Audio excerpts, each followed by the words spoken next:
A man who grew up in radio, Chuck Shaden, super fan of the sounds of the past, and Fibber McGee, super heterodyne owner of the present. This is the story that asks the question, can these two find happiness as they tune into those thrilling shows of yesteryear? Return with us now to 79 Wistful Vista, where we may find the answer. Doggone it, I still can't get this radio going, Chuck. I've been working on it all day long. Oh, gee, I thought we were going to hear some of those great old Wednesday shows tonight, Mr. McGee. Can you find the trouble? Can you get it fixed? And can I help? No. This is no job for an amateur, Chuck.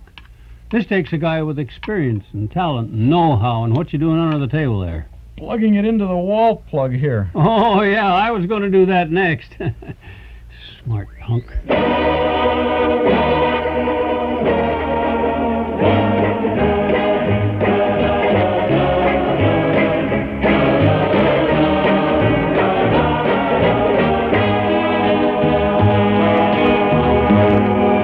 Hello out there in Radioland. We invite you to reminisce for a while as we present Those Were the Days, brought to you with fond memories by Northwest Federal Savings and Loan Association in Chicago, Des Plaines, Norridge, and Arlington Heights, and by Nelson Hirschberg Ford, 5133 West Irving Park Road at Laramie. And now, stepping out of his hall closet with a trunk full of memories, here's your host, Chuck Shaden. Thank you, Mark Nelson, and welcome to another in our series of programs designed to bridge the sound gap between yesterday and today. Today is Saturday, March 27th, 1976, and today we continue our special series of Those Were the Days programs devoted to the golden days of prime-time network radio programming. With the help of a 1949 Radio Mirror magazine prime-time network log, and Fibber McGee's 1934 Super Heterodyne Radio, we're going to do our best to recreate a Wednesday night from the week that was. And we're going to tune in to a variety of network shows representing radio's major networks back in 1949. Between now and 5 o'clock this afternoon, we'll tune in to Can You Top This?, The Great Gildersleeve, Duffy's Tavern, Mr. District Attorney, PHILCO Radio Time, and Curtain Time. Lots of good entertainment coming your way today, gang, so stick around. The good listening begins now with this word from our friends at Northwest Federal Savings.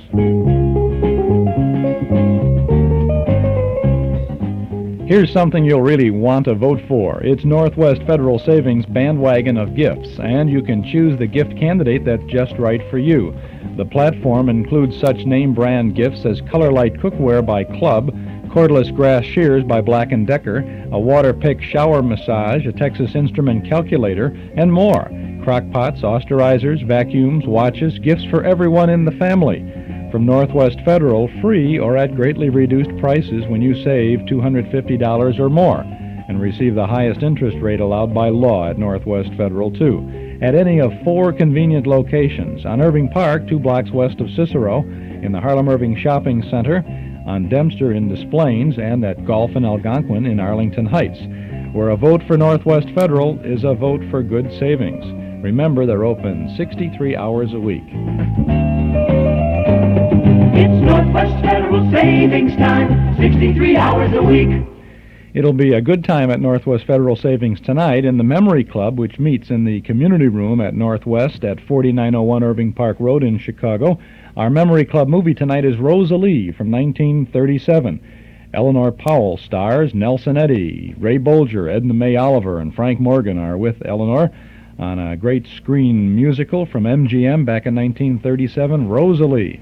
That tune is in it, so is In the Still of the Night, and 7 other big musical numbers. You're going to enjoy this film about Princess Rosalie, studying at a girls' college who has a crush on the West Point football captain who does not know that she's a princess.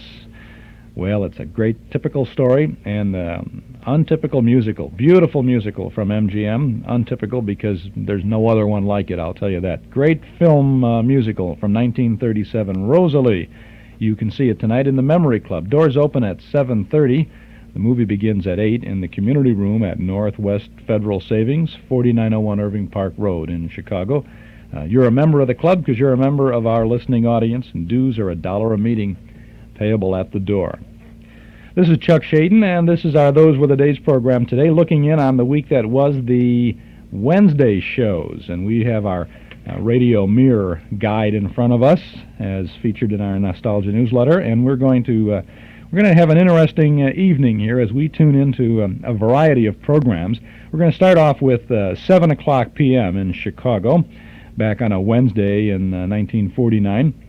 The CBS outlet here in Chicago, the WBBM Air Theater, Wrigley Building, Chicago, was offering Mr. Chameleon, and ABC, that would be WENR at the time, was offering Ted Mack and the Original Amateur Hour.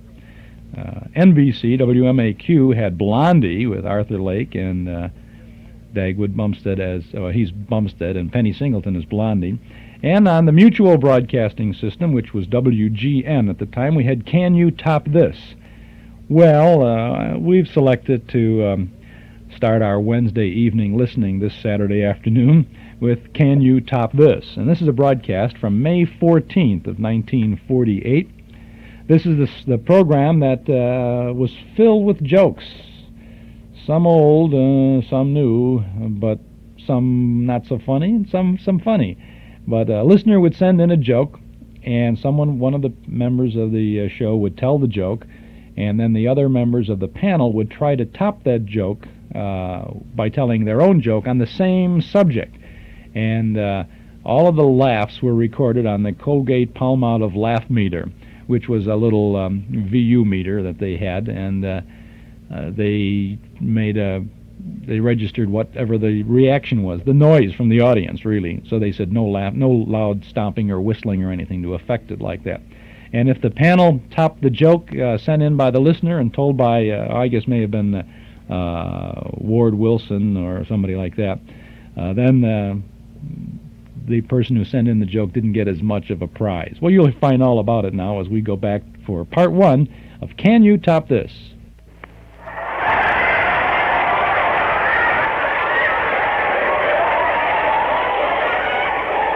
Can you top this?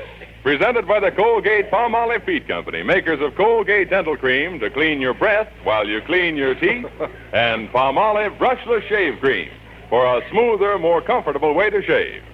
And here is Colgate Palmolive Feet Company's master of ceremonies, Dennis James. Well, good evening, friends. Welcome to Can You Top This? Our unrehearsed Woody Whippersnappers with Ward Wilson pinch hitting for Senator Ford. Yeah, good evening. Harry Hirschfield. Howdy. And Joe Laurie Jr. Hello. And here's the people's representative, our storytelling genius, Peter Donald, to tell the first joke of the evening, which comes from Mrs. I. Henrick of New York, New York. And it's on the subject of hats, gentlemen. That covers just about everything. Go ahead, Peter Donald, take it. Well, this is about a great big Amazon of a woman, and she's picking on her husband, having an argument. And she said, Hercules? He says, yes, Petunia, what's on your mind? She said, I'm really ashamed to go out with you anymore. I'm ashamed to walk with you on the street. Now look at the terrible-looking hat you're wearing. I think it's high time that you bought yourself a new one. Well, he says, dear, I don't want to get a hat. I got a swell hat now. She said, well, maybe you like it, but don't you think it's a little outmoded with the ribbon around it says, welcome home, the Rough Riders? Don't you think maybe I'll tell you what I'm going to do. I will take you shopping with me today. We'll go down to the hat store. The clerks are very efficient, very courteous. We'll buy you a new hat. So they go down this hat store, and the clerk, first of all, puts a fedora on the guy. He says, yeah, this is nice with the blue ribbon. I'll take this one. She said, no, you won't. No, you won't. You'll find something much more distinguished. Clerk, will you bring some Homburgs? So they put about 15 Homburgs on the guy. He says, listen, I still like the one with the blue ribbon, if you don't. She said, no, we'll find something that's very stylish. So they start putting on this guy derbies and snap rims and Panamas and straw hats and everything like this. Every kind of hat imaginable. At the finish, he says, listen, he says, they're all lovely hats, honey, but he says, I want the little one with the blue ribbon.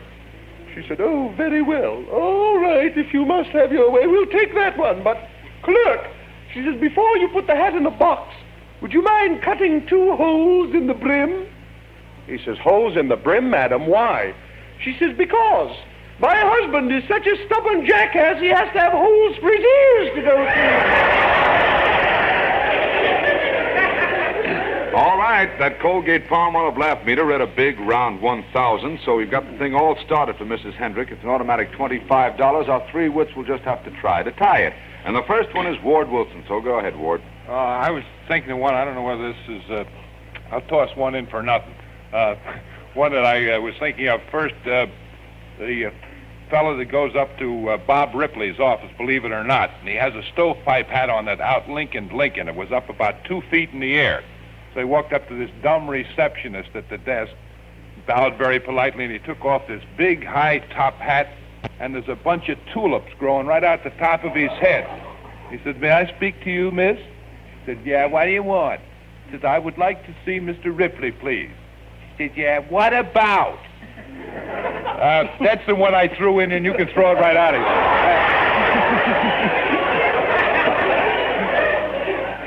So just go on like nothing happened, Ward. Just continue. I won't wait, Billy. All right. This one's about the goof that was going to go in the Army, and he hit one of those hard-boiled sergeants who was giving him an IQ test, and he went through a whole rigmarole with him. He said, "Now imagine you're an actual combat soldier." He said, "Suppose a bullet whizzes by and takes off one of your ears. What would happen?" He says, "I'd go right on fighting." He says, "Well, suppose you went right on fighting. Then another bullet came along, shot off your other ear. What would happen?" He says, "I'd go blind." He says, "You'd go blind? Why?" He says, "My hat would fall down over my eyes." That's more like tulip time, boy. That's the 1,000. That's more like it. All right. It's little Joe Laurie Jr. next. Well, this fella comes into a hat store, and this kind of a goof, and this fella says, "What can I do for you?" Says, I'd like to get a hat. He says, "You come to the right place." He says, "What size, please?" He says, size 8. He says, "Size 8. So his partner says, "We haven't got an 8. He says, "Shut up." Try this on for size. So he gives him a 7. He says, "That's too small. Look at it. Shred it." He says, "Push it down a little bit." He says, No. He says, "Look, let me push it a little bit." And he pushes it. And the fellow says, "Oh, stop." Finally pushed the way down. He says, "There, that fits you." He says, No, this thing is, it's giving me a headache. Look. Oh, it's tight now. He said, "Give it a little more push." Push it again. He says, "No, I don't want to buy it here." And he walks out. So the fellow says to his partner, says, "What did you do? What'd you do to the customer? You knew we didn't have a size 8. He says, "That's so. Now we got a size 8.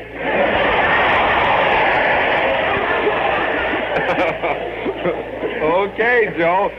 I'll tell you what the score is. It was a 1,000 on the Colgate Palmolive laugh meter, but I'm convinced so far at this point that only goofs buy hats or something. No, they're all buying them now. Okay, go ahead, Harry. You Smart tell. man. Well, I got one about a goofy detective. I want to throw this in. There it is again. Throw this in first. A detective is taking a fellow to jail. So he's walking him down the street, and when they get to a corner, a sudden wind comes up and takes the prisoner's hat and blows it down the street, and the prisoner makes a lunge to go ahead and get it. Says, "Now you're dead, wise guy." He says to the prisoner, "You stand where you are, I'll run and get it." What I will tell now is a woman is walking down the street, and a big flower pot from the 4th floor falls on her head. Wham! And the flowers and the leaves and the dirt got all over her face, and she was naturally groggy. She was groggy for about 3 blocks with this flower pot and these things hanging all over. That night, 2 women were discussing. One says, "Is that Miss LeVere? Oh, boy, is she a dame. I saw her on the street today, staggering with the lousiest hat on you ever saw. Was she drunk?" Okay, brother, that does it. That completes the first round, and checking over it, it's a perfect round. Peter Donald got the first 1,000, followed by the 3 wits, and so we send Mrs. Hendrick $25 with the compliments of Palmolive shave creams, plus a phonograph record of Peter Donald telling her story on the air.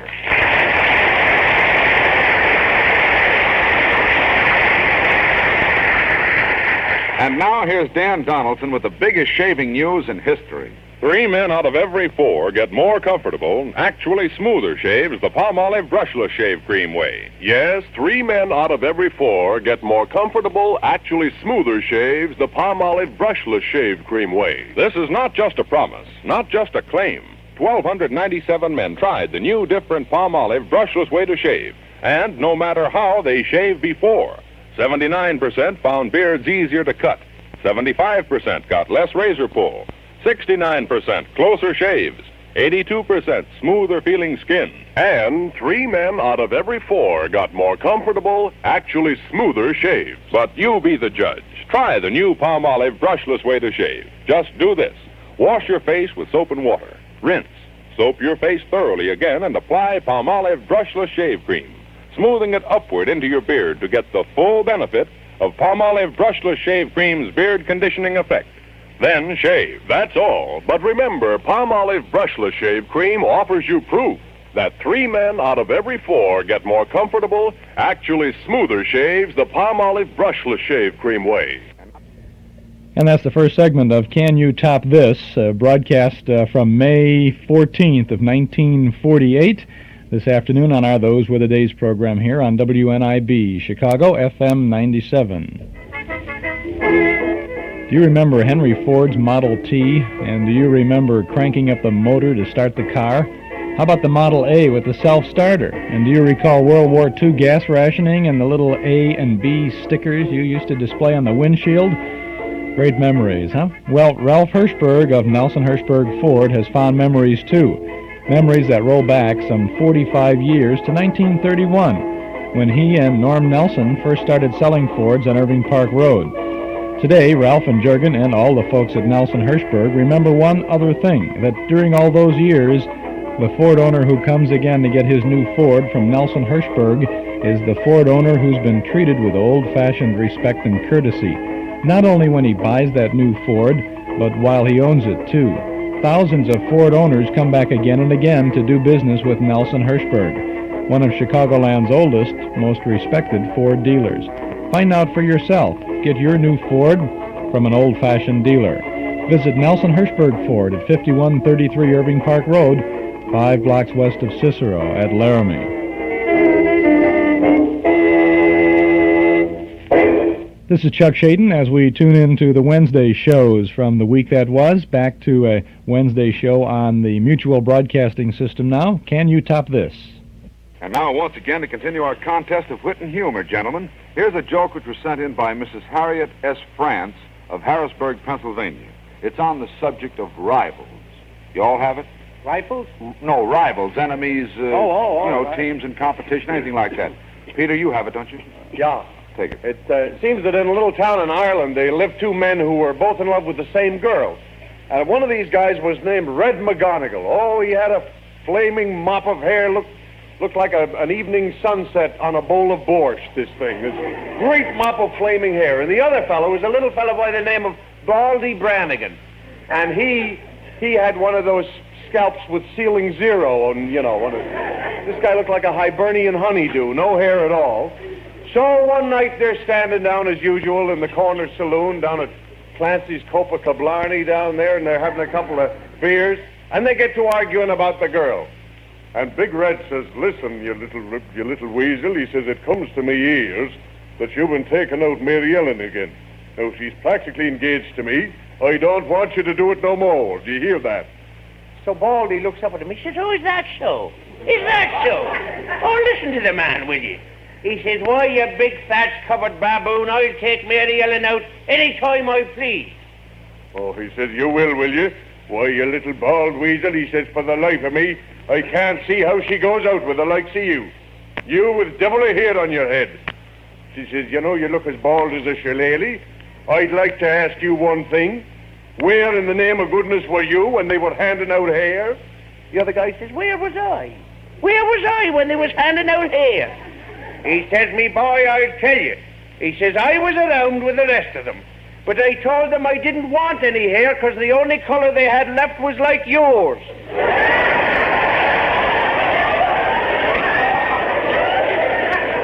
The score on the Colgate Palmolive Laugh Meter, 1,000, Peter, so you're out in front there for Mrs. France.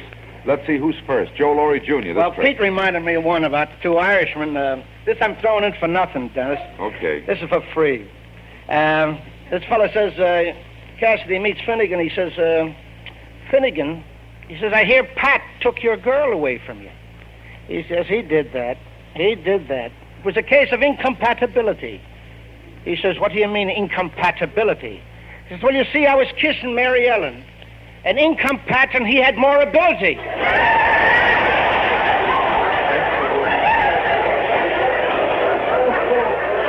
You threw that in. I like those kind of it. I enjoy it. Now, the one I want to tell is about this fella's on a buying trip in New York, and he's buying coats for his firm, and he goes all over, and finally gets into one man's place. He says, how much for the coats? He says, by the dozen. He says, yes, by the dozen. He says, I'm wholesale. He says, $100 a dozen for you. He says, $100 a dozen? He says, you know that rival place across the street? Selling their coat for $50 a dozen. He says, the same coat? He says, yes, the same coat for $50 a dozen. He says, it's a lie. He says, all right, it's a lie, but it's cheap, ain't it? Well, the price might have been low, Joe, but the Colgate Palmolive left meter was up high. It was a 1,000. Harry Hirschfield, you're next. Well, of course, there's no rivalry as among salesmen. That's more than any. So a fella comes into a store, a business concern, and he said, I'd like to get a job here as a salesman. Fella said, are you a good salesman? He says, I am the best salesman in the world. Well, he said, that's a big thing if you say you're the best salesman in the world. Well, I says, I'll test it. You see these big boxes of cigars that I got here? I've had them here now for 1 year. Go out and sell these. So, all right, I'll take them out. So every place he went with the cigars, he says, take those stinkeroos out of here. No place could he sell the cigars. After 4 hours, he came back and he said, with the cigars, says, I got one little correction to make. I am not the best salesman in the world. I'm the second best salesman. The guys who sold you these stinking cigars, he's the best salesman. But, Harry, you proved that you're a salesman. You sure sold the gag. 1,000. That leaves you, Ward, with another perfect round of the making. Oh, that's all I have to do, huh? Yep. I'm going in the Audubon Society for mine. I'm thinking of another kind of a rivalry. This woman had 2 parents. One was very talkative and very cute. The other one never said a thing, but they were great pals in the same room, and the non-talkative parent died. So she was in the jam. The other parent wouldn't talk. He missed his mate around there.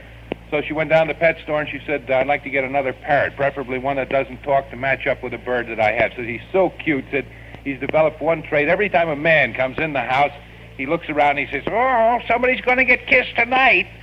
And she said, I just can't get anything out of it since the other parrot died. He said, well, I don't happen to have a parrot on hand. He said, you could take this owl over here for a few days and then bring him back and I'll trade him.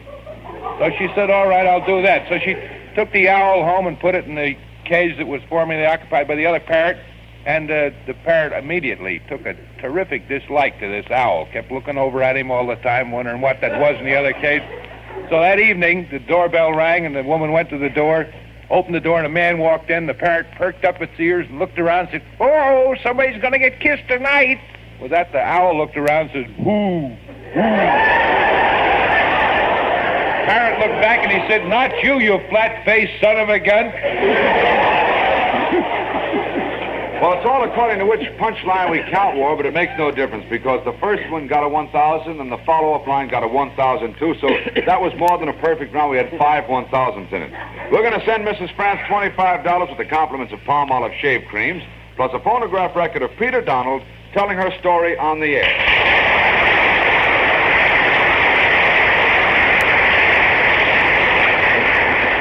Now, boys, before we go into the next round, I'd like to take the time to talk to the people for a little while. Before we go into it, I'd like to ask all of you to compete in this weekly gag fest. All jokes told by Peter Donald have been submitted by our listeners, so send your favorite joke to Can You Top This, care of NBC New York, or the station to which you're listening. Of course, in cases of similarity, we'll have to be the sole judges of who is paid. In every case, the decision of the judges is final. Laughs are registered on the big Colgate Palmolive laugh meter in full view of the studio audience. Our 3 wits have no scripts.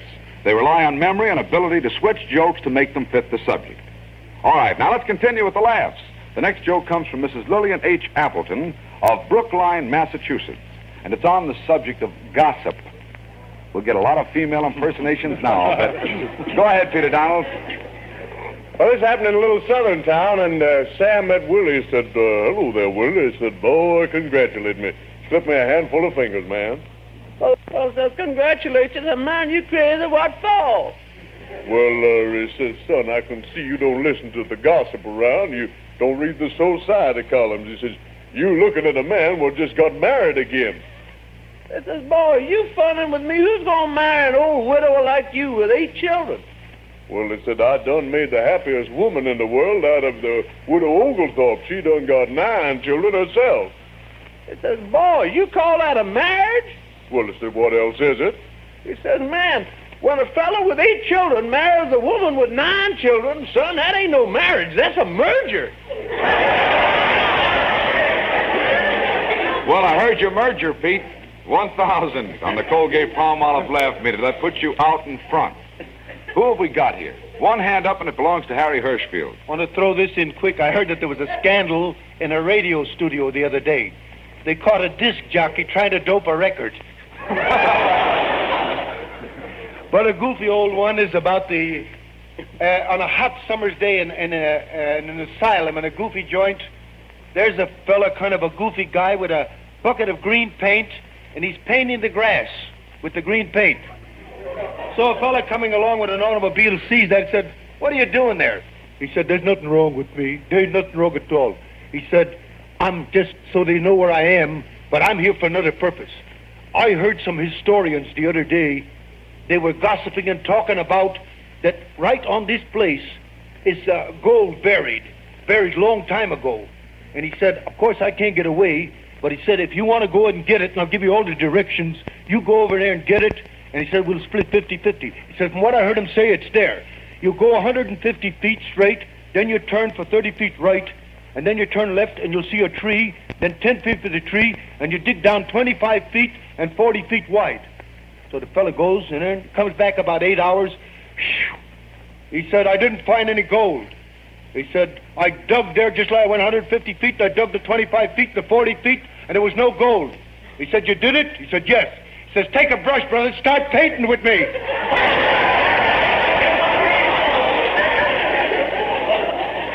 You do it too. 1,000. I put too many O's in there, I think. Go ahead, Ward, you take it. I'm thinking about what happened to my wife and I on our honeymoon. We went down to Virgin Islands in January and got down to the Blackbeard Castle Inn down in St. Thomas. And the little colored fellow was a wonderful servant down there. He did everything for us, met us at the airport. So before we got up to the hotel, I said, now, Sam, when we get up to the hotel, be sure you take all those labels off the bags and don't be gossiping around the place about us being just married or anything. Just keep your mouth shut. Don't tell anybody we're married and get all signs of it out of the way, will you? He says, yes, sir, Mr. Wilson, I'll do that. So we get up to the hotel and unpack, and we're there a couple of days, and every time we came out for meals, people were in little cliques, gossiping, and, you know, that double talk that they give behind your back. Nobody said hello, how are you, how do you do, or anything. So after 2 days of that, I finally got Sam aside. I said, Sam, what's the matter with you? I specifically told you when we landed we didn't want to be known as newlyweds down here. I asked you please not to tell anybody we're married, and obviously you have. He said, no, son, Mr. Wilson, that ain't right. It's just the opposite is true. I've been telling everybody you're just good friends, that's all.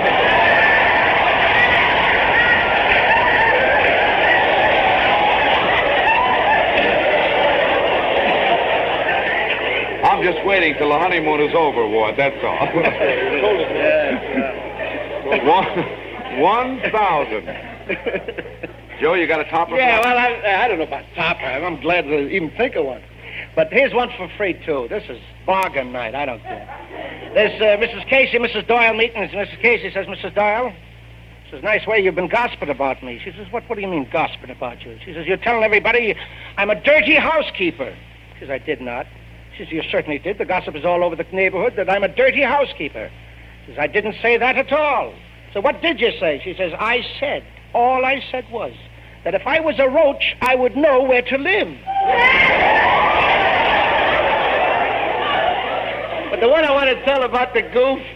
His father comes home and he says, I'm ashamed of you, son. He says, I'm ashamed of you. He says, what's the matter, Pop? He says, oh, it's a gossip all over the neighborhood. All you're thinking about is women, women. Morning, noon, and night. All you talk about is women, thinking women, women. It's all you got on your mind. And you have anything else on your mind? He says, yeah, buses. He says, why buses? He says, because there's women on them. Oh.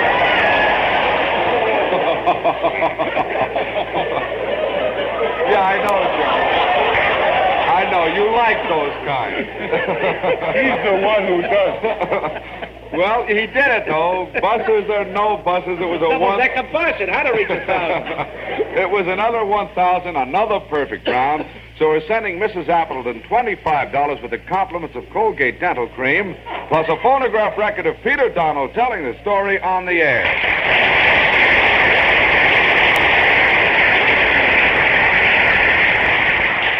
And now here's Ron Rawson with an important message. Colgate Dental Cream cleans your breath while it cleans your teeth. No other toothpaste does a better job of cleaning teeth than Colgate Dental Cream. For Colgate Dental Cream has a safe polishing agent that cleans your teeth both gently and thoroughly, brings out their natural sparkle and beauty. You can actually see and feel the difference. And scientific tests prove that Colgate Dental Cream cleans your breath while it cleans your teeth.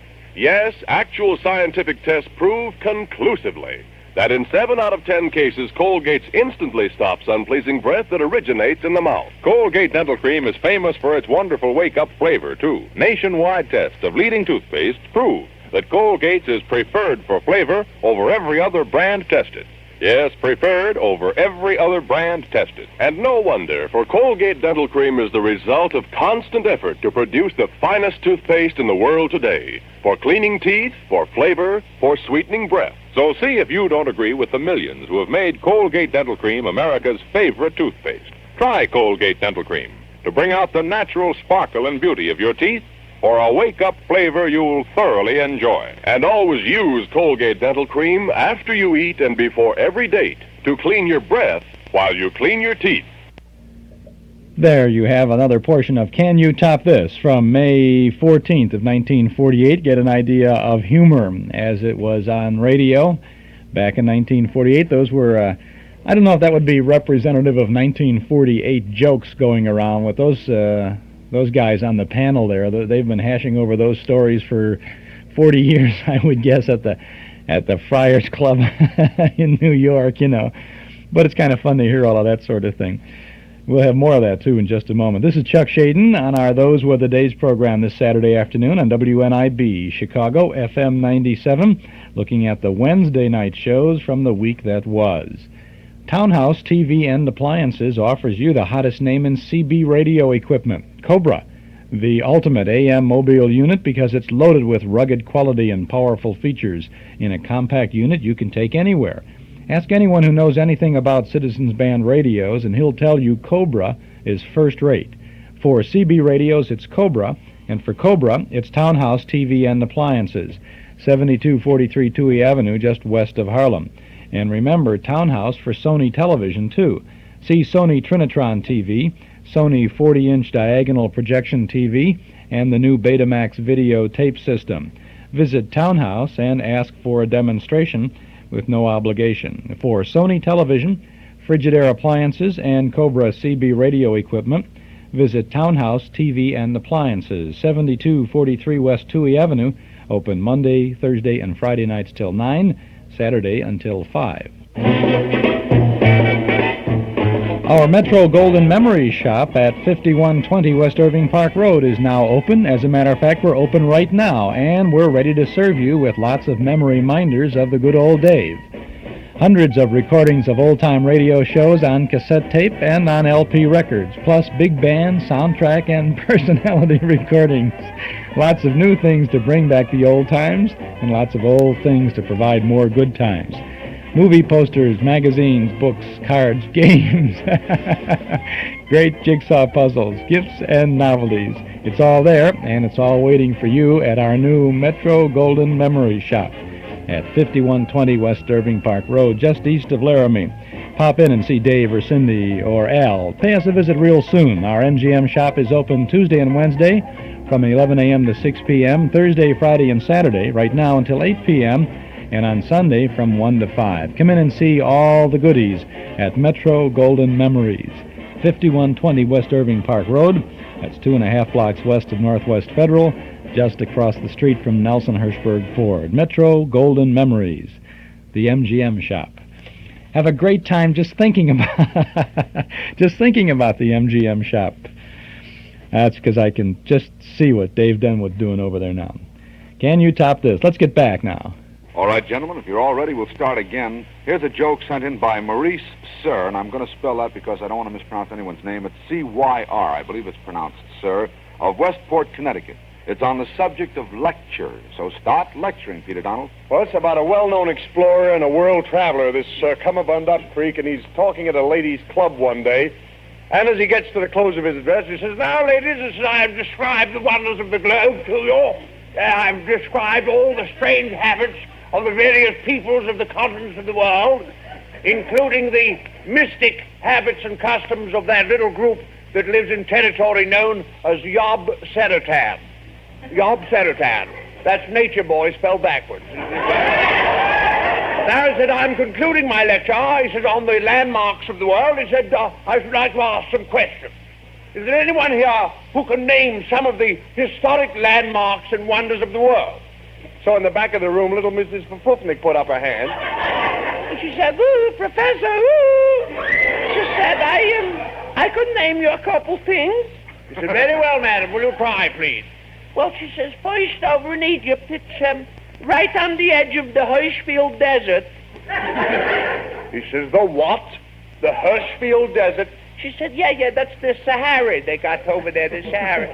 She says, they got a monument there. They call it the, you should excuse the expression, Sphinx. And she says, this is looking sort of like a tiger until you come up the front. It's turning into a beautiful girl with bobbed hair. Looks like a pussycat is swallowing Lana Turnip or something. It's very beautiful. He said, "That's very good. Now, can you name any other wonders of the world?" He said, "Any of the famous towers?" Yeah, she said, I could. Also, they got in London a tower, and he says, by Paris is also a tower, and they got likewise a tower is in a place called Pisa. He said, "That's right." He says, "That's the leaning tower." Now, he says, "Madam, can you tell me what makes it lean?" She said, "Ooh, is that a dopey question? Ooh, is that a dopey..." He says, "Why is it that you say a dopey question?" She says, "What makes the tower lean?" She says, "Listen, Buster, I weigh 230 pounds. If I knew what made the tower lean, I would take some myself, believe me."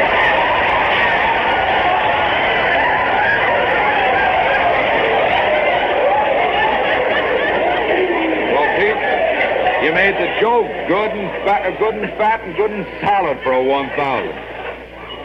So, we'll wait till they get the Tower of Pisa out of the system first. Pete, did you get the score? I know that it was very, very good and solid left. Did you get it? It was a 1,000, so you can just settle back and relax. Mr. Sir is in for $25, sir. First, it's Ward Wilson. I was thinking of the fellow in the penal institution who was a pretty good guy to have around the place, except that he had one terrible habit and seemed to be incorrigible with it. Every time they'd give him a prison uniform, they'd come by at the end of the day, and he had it all ripped to shreds, all torn to pieces. And they'd give him a new uniform the next day. Did his work all right, but by nighttime they'd come back and his prison uniforms all torn to shreds again. So they finally went to the chaplain of the prison, said, "Why don't you go down and talk to this man, see if you can't do something with him?" So he went down to the cell, and he said, "Now, look, Charlie," he said, "you've been a good member of our little community here." He said, "You've done your work well, and you're coming along fine, except that this tearing of uniforms must stop." He said, you're wasting all the taxpayers' money, and it isn't doing you any good." He said, "Now, I'll make you this promise. If you go along without tearing your uniforms for a while now, we'll make you a trustee, and then you'll be able to go around the grounds and have some freedom." He said, "All right." So Monday, they watched his cell, and by evening, same uniform, perfect. Tuesday, Wednesday, Thursday, well, everybody's feeling very good about the whole thing. Sunday evening, they went to check up on his cell. Here's the uniform, all torn to shreds again. The chaplain from the prison came down and said, "Now, Charlie, look, all week long you've been wonderful. You've kept your uniforms. We come down tonight, you spoil the whole thing, tearing this thing all in shreds again. Why do you do that?" He says, "What do you mean? I got to work on Sunday, too?" Well, he only got paid half pay, Ward. It was $500 on the 1,000 Kirk meter, yes. All right, let's see. Who's next? No hands? Yes, belongs to Joe Laurie Jr. Go ahead. Well, this woman was lecturing a little class and a lot of little kids on the Lower East Side. And she was lecturing about mothers. And she says, mother is the foundation of the home. A mother is the soul and heart of the home. What is stronger than mother's love? And a kid jumps up and says, father's breath. Nothing stronger than your gag either, Joseph. The Colgate Palmolive laugh meter set a 1,000, and Harry, it's your turn to take it. Finnegan was going to go to a lecture, a historical lecture, so he read the encyclopedia to get some facts, and they were offering prizes, and finally they said to Finnegan, this lecturer said, who built the pyramids, when and where? He says, Menocles, 5,000 years ago, 4th dynasty, Egypt. Lecturer says, who was the foreman on that job? Finnegan thought a minute, says, night or day shift?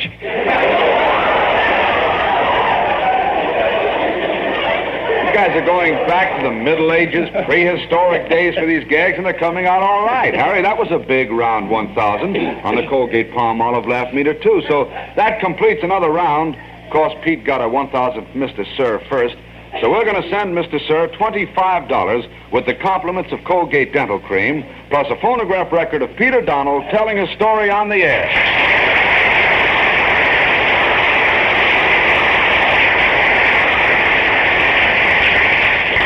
I want to congratulate you, gentlemen. You really did a job tonight. I want to congratulate you, too. You did a good job, too, didn't you? Very good job. That does it. Join Can You Top This, friends, originated by Senator Ford. Next week, same time, same gang. Other jokes, some new, some old. Until then, we remain yours for bigger and better laughs. Ward Wilson for Senator Ford. Harry Hirschfield. Joe Laurie Jr. Peter Donald. Dennis James. And Dan Donaldson saying goodnight for the Colgate Palmolive Feet Company, makers of Colgate Dental Cream to clean your breath while you clean your teeth, and Palmolive Brushless Shave Cream for a smoother, more comfortable way to shave.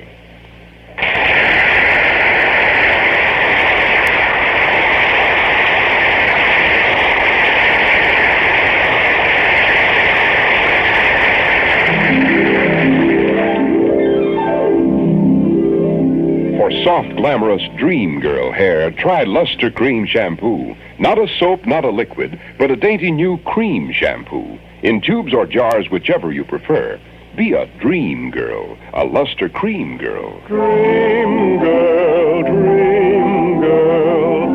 beautiful Luster Cream girl. You owe your crowning glory to a Luster Cream shampoo. Be sure to tune in to Judy Canova and the old Professor Kay Kaiser over most of these same stations tomorrow night. This is NBC, the National Broadcasting Company.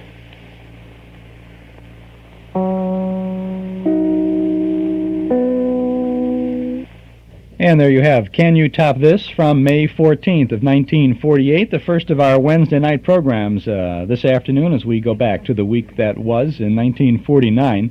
Now, I had mentioned that this was on the Mutual Broadcasting System, and you heard, of course, the NBC chimes. Well, in 48, when this program was, where this program was from, the show was on the National Broadcasting Company. But by springtime of 49, they were on Mutual. So this was probably the last season on NBC, the one we heard, and then over the summer, then they picked up, went over to Mutual, and they went ahead with it. Opposite Can You Top This at 7 o'clock Chicago time was Blondie, the original amateur hour with Ted Mack, and a kind of a mystery detective adventure show, Mr. Chameleon. Coming up next, the show's at 7:30. Well, we have our choice. Dr. Christian, the other half of the amateur hour, an adventure series on Mutual called High Adventure, or The Great Gildersleeve. Well, I think we ought to tune into The Great Gildersleeve, and we'll be doing that in just a moment or so here on WNIB Chicago, FM 97. This is Chuck Shaden, and our Those Were the Days program. Well, we took our newsletter, our nostalgia newsletter and radio guide for the month of April. We took it all over to the famous Morton Grove post office this morning. And if you are a regular subscriber to our newsletter, or if you had subscribed and your subscription is to begin with the April edition, you will be getting it at the beginning of next week. We have found the good old Morton Grove post office to be quite efficient with this, and I would not be surprised if some of you get the newsletter on Monday, certainly by Tuesday or Wednesday, because it does go by first-class mail. When you get the newsletter, you will see all the good stuff that we have lined up for you for the month of April. And if you don't get the newsletter and you would like to become a subscriber, you can do so right now. Call us here at our Nostalgia Broadcast Center. Our studio number is 545-2260. That's the number you can call to subscribe to the newsletter and radio guide, 545-2260. A year's subscription is only $6.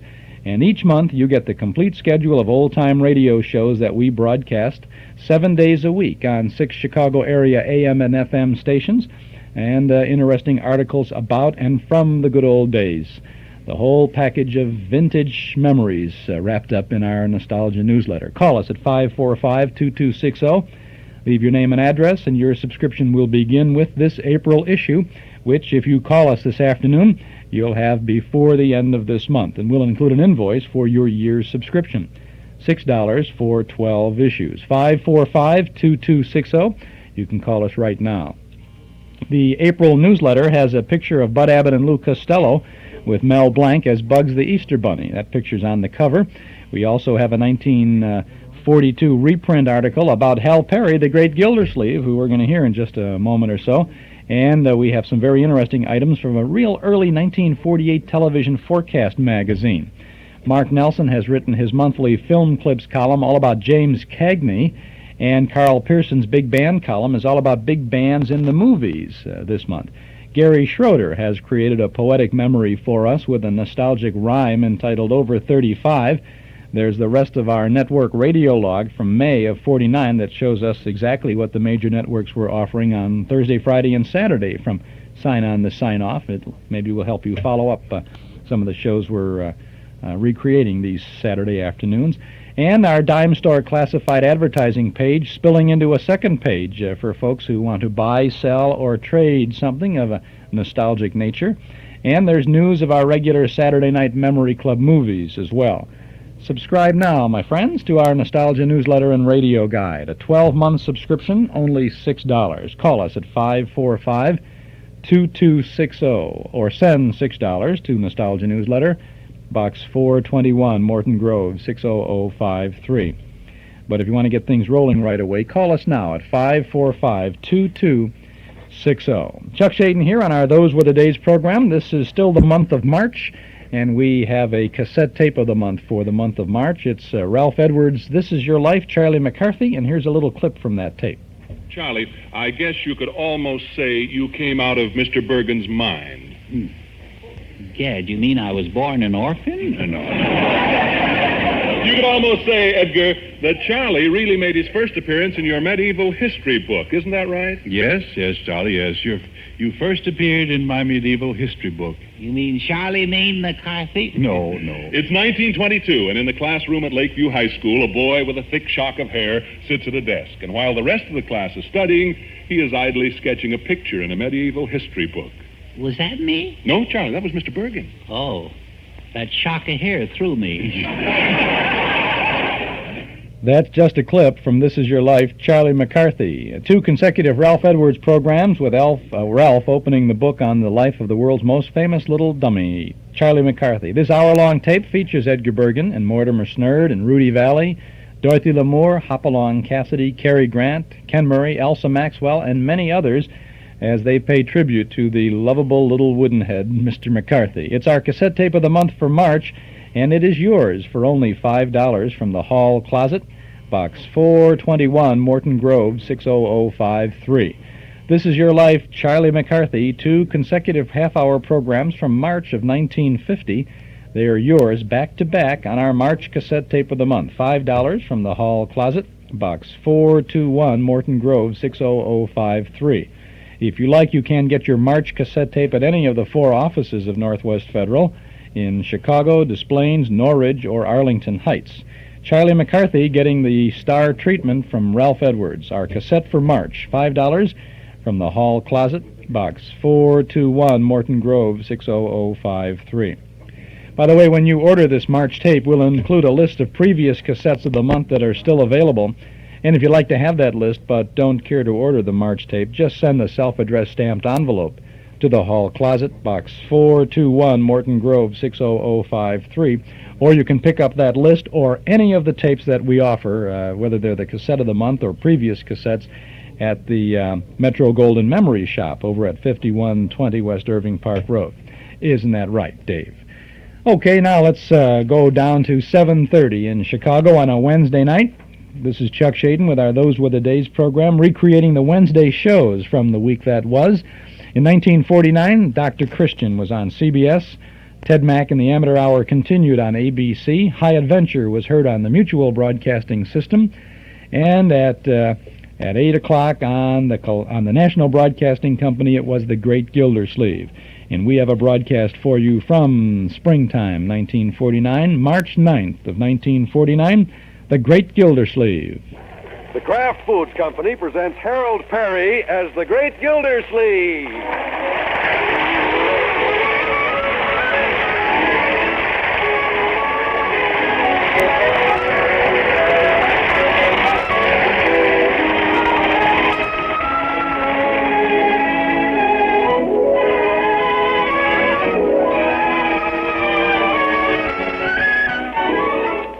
The Great Gildersleeve is brought to you by the Kraft Foods Company, makers of the famous Philadelphia brand cream cheese.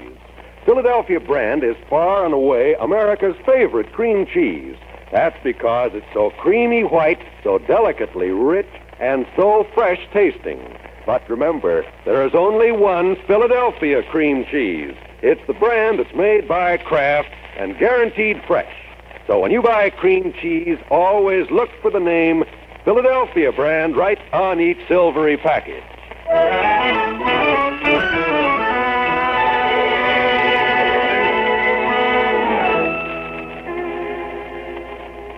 Well, let's see what's going on in the home of Summerfield's Water Commissioner, Throckmorton P. Gildersleeve. Several weeks ago, Bertie said to the great man, Mr. Gildersleeve, our kitchen faucet is leaking something awful. Drip, drip, drip. I wish you'd please fix it for me. Fix the faucet? Of course, Bertie. I'll do that real soon. 1 week later. Mr. Gildersleeve, that faucet's still going. Drip, drip, drip. Are you going to fix it pretty soon? Well, not today, Bertie. Maybe next Saturday afternoon. The following Saturday afternoon, the great man is just coming home from a hard morning at the water department. Glad to get home. Awful tired. Like to take a little nap this afternoon. Oh, dear. Bertie will probably want me to fix that faucet. Well, maybe I can sneak up to my room without her hearing me. I'll be real quiet. Better tiptoe so she won't... Hi, Unc! Leroy, shh. What? Oh, Uncle Maury. Marjorie, do you have to shout? Who's shouting? Well, please keep your voices down. I want to get up to my room without Bertie hearing. That you, Mr. Gildersleeve? Yes, Bertie. I'm sure glad you home, Mr. Gildersleeve. Oh, you are? Well, see you later, Bertie. Oh, Mr. Gildersleeve, this is the day you promised to fix the faucet. Oh, is that still leaking? Yes, it's still going. Drip, drip, drip. Oh? Just like it was a week ago. Drip, drip, drip. Oh, I see. Just like it was the week before that. Drip, drip, drip. I understand, Bertie. And that's what it's going to keep on doing until somebody fixes it. All right, Bertie. Drip, drip, drip. Morning, noon, and night. Bertie, Just drip, drip, drip. Okay, Bertie, I'll fix it right now. Thank you, Mr. Gildersleeve. I'm sure glad you're going to fix it, because if you didn't, it's just going to keep right on going. Drip, drip, drip. Crap.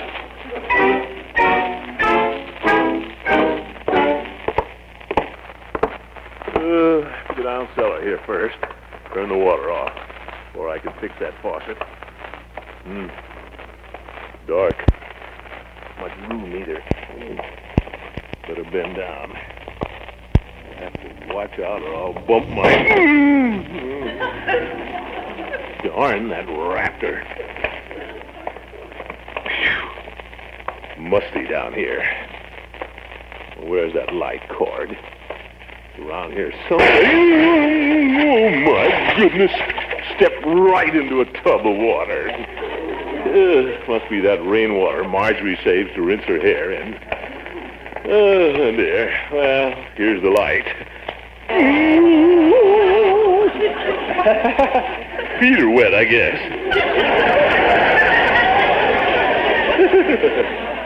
Oh, brother. Let's see. Water pipe's over in the corner. Oh! Here's that old camelback trunk Grandma Forrester left down here. Well, I think I'll have a peek in it, just for fun. Spiders. Look at this stuff. A celluloid collar like Grandpa used to wear. And what's this? A mandolin. Grandpa must have been a gay old blade. And here's an old newspaper, turned yellow with age. Summerfield Indicator, August 1903. That looks interesting. Think I'll look it over. Yeah, I can sit in this old chair here, lean back against the furnace.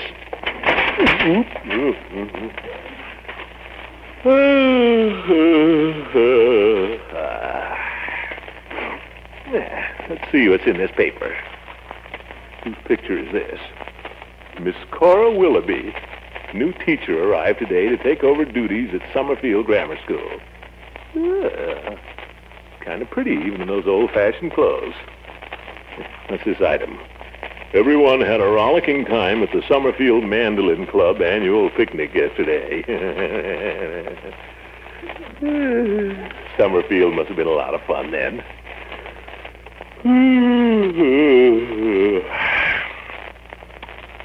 I wonder what it would have been like if we'd lived here in those days. I can just see it. Little Marjorie with a bustle. Leroy in a Buster Brown suit. And instead of a radio, we'd have a player piano.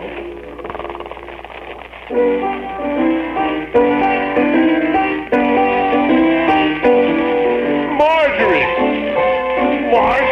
Yes, Uncle Mort? Will you please turn off that confounded player piano? Oh, all right. Unky, that's the latest song, Under the Bamboo Tree. You call that new stuff music? Give me a nice waltz. Uncle Mort, you're so old-fashioned. This is 1903, you know. Well, I guess your old uncle isn't too far behind the times. We're one of the first families in Summerfield to sell our horse and get a gasoline automobile. Imagine that. A horseless carriage. What won't they think of next? Hi, Unc. Hello, Leroy. Gee, what are you all dressed up for? Well, I'm not all dressed up. Unky, I suppose that's the outfit you wear every day. White linen suit, high-button brown shoes, and that butterfly stick pin. And that straw hat with a fancy band. You're a regular dude, Unc. Dude? No harm in dressing up a little. It wouldn't have anything to do with that new school teacher arriving from Chicago today, would it? Miss Cora Willoughby? Well, I am going down to the train to meet this young lady, but strictly in the line of duty as a member of the school board. Oh, sure. I understand she's very attractive. That's what they say, but I'm simply going down to welcome her to our fair city. The fact that she's young and pretty has nothing to do with it. Leroy? Careful, young man, or I'll take away your tiddlywinks. Only kidding, Unc. Well, I think I'll drive down to Peavy's Pharmacy now, pick up a box of candy. Candy? Oh, for the school teacher. Well, yes, he might be hungry after that long train ride. Of course. Hand me my goggles, Leroy. I'm off in a cloud of dust.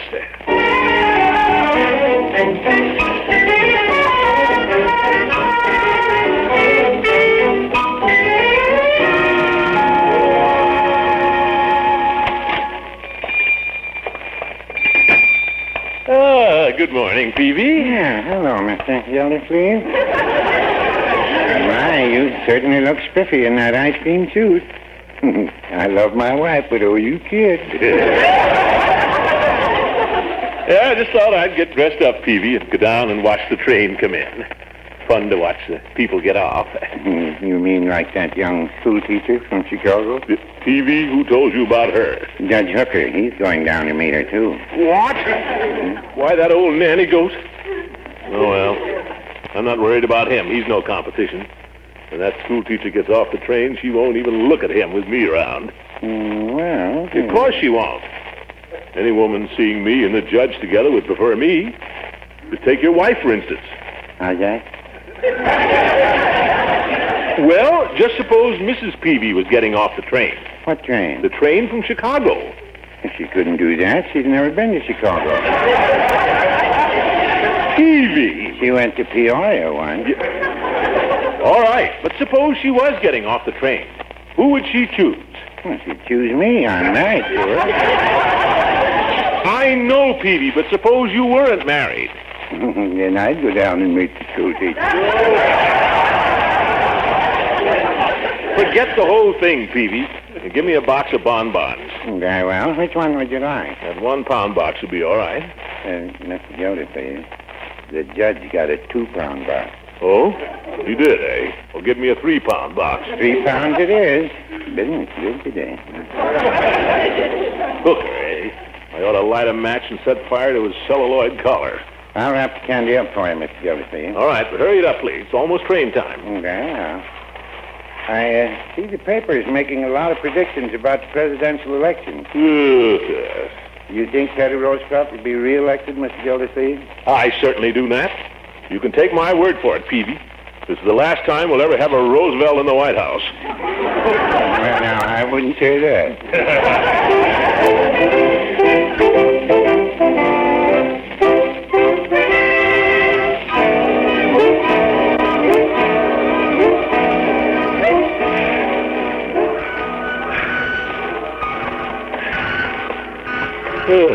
Just in time. Train's coming in. Oh, there's the judge. Well, Gildy, what's your hurry? Expecting to meet someone? No, Judge. I just came down to wave at the engineer. We're engaged. Well, if you're waiting for Miss Willoughby, you can go soak your head. I'm escorting her to her boarding house. That's what you think. She's going with me in my horseless carriage. Maybe a horseless carriage, but there's a jackass driving it. Oh, curl up in the hoop and roll yourself away. Oh, 23 skidoo to you. Oh, pardon me, gentlemen. Huh? Are you from the school board? Oh, you're Miss Willoughby. Yes, I am. I'm Throckmorton P. Gildersleeve. How do you do? Young lady. This old gentleman just came along to carry your bags. Gildy. Young lady, I am Judge Horace Hooker at your service. Don't bow so low, Judge. You'll never be able to straighten up again. Miss Willoughby, I'll escort you to your boarding house in my horse and buggy. Horse and buggy? How old-fashioned. Miss Willoughby, I shall drive you there in my automobile. Mr. Gildersleeve, you have an automobile? Well, it isn't much. Just a locomobile runabout. Latest 1903 model, that's all. Well, I am in sort of a hurry. Perhaps I had better go with you. But, Miss Willoughby... See you later, Judge. This is a horse on you.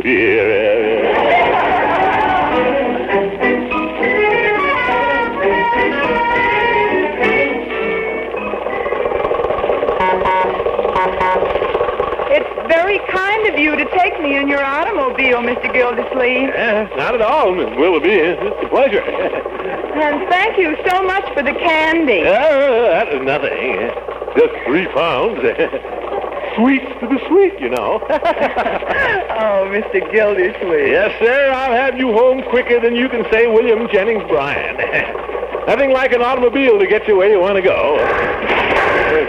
What's that? What's the matter with this darn thing? Whoa!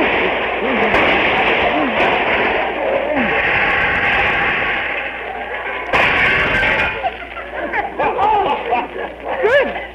What was that? I don't know. Sounded like the engine fell out. I guess we're stuck. Oh, dear. Oh, my goodness.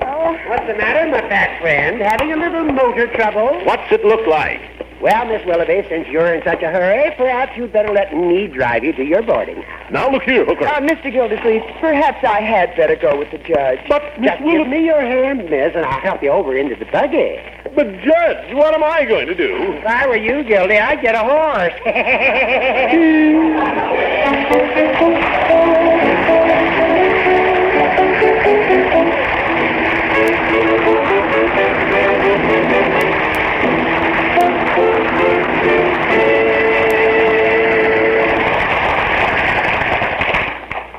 For all careful and thrifty food shoppers, here's a special note.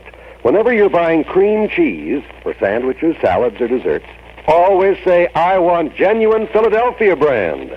Then notice the name Philadelphia brand printed right on the face of the package. We make this suggestion because some people think just any cream cheese is Philadelphia. Actually, that is the brand name of the cream cheese made only by Kraft. Guaranteed fresh by Kraft. Tomorrow, treat your family to the exquisitely fresh, delicately rich flavor of this famous cream cheese. For tasty, nutritious luncheon sandwiches, in luscious fruit salads, Philadelphia brand cream cheese is simply grand. Or for a wonderful dessert, take a fork and whip Philadelphia brand cream cheese with a little milk, and you have a rich, fluffy, light topping for baked apples, hot gingerbread, or fruit tarts. Remember, when you buy cream cheese, there's only one Philadelphia. It's the brand of cream cheese that's made by Kraft and guaranteed fresh. So always look for the words Philadelphia brand printed right on the face of each silvery package. You can be sure you're getting the finest when you get genuine Philadelphia brand cream cheese. That's the first half of The Great Gildersleeve from March 9th of 1949. Kraft Foods there sponsoring Mr. Gildersleeve, as they did for a long period of time, mostly through the 40s and into the 50s as well. This was probably the last season for Hal Peary as The Great Gildersleeve. Willard Waterman took over.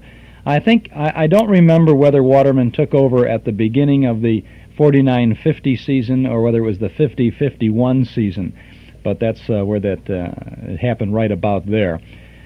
And they're selling Philadelphia brand cream cheese. It sounded good, but not the way Ed Hurley used to sell that on television. Still does, too. Philadelphia brand, he'd say, and you really wanted to have some of that. This is Chuck Shaden here in the hall closet with our Those Were the Days program this Saturday afternoon on WNIB, Chicago, FM 97.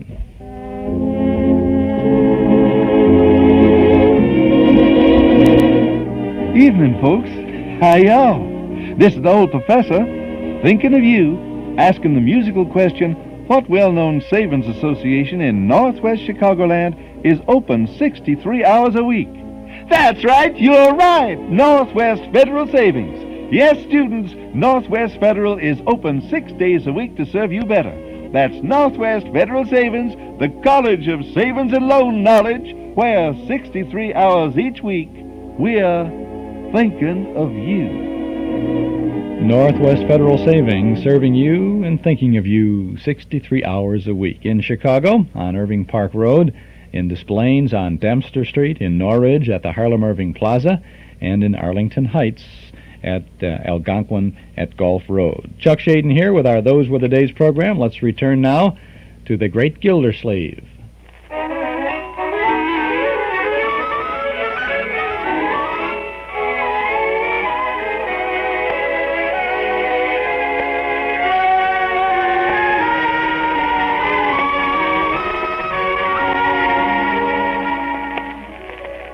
Let's rejoin the great Gildersleeve. This is the day he was going to fix the kitchen faucet. Our man of action went down to the cellar to turn the water off, got interested in reading an old 1903 newspaper, and fell asleep. And that's where he is now, still dreaming he's back in Summerfield at the turn of the century. Yeah, Cora Willoughby. Gee, I'll bet we'll have a lot of fun on the Mandolin Club picnic today. You better go down to Floyd's barber shop and get spruced up. There you are, Commish. Sideburns look pretty classy now. Oh, splendid, Floyd. How about a little wax on your mustache? Well, all right. The handlebars are drooping a little. Sure. You want to look your best at that picnic this afternoon, especially since that swell-looking school mom's going to be there. Well, if Miss Willoughby's there, I might just tip my hat and say hello. Huh? Well, it's going to be some shindig, all right. Croquet matches, a waltz contest, then they auction off the ladies' food baskets. That's when the fun starts. You got to eat supper with the chickadee whose basket you get. Gosh, it sure would be wonderful if I could eat supper with Miss Willoughby. Well, maybe you can. Yeah, but you have to bid sight unseen, Floyd. How am I going to know which basket is hers? That can be arranged, Commish. What? Little Floydie Munson's going to be the auctioneer. Oh, you are? Uh-huh. Well, if you can arrange it, Floyd, there's $1 in it for you. It's a deal. You're practically having supper with that Peacherino right now. But, Floyd, the judge likes her, too. What if he catches on and outbids me? You just leave that to me. I'll give him a bum steer and he'll bid his head off on the wrong basket. Wonderful, Floyd. That'll be a good joke on the judge. Sure, he'll wind up having supper with Mamie Schultz. All she ever puts in her basket is pig's knuckles. Pig's knuckles, eh? I shouldn't do this to the judge, but I will.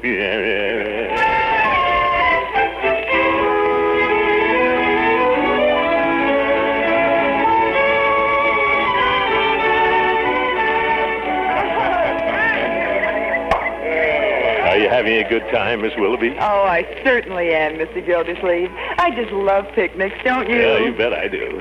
Especially this one. Look at the judge over there playing croquet.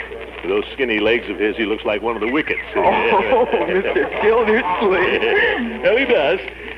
Well, Miss Willoughby, I suppose they'll be auctioning off the ladies' supper baskets pretty soon. Yes, they will. I hope the man who gets mine likes fried chicken. Oh, I do. I mean... Oh, you sound very sure of yourself, Mr. Gildersleeve. You have no way of knowing which basket is mine. That's what she thinks. Your attention, everybody. Oh, there's Floyd now. Come on now. Break up that croquet match. Well, first we're going to have a little entertainment.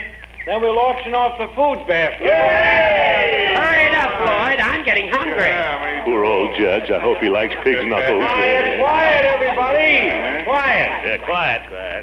Ladies and gentlemen, for our first number on our program, I'm going to call on your friend and my friend, Summerfield's leading pharmacist, Mr. Richard Q. Peavy. Mr. Peavy will favor us with a humorous limerick. Well, it's just a little limerick. I thought it was rather amusing. There once was a man from Nantucket who kept all his cash in a bucket. But his daughter, named Nan, ran away with a man, and as for the bucket, Nantucket.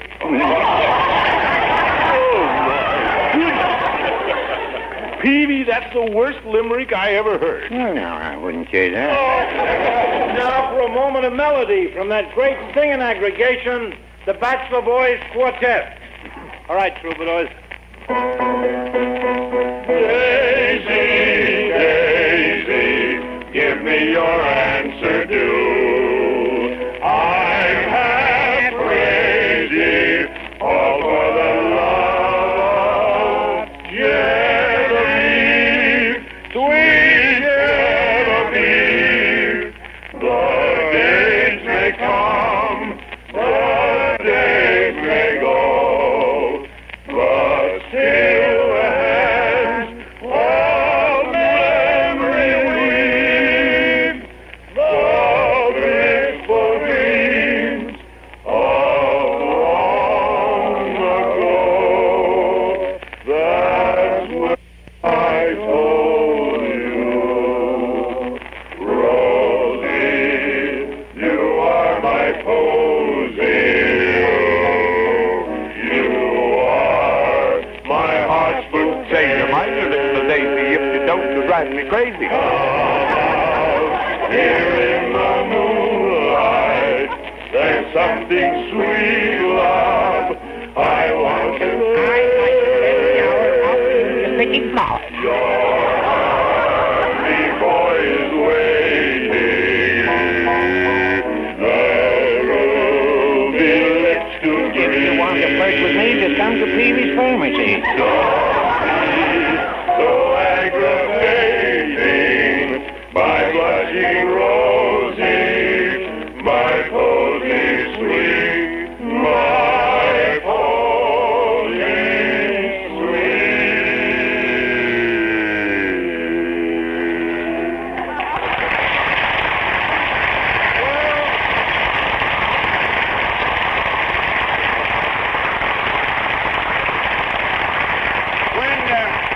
When do we eat? Eat right now, folks.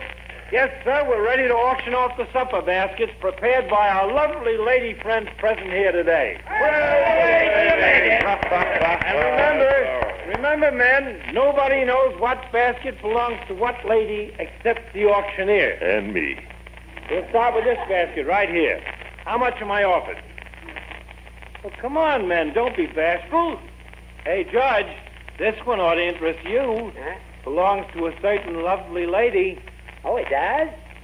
Well, I'll bid 50 cents. Floyd, slick, all right. The judge fell for it, too. 50 cents is bid. Do I hear 60? I bid 60 Police cents. Chief Gates bid 60 cents. Well, Judge Hooker bid 70 cents. Wait till he finds out it's Mamie Schultz's. 80 cents. 90 cents. 95. $1. That's an awful price to pay for pig's knuckles. Will anybody go higher? Go in, gone, sold to Judge Hooker. Whose basket am I getting, Floyd? Oh, you're a lucky fella, Judge.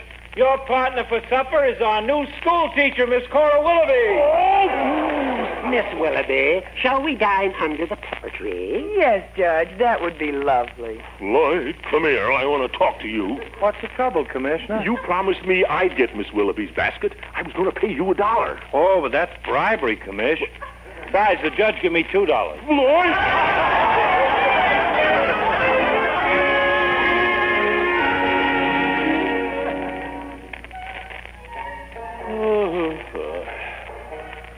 What a picnic this turned out to be. Everybody's dancing and having a good time but me, even the ants. Well, I don't care. I'll just sit here by myself, me and my mandolin. That judge, he had fried chicken with Miss Willoughby. What did I have? Pig's knuckles with Mamie Schultz. I had it all planned. I was going to take Miss Willoughby canoeing on the lake in the moonlight. Oh, well. Ta-dum, ta-dum. Mr. Gildersleeve. Huh? Oh, Miss Willoughby. Are you enjoying yourself? Enjoying myself? Oh, yes, of course. I'm having a wonderful time. I see. Did you and Judge Hooker have a nice supper together? Yes, we did. Oh. But I would much rather have had supper with you. Oh? You would? Yes. Do you mind if I sit down here for a while? We can have a cozy little talk. Miss Willoughby. Yes? Be a lot cozier out in the canoe. Well, all right. Are you fond of canoeing? Well, I think I'm going to be. Where's my mandolin?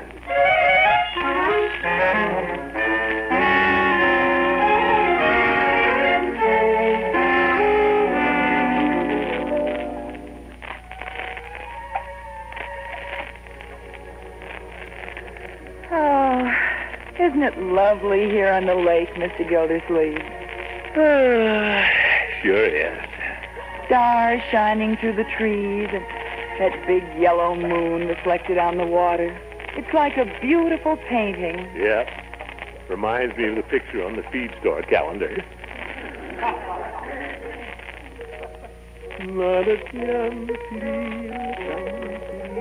Oh, that's pretty. Oh? Won't you sing it for me?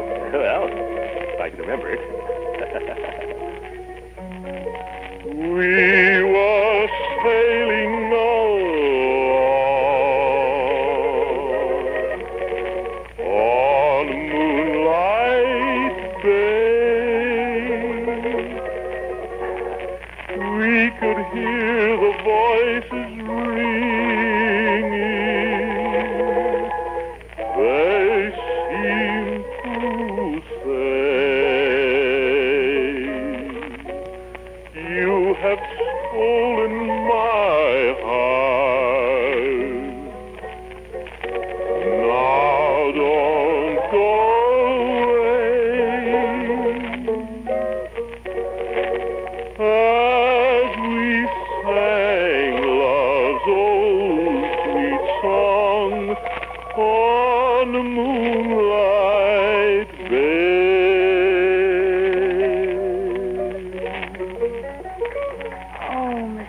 Gildersleeve.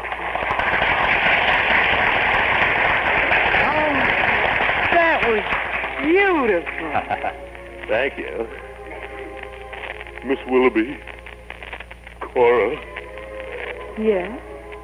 you've stolen my heart, just like in the song. Oh, but Mr. Gildersleeve, we hardly know each other. Well, now's a good time to get acquainted. How about a little kiss? A kiss? What an idea. Yeah, isn't it? I'm coming over there and sit with you. Now, Mr. Gildersleeve. Yes, here I come, Cora. You better sit down. It isn't safe to stand up in a canoe. Don't you worry about me. I'm an old sailor. Admiral Gildersleeve, they used to call me. Oh, help! Cora, help! Save me! Gildersleeve, what's the matter? Save me, Cora! Oh, hello, Bertie. Where am I? You fell in the top of rainwater. Oh, my goodness, no wonder I'm all wet. Help me out of here. Yes, sir. Mr. Gildersleeve, you gonna fix that faucet now? It's still going drip, drip, drip. Yeah, well, so am I, Bertie. This is one of my bad days.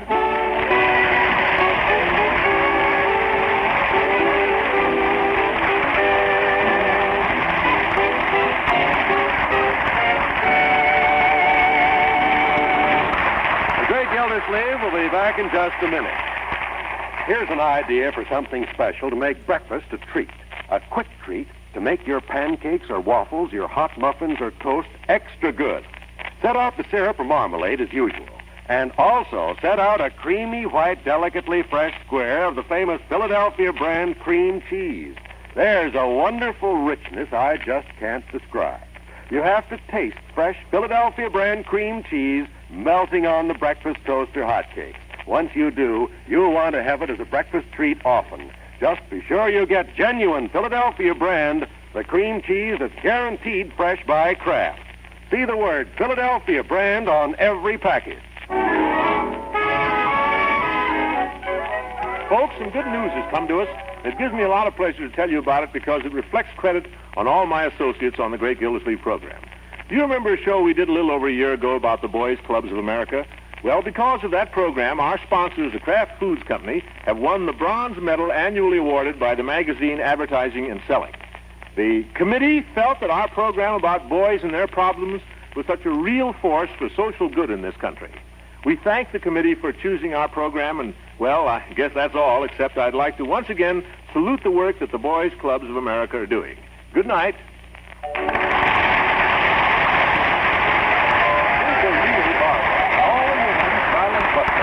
Yours for only 50 cents and a Pabst label. This silent butler is handsome enough for a gift, and it's big. Has a deep, generous size bowl, a long handle, a hinged top that opens at your touch. It's just the thing for collecting cigarette ashes or crumbing your table. Now today, just get either regular Pabst or the new Pabst 2-pound economy loaf. Your dealer will give you full details about getting this beautiful aluminum silent butler that's worth so much more for only 50 cents. Hello? No, Duffy ain't here. No, Archie ain't here. It's just Clifton Finnegan. That's right, nobody's here. But they'll be here in a second. The Duffy's Tavern show will be the next program on the National Broadcasting Company. That's right, NBC.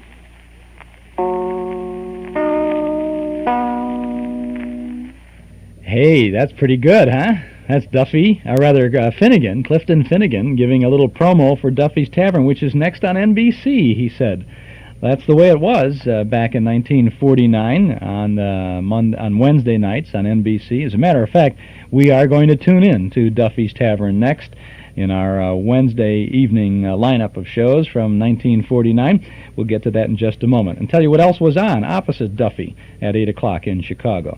The Great Gildersleeve program here from March 9th of 1949.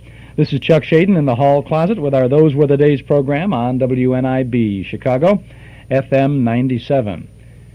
The friendly family of Paterno at Paterno Foremost Liquors, 5303 Milwaukee Avenue at Central, just north of Foster, invites you to visit their fabulous wine cellar for all your entertainment needs. In fact, to encourage you to pay them a visit, Paterno Foremost will give you a 10% discount on any and all Fifth and Quart wine purchases if you will mention our old-time radio broadcast here.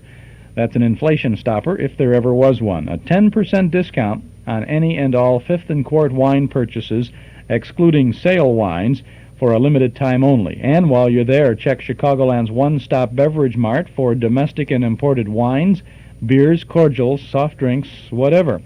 Visit the wonderful world of Paterno, Monday through Saturday from 9 in the morning till 10 at night, Sunday from noon till 8. Paterno Foremost Liquors at 5303 Milwaukee Avenue at Central, just north of Foster. Here's news for old-time radio fans looking for vintage broadcasts on long-play records or on 8-track tapes. Now you can have the original old-time radio shows of the Lone Ranger, the Green Hornet, Gangbusters, The Shadow. Who knows what evil lurks in the hearts of men? The Shadow knows. They're all in this fabulous old-time radio collection, complete and uncut versions of the original shows. You'll also get history-making news reports, the Hindenburg disaster. It's burst into flames. It's crashing. It's crashing terrible. This is one of the worst catastrophes in the world. All the humanity and all the presidents. And there's also FDR, Churchill, Truman, MacArthur, Eisenhower, and more. Plus the greatest moments in sports. Newt Rockne. We're going to get them on the run. We're going to go. Fight. What do you say, man? You'll hear Carl Hubble, Lou Gehrig, Babe Ruth, Jack Dempsey, Joe Louis, and many more. Act now, and you'll also get an extra record of real radio fluffs, goofs, dozens and dozens of embarrassing mistakes. 5 sensational records, yours for just $9.95. 8-track tapes, only $14.95. And if you act right now, you'll also get the fabulous zany Spike Jones playing 10 of his greatest hits, including Cocktails for Two. In some secluded rendezvous that overlooks the avenue, with someone sharing a delight. This and that, with cocktails for two. So that's 6 albums in all, over 150 memories that will live forever. Yours for just $9.95. 8-track tapes, only $14.95. All brought to you by the HRB Music Company. Act now. To order, call 545-2260. That's 545-2260. Get this set of old-time radio records for $9.95, or the set on 8-track tape cartridges for $14.95. That's $9.95 for records, $14.95 for 8-track tapes, plus COD charges. Call now to order 545-2260. That's 545-2260. This is Chuck Shaden on our Those Were the Days program, WNIB, Chicago, FM 97, Wednesday night. We're looking at here this Saturday afternoon, 8 o'clock in Chicago, Duffy's Tavern on NBC. Over on the Mutual Broadcasting System, Gabriel Heder, followed by the Radio Newsreel. On the American Broadcasting Company, it was the Milton Berle radio show, and on CBS, a program called Your Song and Mine. Well, our choice now, yours and mine, I think, is Duffy's Tavern. So we go back to May 19th of 1948 for Duffy's Tavern. It's Wednesday night, so we take you now to Duffy's Tavern, starring Archie himself, Ed Gardner.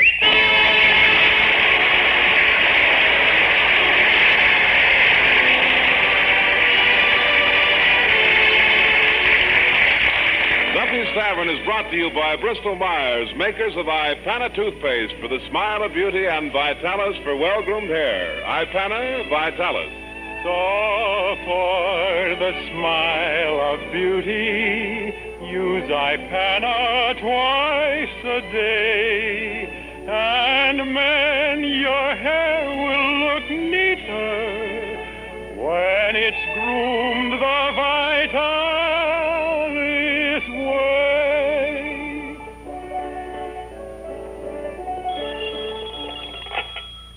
Hello, Duffy's Tavern. Where do you leave meat to eat? Archie, the manager's speaking. Duffy ain't here. Hello, Duffy. How's things? Well, I'd say that our business is on a very solid foundation. Yeah, on the rock.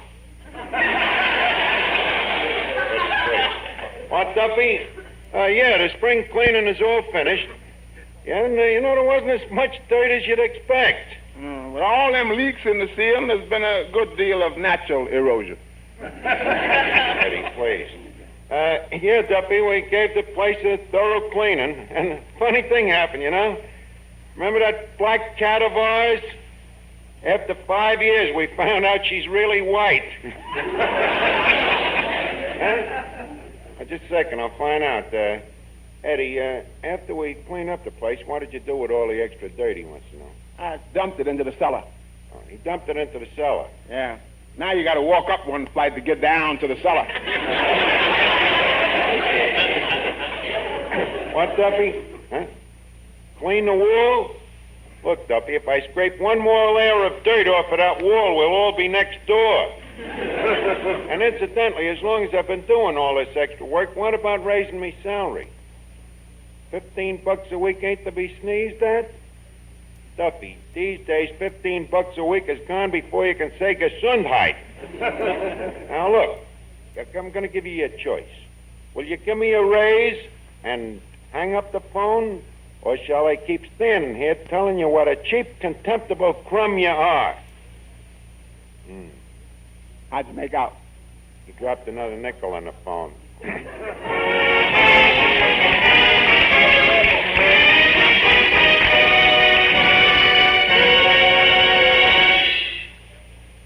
Say, men, what do you want from a hair preparation? You want your hair to look well groomed, don't you? Sure I do. But the trouble is, when I put on a hair preparation, my hair gets all greasy. It looks terrible, and I don't like that. Most men don't. That's why they switch to Vitalis. Vitalis and the famous 60-second workout. For Vitalis is one hair grooming preparation that tames down dry, unruly hair with a natural look, but without giving you a trace of that greasy, patent leather shine. What's Vitalis got that makes it so different? It's what Vitalis hasn't got that makes it so different. Vitalis does not contain one single drop of mineral oil. Only pure vegetable oils that prevent dryness and give your hair a neat, masculine look. Give yourself the famous Vitalis 60-second workout. See how it loosens your tight, dry scalp with a refreshing, tingling stimulation. Routs loose dandruff, too, and helps retard excessive falling hair. You feel good, you look good, and all in just 60 seconds. So to look your best tomorrow, get a bottle of Vitalis tonight.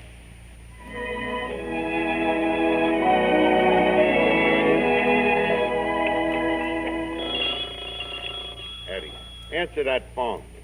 Tell that Duffy that he's an underhanded rat, a snake, a double-dealing swine, and a two-faced skunk, and that I'm up at the zoo getting some new ideas. Mr.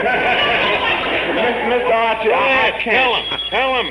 Tell him he's a baboon, a bottleneck, a big bum, and a browbeaten boor. Hello. Duffy's Tavern, Eddie, the keeper of the bees, speaking. Oh, hello, Mr. Duffy. Yeah, Mr. Archie? Well, he's busy here with some very big names. Go ahead. Tell him what I said, the dirty crumb. Hello, Mr. Duffy. Mr. Archie say he's impatient with you. Yeah, that's what he said. Yeah, but these things always lose a little something in the translation. Give me that phone. Now, look, Duffy, for the last time, either I ought to get a raise or I quit. Huh? Okay, I know you love me like a son, but... Yes, I realize the job is steady. I've been with you a long time. Yes, I know that at times you have spoken kindly to me. Yes, you did give me my first chance, that's true. Huh? Will I take a cut? You crumb! That's the thanks I get after all of these years. Years of toil and sweat. Years of keeping me nose to the grindstone. Yeah, and your shoulder to the wheel. Right. And your ear to the ground. Mm-hmm. And your eye on the ball. Right. Right. Too bad you never found time to do some work. I'll ignore that. That tightwad. And with all that dough, too, what's he going to do with it? He can't take it with him. Maybe not, but as soon as he finds out which way he's going, 3-1, he'll make arrangements to have it shipped. What a fiend in human form. Archie, I want to talk to you. Well, if it ain't man's best friend. Good evening, Miss Duffy. Archie, why do you have these fights with Papa? You know his bark is worse than his bite. That's only because he ain't got no teeth. But you shouldn't holler at him like you do. After all, he's an old man, and you're like a son to him. Even more than I am. Well, I just can't stand him. Archie, how about that time you had your tonsils taken out? Who was it paid the hospital bills? Who paid? Miss Duffy, I was in a county hospital, and the county paid the bills. Granted. But who pays taxes to the county? Look, Miss Duffy, stop making like a bluebird. Take this job, and I'm going to quit it. What a dope I was ever to leave Flyshacker, Bushwhacker, Millstone, and Briggs. Who? That law firm that I used to work for. Flyshacker, Bushwhacker, Millstone, and Briggs. What did you do? What do you think I did? Wash windows? That was just a lucky guess.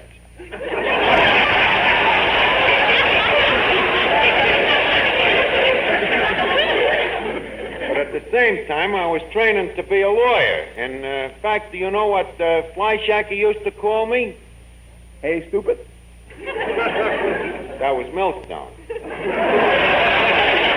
Flyshacker used to call me his corpus delicti.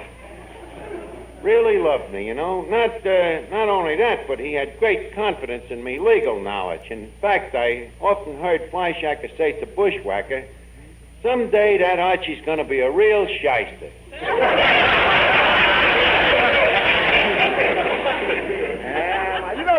You were sure was a sucker to quit that job if Flyshacker and Bushwhacker took that much interest in you. Well, Briggs was even more interested. In fact, I spent most of my time in Briggs' office. Why was that? Briggs was a dame. Yeah,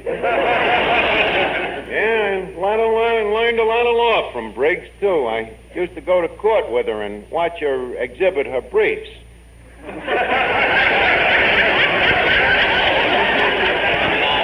What a lawyer she was. When she got through with a jury, they didn't know whether they was coming or going. Hiya, Finnegan. And how's the wife and kids? The what? Finnegan, are you nuts? I ain't married. I know, Arch, but it seems such a friendly way to open the conversation. Well, I'm glad you dropped in. We was just talking about the old days when I studied law with Flyshacker, Bushwhacker, Millstone, and Briggs. Remember what smart lawyers they was, Finnegan? Oh, sure. Especially that Flyshacker. That guy could take a look at a contract and in 30 seconds he could tell you whether it was verbal or written.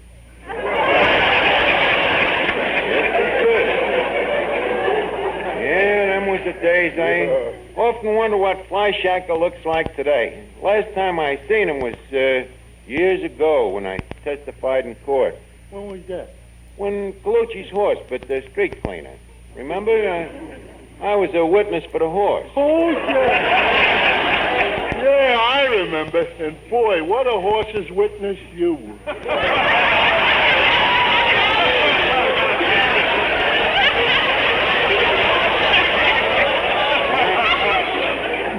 Yeah, that's what Flyshacker said at the time.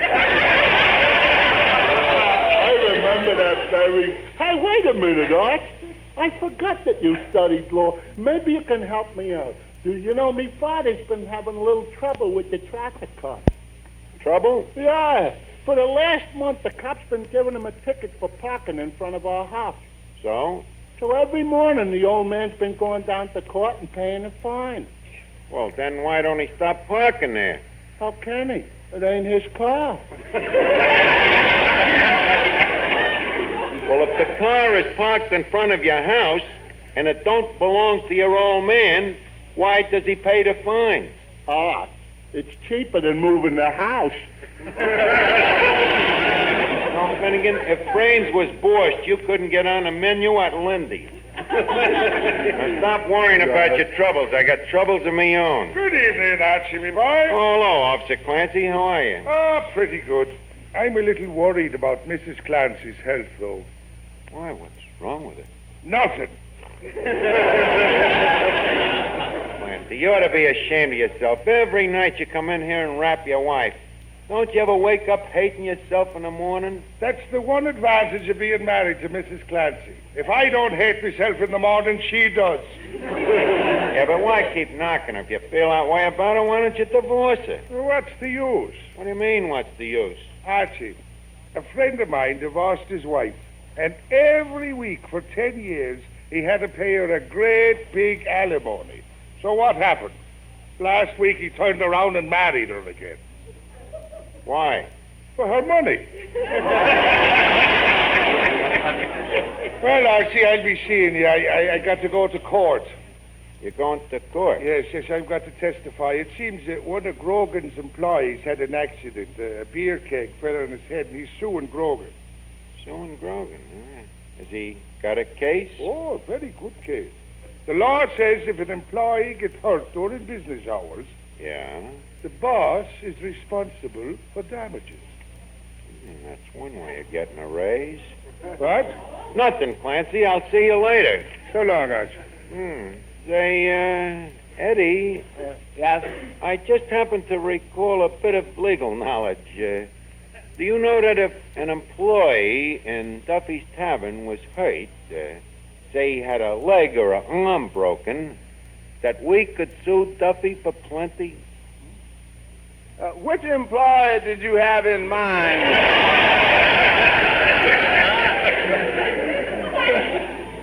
Eddie, you got to do it. It's the only honest legal means I've got of getting a raise out of Duffy. Mr. Archie, a broken arm. I'll tell you what I'll do. I'll settle for a finger. Finger?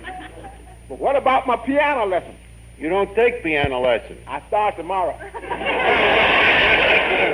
Just a fair weather friend, huh? Okay, I'll get somebody else. Say, Arch, Finnegan, just the man I'm looking for. Finnegan, I got a business proposition for you. Oh, fine, Arch. I've been looking for a good business proposition. Yeah. How would you like to break your arm? Well, I was thinking of opening a hot dog stand, but if that's the trend...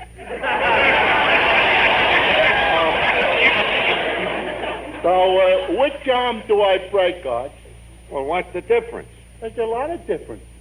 My left arm is shorter. See? It only hangs to my knee. Well, if it'll make you feel better, we'll break your leg. What's it worth? $10. How much for 2 legs? $20. I see. How much for 3 legs? What do you care? You only got 2 legs. You seem to forget I'm still a growing boy. To start with, we'll just break 1 leg. Now, stop being a pig. Just a minute, Arch. If I break this leg, would they send me to the hospital? Probably. Would I have to take ether? Ether? I suppose so. Then the deal is off. That stuff wakes me up. Arch, look. Why don't you break a leg? Me? Break my own leg? Yeah. What are you, a sadist? Well, sorry I said it. Hey, wait a minute. It don't have to be a real accident, does it? It could fake. Yeah, give me that phone.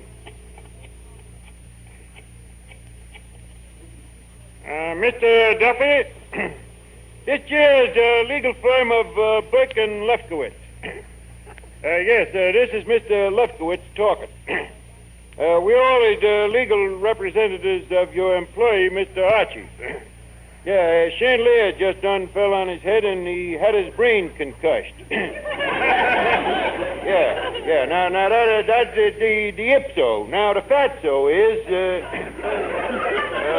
how about making a settlement? You send a lawyer right down to the tavern? Okay. You send the lawyer down? So what? After my years with Flyshacker, Bushwhacker, Millstone, and Briggs, I got a bit of legal knowledge myself. But is it legal in the state it's in?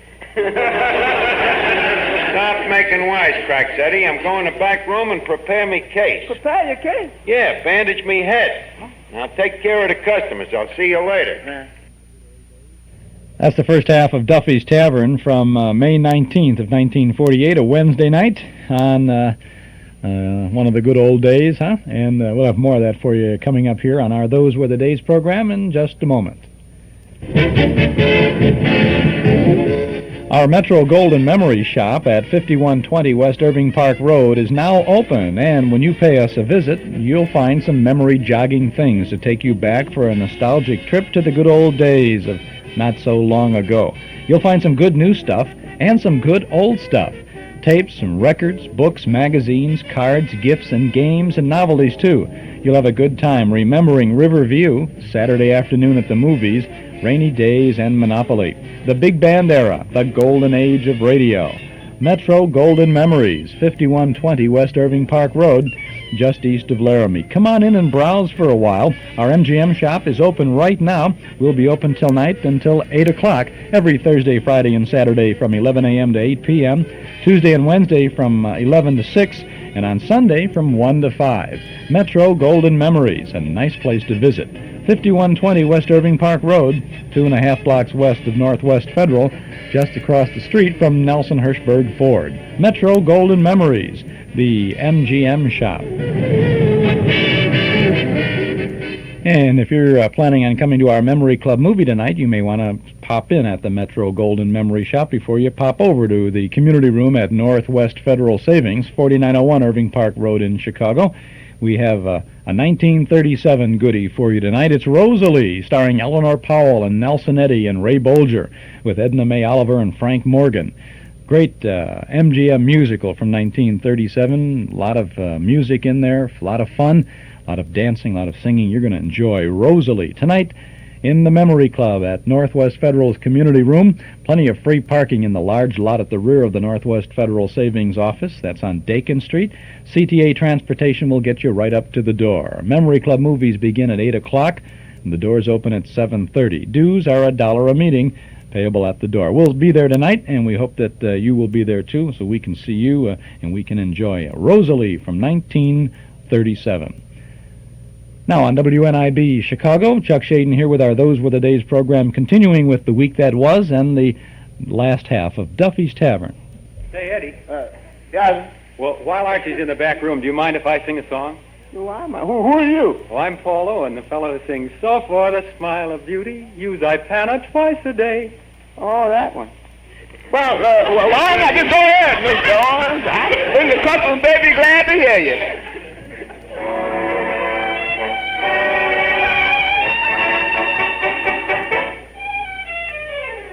In the night, though we're apart, there's a ghost of you within my haunted heart. Ghost of you, my lost romance, lips that laugh, eyes that dance. Haunted heart, won't let me be. Dreams repeat a sweet but lonely song to me. Dreams are dust, it's you who must belong to me. And thrill my haunted heart. Be still, my haunted heart.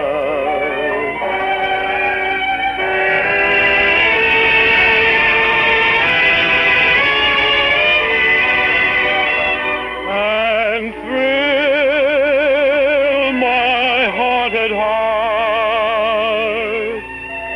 Be still, my haunted heart.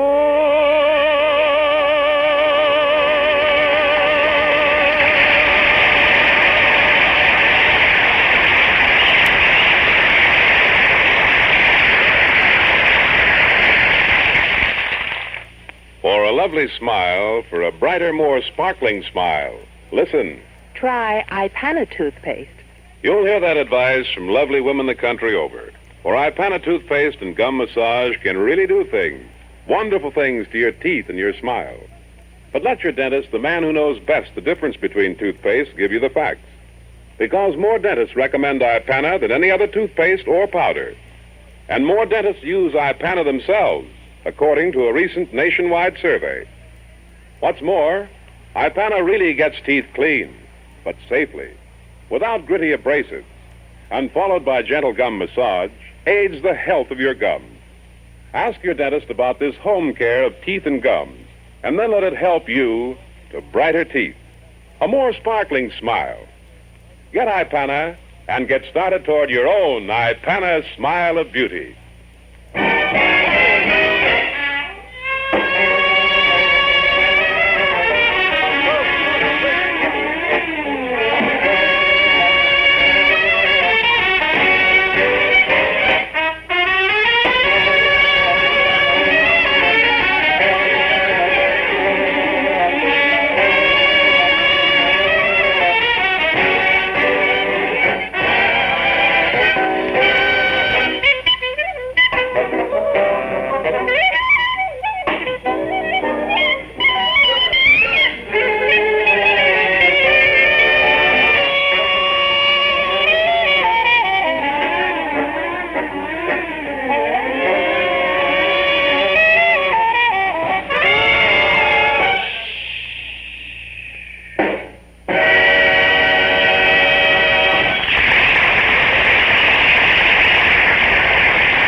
Pin this bandage on me head, will you? That lawyer of Duffy's will probably be here any minute.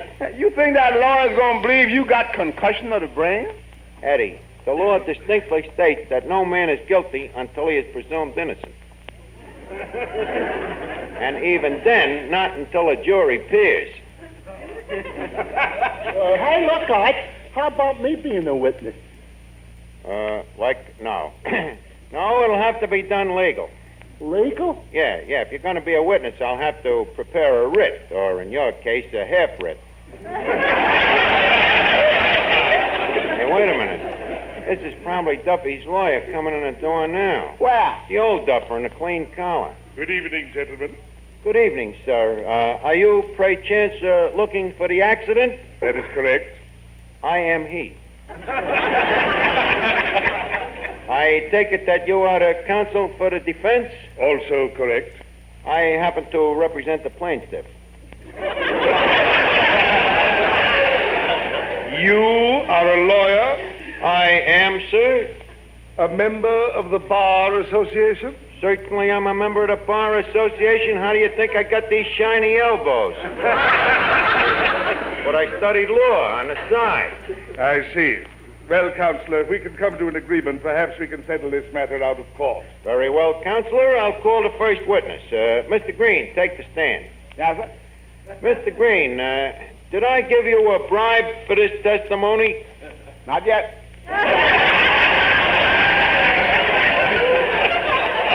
Well, Counselor, does that satisfy you that the case is on the level? No objection, Counselor. Thank you, Counselor. Well, Mr. Green, I would like you to tell the court in your own words, what you know about Duffy's trusted, loyal employee, Archie. I have known Mr. Archie for 7 years, during which time not once have I ever seen him perform an act of dishonesty or disloyalty to his employer, unquote. I thank you, Mr. Green. The preceding statement was a paid political advertisement. Want to take another belt out? Counselor, please do not digress. This is highly irregular. Objection overruled. And may I suggest that the learned counsel keep his yap shut while the court's in session? Mr. Green. Yes, sir? Mr. Green, do you see this chandelier? I do. Can you tell me what it is? Okay. What is it? Chandelier. You're a witness, Counselor. We'll concede that it's a chandelier. I thought you would. Now, Counselor, do you have any no processes? What? Any beefs? Sir, by the prima facie evidence, the merits of your plea are ipso facto null and void. You're willing to surrender, huh? I mean, you haven't given me one iota of proof. Sir, are you familiar with the case of the people of New York versus the itty-bitty tea room? I am not. Then shut up. Now we'll call the next witness. Miss Duffy. Miss Duffy, you mean you're going to let the opponent's daughter testify? Can the learned counsel suggest a better habeas to corpus? Miss Duffy, take the witness chair. Now, Miss Duffy, remember, anything you say will be held against you. Anything? Yes. Okay. Van Johnson. Please. Madam, this court is no place for levidity. We're trying to arrive at a verdict. Now, look me in the eye. I'll still take Van Johnson. I suggest that the witness have a little more contempt for the court. Okay, Counselor, you may question the witness. Thank you. Now, Miss Duffy. The answer is yes. I beg your pardon. That's my answer. Make up your own question. Counselor. Yes? Counselor, your witness. Oh, you're getting tricky, huh? Very well. If it pleases the court, I would like to cop a plea of replevin. On what grounds? I think it's perfectly obvious. I object. What do you object to? I don't know, but it's better than sitting around here like a dope.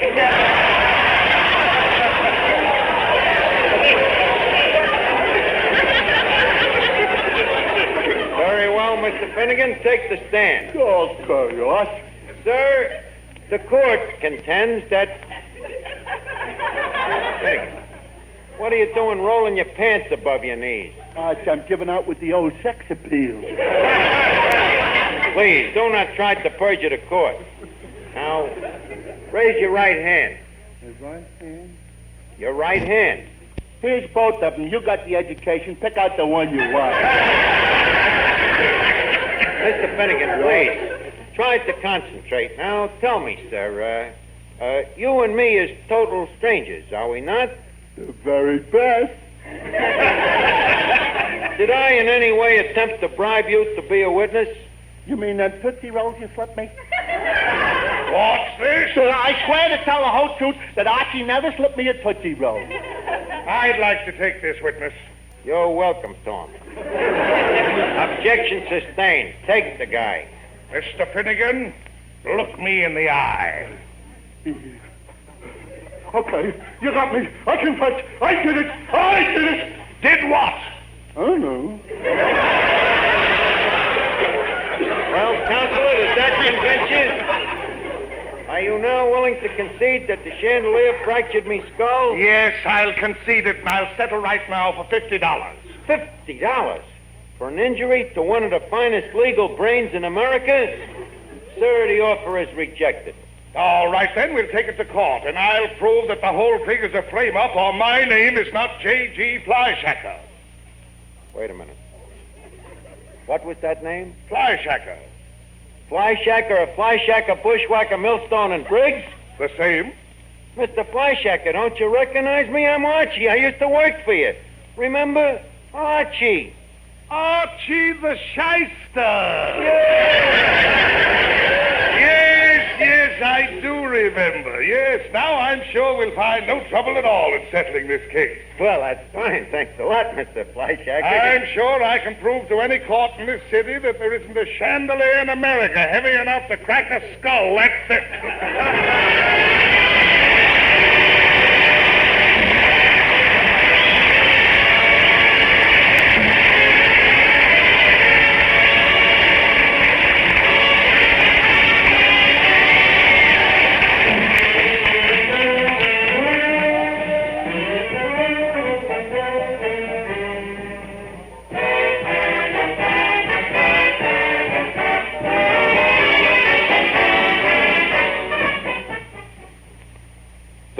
what's this?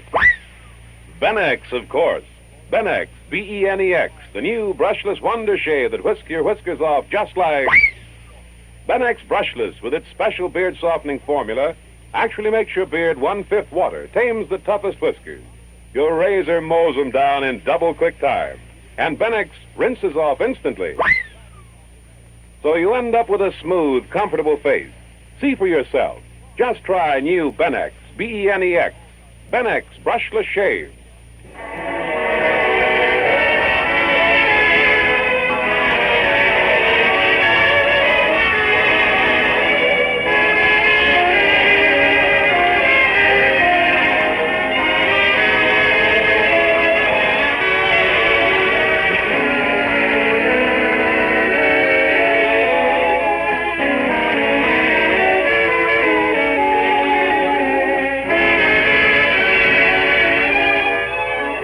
It's time now to leave Duffy's Tavern for this evening, but let's meet here again at this same time next Wednesday, when our guest will be Rex Harrison. Until next Wednesday, then, this is Rod O'Connor reminding you that for the smile of beauty, remember Ipana toothpaste, and for well-groomed hair, remember Vitalis. Each Wednesday, Bristol-Myers bring you Duffy's Tavern. And Mr. District Attorney, which will be heard at 9:30 tonight. 9:30 tonight for Mr. District Attorney. This is NBC, the National Broadcasting Company.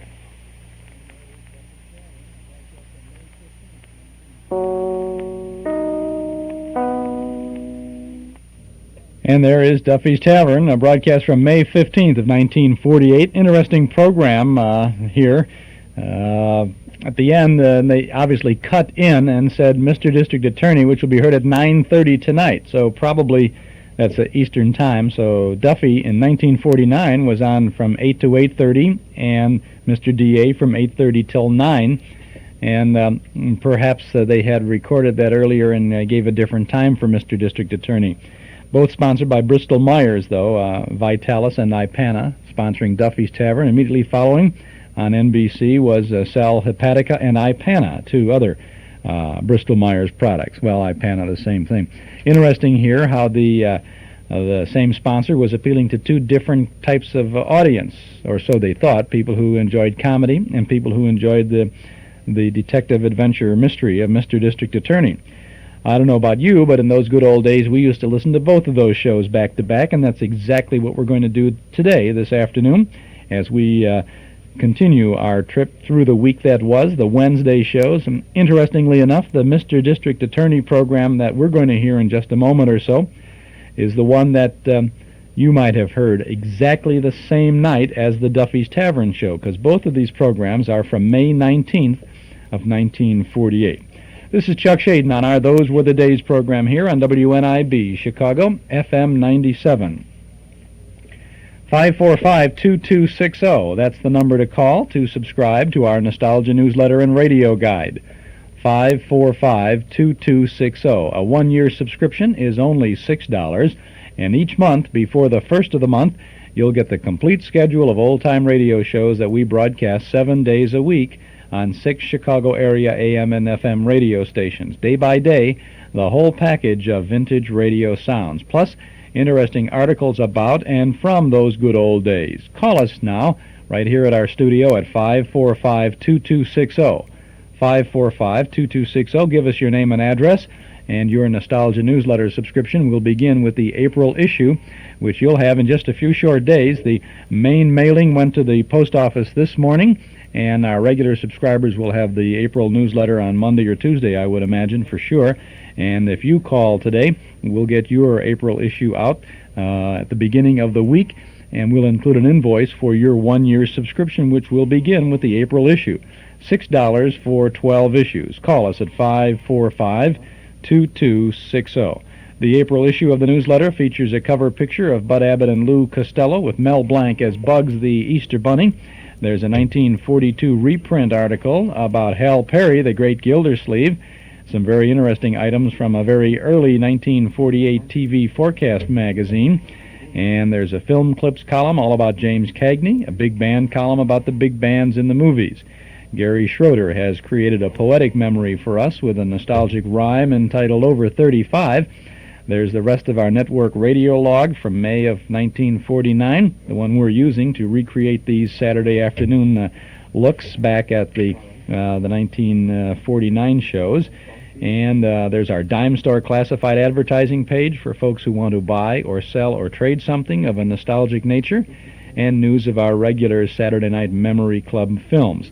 Subscribe now to our Nostalgia newsletter and radio guide. A 12-month subscription, only $6. Call us at 545-2260.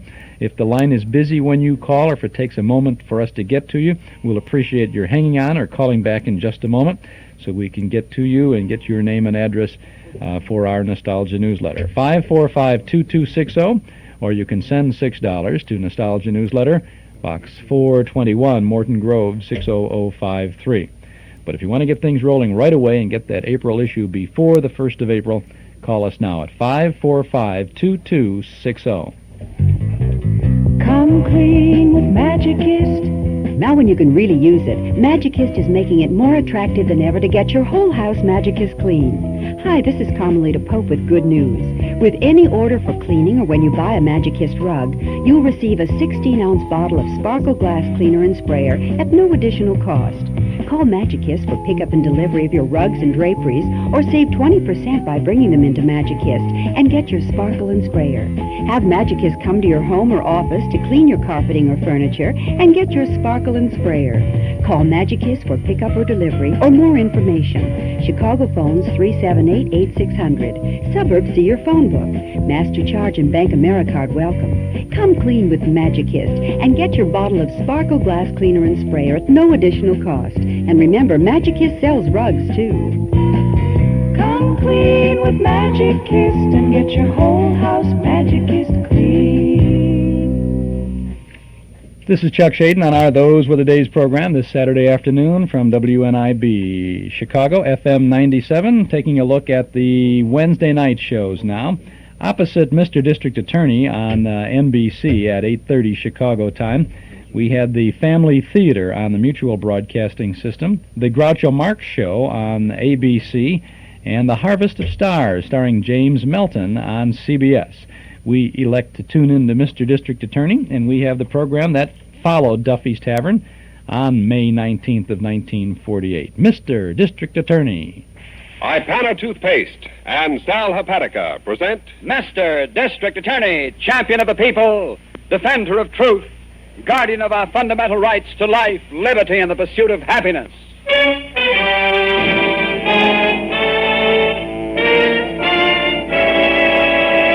Mr. District Attorney is brought to you by Ipana Toothpaste and Sal Hepatica.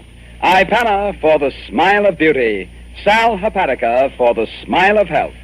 Ipana, Sal Hepatica.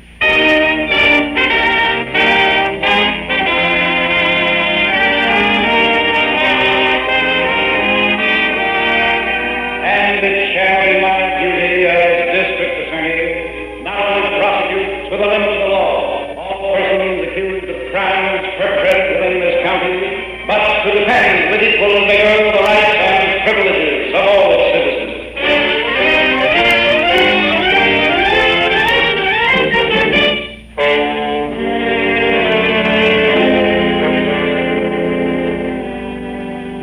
One of the real tragedies in some criminal histories, ladies and gentlemen, is the exaggerated role minor circumstances play in the making of a transgressor.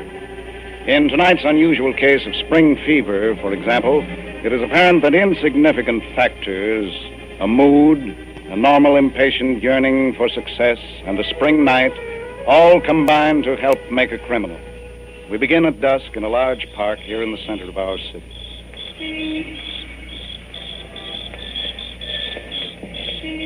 Nicky, Yeah. feel the grass. Oh, isn't it wonderful? Huh? When you run your hand through it, I mean, it's almost like velvet. You catch cold lying on the ground like this, Mary. No, I won't. Couldn't on a night like this. The city seems a million miles away. Only a block. I know, but it seems that way. Oh, listen. Hold my hand, Nicky. Mary, listen a minute. After we're married, or when we have children, I mean. I'm going to bring them over here every night. This same spot. Mary, I saw Deuce Wilton today. Nicky. Nicky. You promised. You know what he is. He's trouble. He even has a police record. Listen, Mary, you gotta understand this. Deuce Wilton and I... Well, we... Nicky, tell me. Tell me quick. I'm scared all over. Nicky? Don't get mad, honey. We got some money, that's all, this afternoon. What?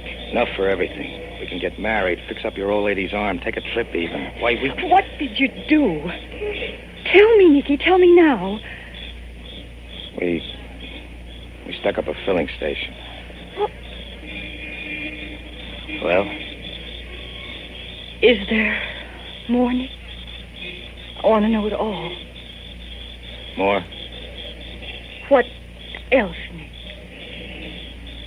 The filling station guy is dead.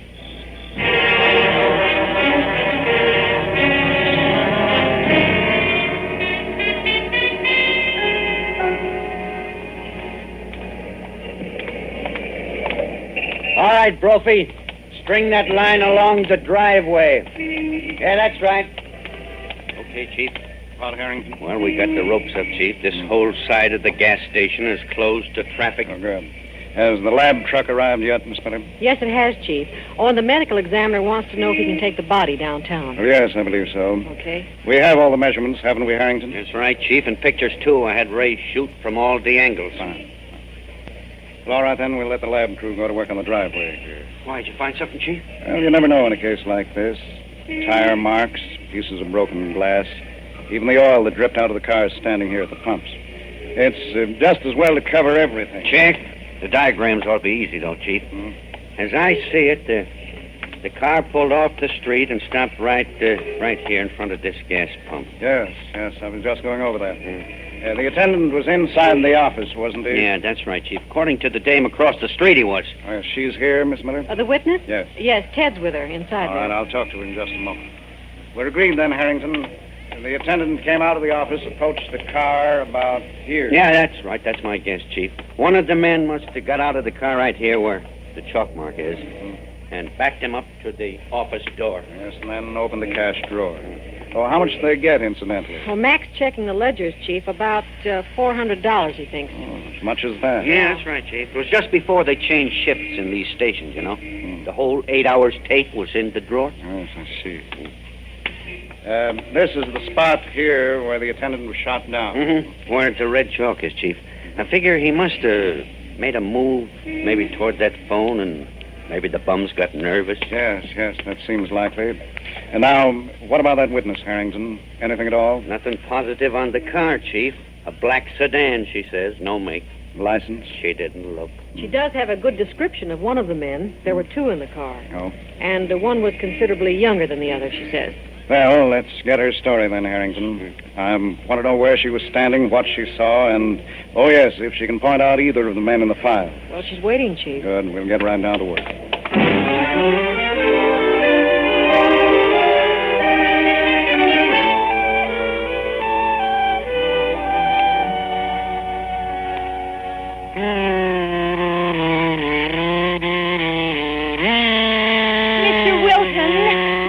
Wait a second, little girl. Hey, Nick, get this now. Get this ending.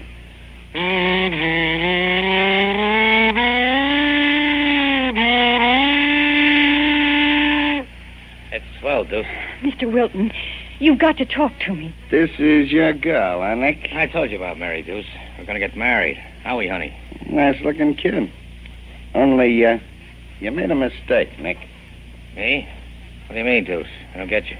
I made Nicky bring me here, Mr. Wilton. I want to talk to you. Hold it, Bright Eyes. Look, Nick. Look at the tip of my nose. Come on, look close. Yeah? What? No harm, Nicky. That's just so you'll remember. I told you not to bring anybody up here. You don't have to hit a guy, Deuce. Mary made me bring her. Yeah? What for, Blue Eyes? Because Nicky's in trouble, that's why. You killed a man this afternoon, didn't you? Yes, and I won't let Nicky get mixed up in it. Mary, will you shut up? Lay out, Nick. Go on, little girl. Talk some more. There's no more to say. I just want you to keep away from Nicky, that's all. Oh, yes, and he's going to give you back his share of the money. Oh, well, that's real nice of him now, isn't it? Go on, Nicky. Give it back to him. Deuce, listen, she's excited. Clam up. You're just a little late, you know, little girl. Nicky is mixed up with me. Plenty mixed up. He didn't kill anybody. You did. Oh, you know that, too, huh? You get more mixed up all the time, Nick.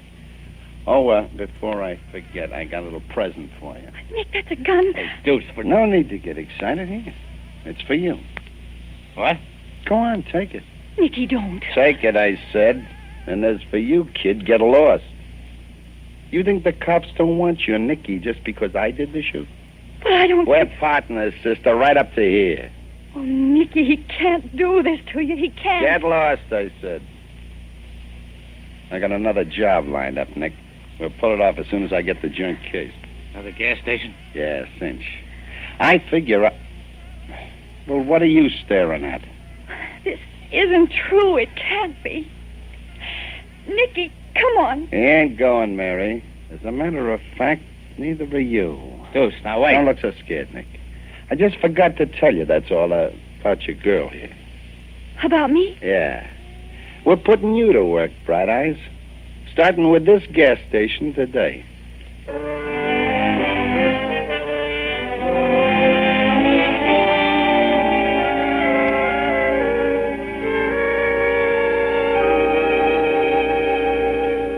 You put on an alert, Harrington? Citywide, Chief. It was on the wire at noon. Good. We may be wrong, of course, but if experience is right, this pair will try another job and soon. Sure, Chief. Like that gang a few weeks back, they knocked over 4 liquor stores, and the 5th one, we nailed it.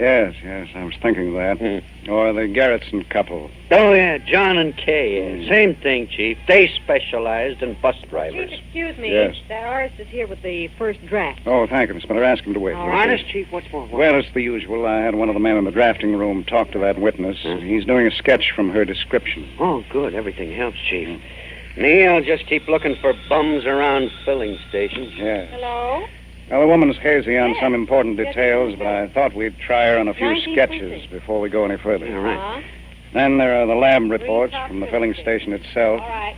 I'll go over those this afternoon. Say, Chief? Yes, Miss Miller, what is it? That was the 19th precinct. Yes? They just got a report on the Green Top filling station in their district. Yeah, what report, Miss Miller? Oh, it's not a holdup, Harrington. But the station attendant was warned this morning. You know, they all were. Well, for Pete's sake, will you get to the point? Well, I'm trying to, Harrington. This attendant says a man has been hanging around his station since noon. Harrington. I got you, Chief. If that joint's going to be cased, we're in.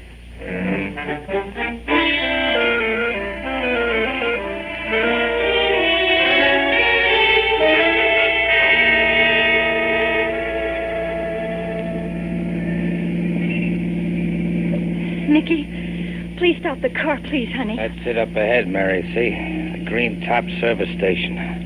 You said it'd be quiet. We can't do this, I tell you. Oh, Nicky, listen to me. Deuce isn't here now.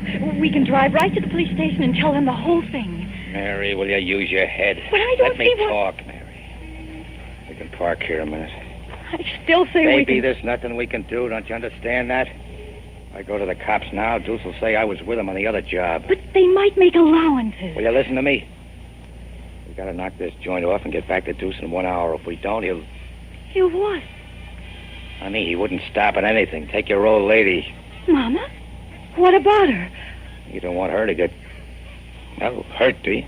Nicky! You gotta think of things like that, Mary. If we rat on Deuce, he might do anything. Oh, Nicky, no. Why, Mama's just... Oh... Now, you see, kid? We got it. Come on. I'm scared, Nicky. I don't want to do this. Take it easy, Mary. I'm turning into the station. Oh, Nicky, please, can't we? Be quiet, baby. There's the attendant coming out of the office. I'm so scared I can't even see. Funny. Deuce said the guy was just a kid. Here we go, baby. Come on, open the door and get out. No? Nothing's gonna happen. Go on. I'll be right behind you. All right. Fill her up, sir? What? Oh, yeah, fill her up. Regular or high test? High test. Boy, it's a wonderful day, ain't it? You'll find out, pal. Start backing up. Huh? You heard me. Into the office, buddy. Stay in front of me, Mary. Okay. I ain't moving, son. Get in there, I said. Come on. Listen to me, son. Listen hard. We've been waiting for you. You ain't got a chance. Nicky. Shut up. Come on, Mac. Move, I said. Look for yourself, son. Go on, look. You see those men on the corner? They're detectives, boy. Nicky, look. That's right. The other side, too, Nick.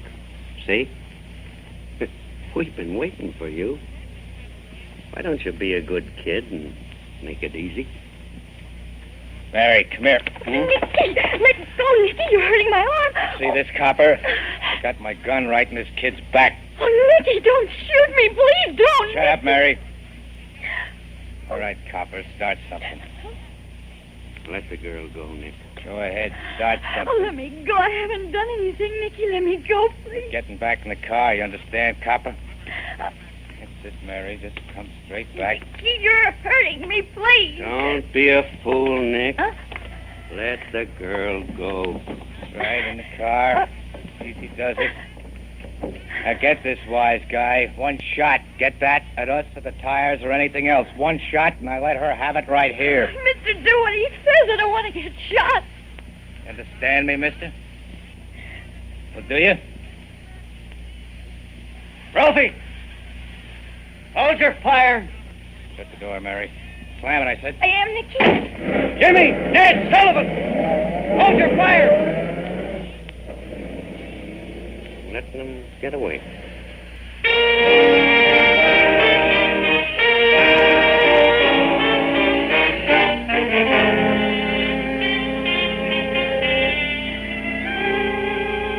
In just a few moments, we will pick up the developments of this interesting case. But first, here's an important question. Tell me, who should know best the difference between toothpaste? Who should know best the difference between toothpastes? Why, that's easy. Who else but your dentist? That highly skilled friend of yours whose life work is the care of your teeth, the health of your gums. So just ask your dentist about Ipana toothpaste and gentle gum massage. So many dentists recommend massage. And a nationwide survey shows more dentists recommend Ipana toothpaste than any other dentifrice. And wait a moment. More dentists personally use Ipana than any other toothpaste. That's right. There's an overwhelming preference for Ipana. You see, Ipana, followed by gentle gum massage, is the modern way to aid the health of your gums and the brilliance of your smile. Help your dentist help your smile. For remember, your dentist knows best the difference between toothpastes. Begin now getting your new Ipana smile. Taste the freshness, feel the cleanness, see the sparkle. Get Ipana toothpaste for your Ipana smile. And that's the first half of Mr. District Attorney from May 19th of 1948. This is Chuck Shaden with our Those Were the Days program on WNIB Chicago, FM 97. We'll continue with the real Mr. District Attorney after this reasonable facsimile.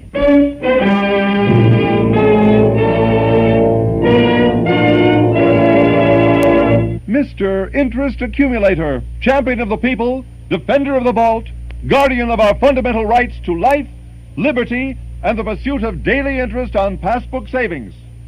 And it shall be my duty as interest accumulator not only to pay the highest interest permitted by the limit of the law, but to pay it to all persons holding passbook savings accounts perpetrated at Northwest Federal Savings, and to defend with equal vigor the rights and privileges of all Chicagoland savers to open and hold an account at Northwest Federal Savings, earning top interest from the date of deposit to the date of withdrawal. Come on, Herringbone. We're going to Northwest Federal Savings to investigate the case of the growing balance.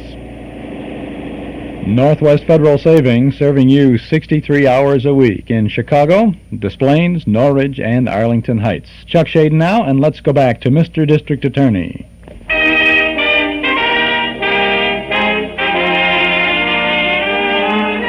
And now back to Mr. District Attorney.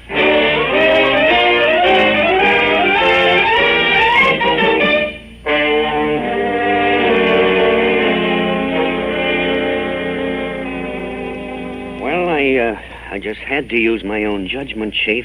What decided me was the kid himself, this Nicky. How do you mean, Harrington? Well, I'm looking for a murder, Miss Miller, right? Yes. A guy that looks something like that sketch the chief had drawn up? Yes, from the description by that witness. Oh, yes. Yeah, okay, so when this Nicky kid uses the girl as a shield, I think to myself, now, Harrington, if you start something, that little girl might get shot. Yes, go on. Now, if this Nicky looked at all like the killer I'm after, Chief, maybe I ought to handle it different, but it ain't the same face at all. Well, I didn't get away. It's all right. I agree with you completely. It was the only thing to do. Oh, thanks, Chief. Of course, we got right on it after the car pulled out. I got every precinct in town alerted. Well, I shouldn't think it'd be so hard from now on, Harrington. The description you gave of Nicky and Mary is in all the papers this noon. Yes, what puzzles me is the new set of people. The first filling station robbery, the murder, that is, was done by two men. Sure. And the one that saw one of them sure ain't talking about this Nicky, Chief. Well, we're making some progress, at least. The ballistics report is in on the shooting. Oh, yeah? Oh, Chief, that other report is here, too, the one on the tire marks. Oh, yes, thank you, Miss Miller. I've got Ted on the files, Harrington. He's checking all the pictures that look anything like the murder. Oh, excuse me. Hello, District Attorney's office. Yeah, Chief, what about the ballistics report? Anything in it? Speak slowly, please. I just a moment, can't hear you. Harrington. Yes, I have that. Mrs. John Evans. Your daughter, Mary? Oh, in the newspapers. Yes. What was that? I'm sorry, I didn't get that. Nicky what? Oh, for crying out loud, let me have that, Miss Miller. This is what we've been waiting for.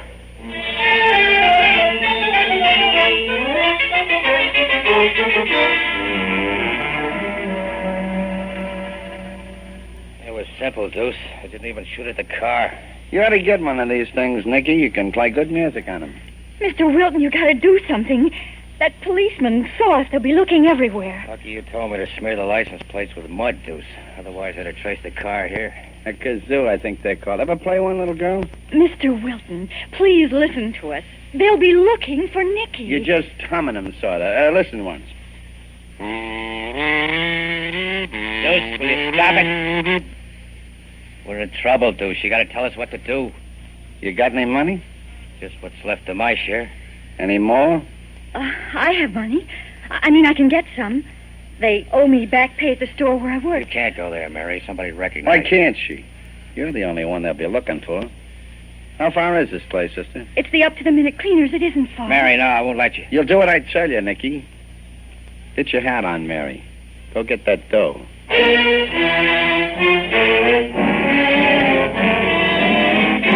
All right, Mrs. Evans. Now, there's nothing to be afraid of. Just tell me everything you can about your daughter, Mary. District Attorney's office calling. Is this the up-to-the-minute cleaners? Well, just a moment, please. The District Attorney wants to talk to you.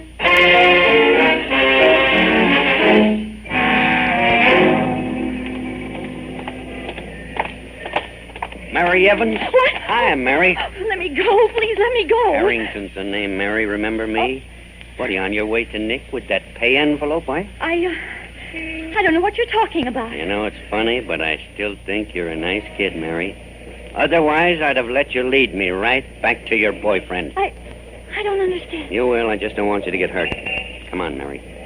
We got a date downtown.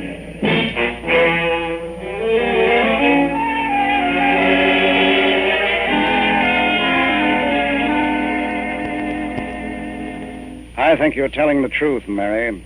Don't you, Harrington? I think she is, Chief. And don't you see, Mary, it isn't Nick we want so much. It's the other man. Now, there is another man, isn't there? Please. I don't know anything. Let me have that sketch, Harrington. Yeah, right here, Chief. Now, this is the man we mean, Mary. You know him, don't you? Oh. Don't you? Oh, please, won't you just leave me alone? Can I try, Chief? Yes, sure, of course. All right, Mary. Nick's in trouble. You know that, don't you? Yes, sir, I do. All right, Mary, listen to me. Being in trouble is one thing, and murder is another. But Nick didn't kill anybody, honest. Who did? I can't squeal on Nicky. Mary. I'm sorry to interrupt, but this is important. Yes, sure, what is it? One of the detectives you assigned just called in. He's located the, wait a minute, I got it written down here. Oh, the 717. What? You sure, Miss Miller? Yes, sir, he's waiting on the phone for instructions. Harrington. Yeah, Harrington. Chief, what is it? Everything we need, I hope. Oh, Miss Miller. Yes, sir. Call the emergency crew, will you please? Huh? 4 cars on the truck. Right away, Chief. The riot squad? What for, Chief? For a killer, Harrington. Come on, let's go.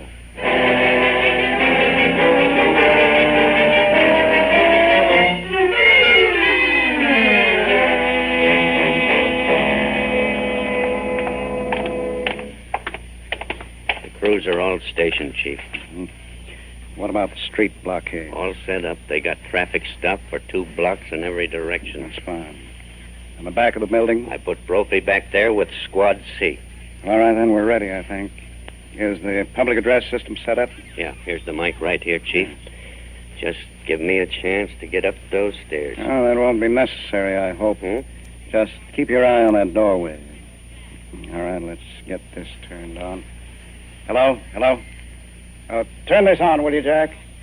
Hello? Hello? Oh, that's fine. Thanks. Yeah, let's not play with these babies too long, Chief. They're tricky.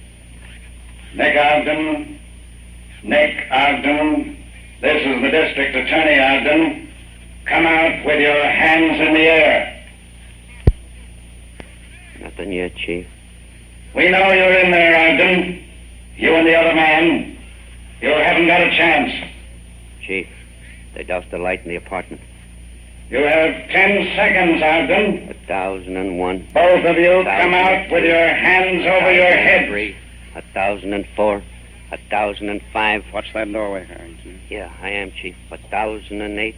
1009. 1010. Harrington, stop. They're shooting, Chief. Crazy bums. They're in that hallway. Stay down, Harrington. I'll signal the men. Okay, get out of my way, Chief. I'm going in. No, not without me, you're not. Come on. Now watch it, Chief. Keep down. There go the tear gas bombs. We can use this car for a shield, Chief. Okay? Yeah. See anything? Hey, boy, they're shooting pretty good. You okay, Chief? Yeah, sure. Yeah, I'll signal the second squad. Hey, Chief, look. Here comes one of them. I see him. Watch it. Come and get me, you lousy cops! He's fallen, Harrington, on the sidewalk. Yeah, watch it, Chief. There's still one more. Yeah. I'm coming in to get you, punk. Harrington, look out. Gun! Shoot, you rat! Shoot! Come on, copper! Come on in and get me! Don't worry, mister. I'm coming. You couldn't hit me! Harrington! Hey, Chief! Give the signal. It's all over. Right. Hey, Nicky. Harrington, you're all right? Yeah, sure, Chief. And you? Nicky. Mary, Mary didn't squeal, Nick. Is that what you want to know? Yeah, Is he dead, Harrington? Yeah, Chief, he is. How's the other one? Yes, same thing. Both of them are all through.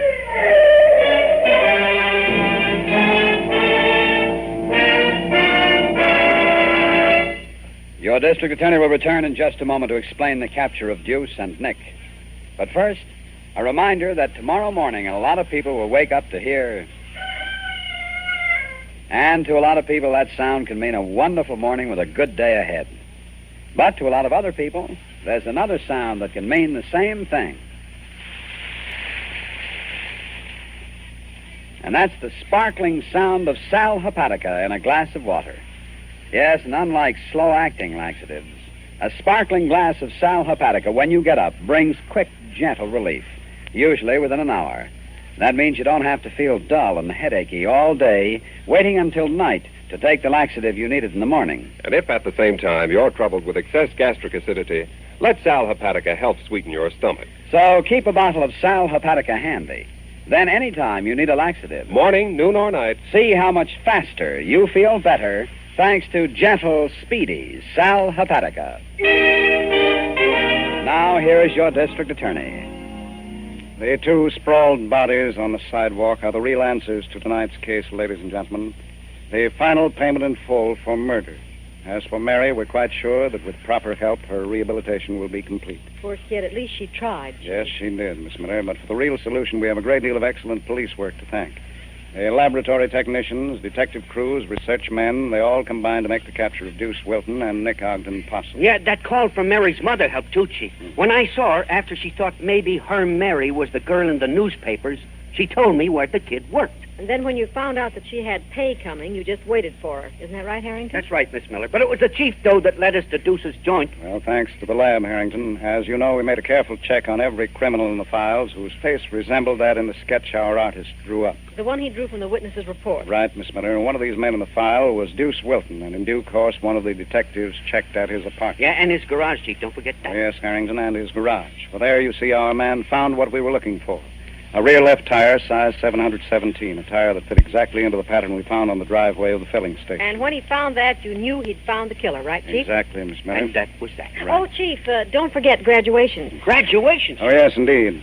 Right now, with school graduations at hand, many young people are wondering what life work to take up. Well, do you have the answer? Well, I want to suggest that these intelligent young folks give careful consideration to teaching as a career. Just what does teaching offer, Chief? Well, teachers enjoy such advantages as security, long vacations, and now a rising standard of pay. But even more important, the teachers hold a unique position of honor and respect in the community. Quite naturally, people look up to a teacher, for it is the teacher who molds the characters and futures of our children, and through our children shapes the future of our country.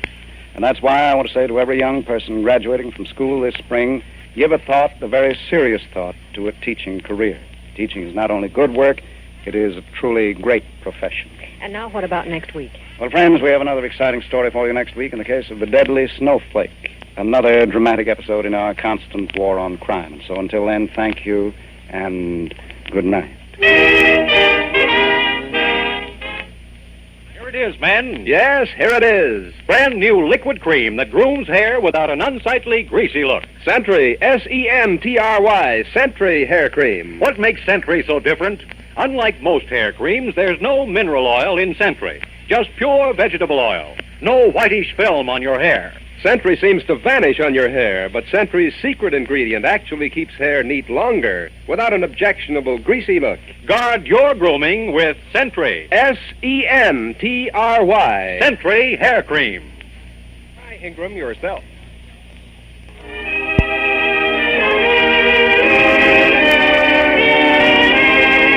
The names of all characters of tonight's dramatization are fictitious, and any resemblance to names of living persons or actual places is purely coincidental. Our stars were Jay Jostyn in the title role, Len Doyle as Harrington, and Vikki Vola as Miss Miller. The music was under the direction of Peter Van Steeden. The program is produced and directed by Edward A. Byron and written by Robert Shaw. Mr. District Attorney was originated by Phillips H. Lord. Remember, Ipana toothpaste for the smile of beauty, Sal Hepatica for the smile of health. Bristol Myers invites you to tune in again next week for Duffy's Tavern and Mr. District Attorney.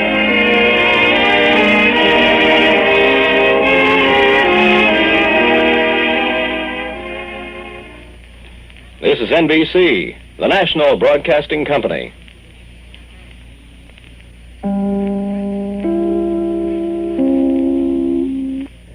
Mr. District Attorney from May 19th of 1948. Interesting happenings at the end of that show there. A little sloppy work there. The Nabet guys must have been out on strike that week, huh? That night. The engineers, it was probably a recorded show, and the agency said, the advertising agency for the client, Bristol Myers, said, substitute this commercial for the one that's on the tape, or on the record, as it may have been. I think they may have been using tape by 48. So they cut one in and pulled out the other, but they didn't, they cut back, well, you heard it. This is Chuck Shaden on our Those Were the Days program on WNIB, Chicago, FM 97, the week that was. Tuning in to the great Wednesday night shows from the week that was. So far we've heard Can You Top This, The Great Gildersleeve, Duffy's Tavern, and Mr. District Attorney. We're up to 9 o'clock in Chicago. We have some interesting choices, and we'll make a choice in just a moment or so. But perhaps you would like to choose our cassette tape of the month for the month of March. Here's a little clip from Ralph Edwards' production of This Is Your Life, Charlie McCarthy. Sure, and I was a guest star myself once on Charlie McCarthy's program. Begorra the Jabers, it's Maureen O'Sullivan, isn't it? Yeah, right, Charlie. Miss O'Sullivan was one of the motion picture stars your program brought into the American home as a guest. And here she is, coming through the Philip Morris Archway. Maureen O'Sullivan! Charlie. Oh, hello. Hello, Edgar. Hello, Maureen. It's wonderful to see you again. It's sure, and that it is, Maureen. Say, Ralph, how is me Irish accent? That sounds good to me, Charlie. Yeah, of course, I work under a little handicap, you know. Yeah. Every once in a while, I get a little Swedish tinge in it. I never know whether Bergen will sound like Blarney or Smorgasbord.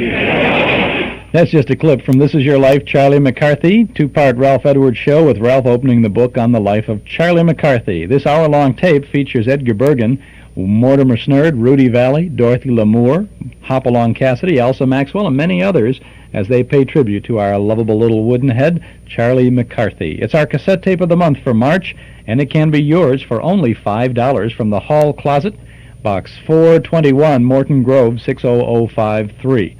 This Is Your Life, Charlie McCarthy, two consecutive half-hour programs from March of 1950. They're back, and they're back-to-back on our March cassette tape. $5 from the Hall Closet, Box 421, Morton Grove, 60053, or you can get your March tape at any of the 4 offices of Northwest Federal Savings in Chicago, Des Plaines, Norridge, and Arlington Heights. Charlie McCarthy getting the star treatment from Ralph Edwards, our cassette tape of the month for March, $5 from the Hall Closet, Box 421, Morton Grove, 60053. We will also include a list of previous cassettes of the month that are still available when you order this March tape.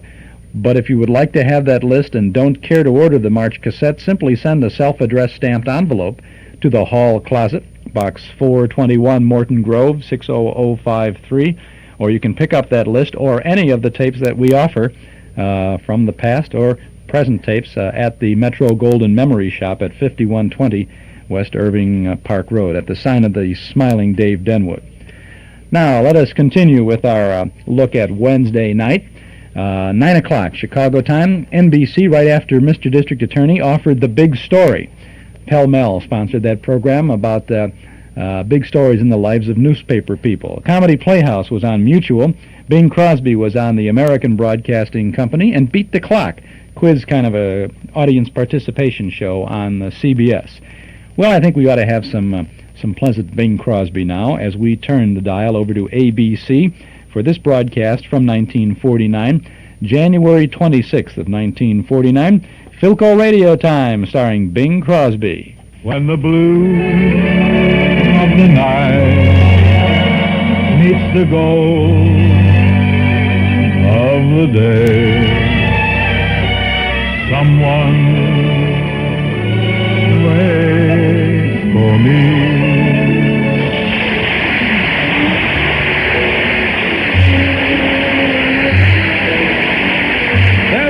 Carpenter welcoming you to PHILCO Radio Time, produced and transcribed in Hollywood with John Scott Trotter and his orchestra, Judd Collins with the Mares, and Bing's guests, Peggy Lee, who sings for Chesterfields, and Abe Burrows, who sings for laughs. And now here's Bing Crosby, who sings for the fun of it. What fun. This is a tough racket, Ken. Up at 5 every morning, vocalizing, then 2 hours of road work. Oh, no. Stop it, Bing. Only fighters do road work. Well, the way I sing, I got to be able to defend myself. Ken, John Scott is lifting his baton, I see there, which is a signal for me to dance out of my corner and sing The Night Has 1,000 Eyes. I'm ready, John. Ring the gong.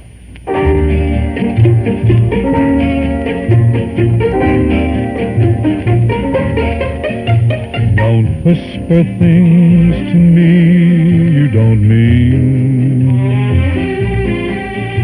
for words deep down inside can be seen by the night. The night has 1,000 eyes, and it knows its truthful heart from one that lies. Though romance may have called in the past, my love for you will be everlasting and bright, as bright as the starlit sky. and this wondrous night that has 1,000 eyes. I've lived my life walking through a dream, for I knew I would find this moment supreme, a night of bliss and tender sighs in the smiling down of 1,000 eyes. The night has 1,000 eyes.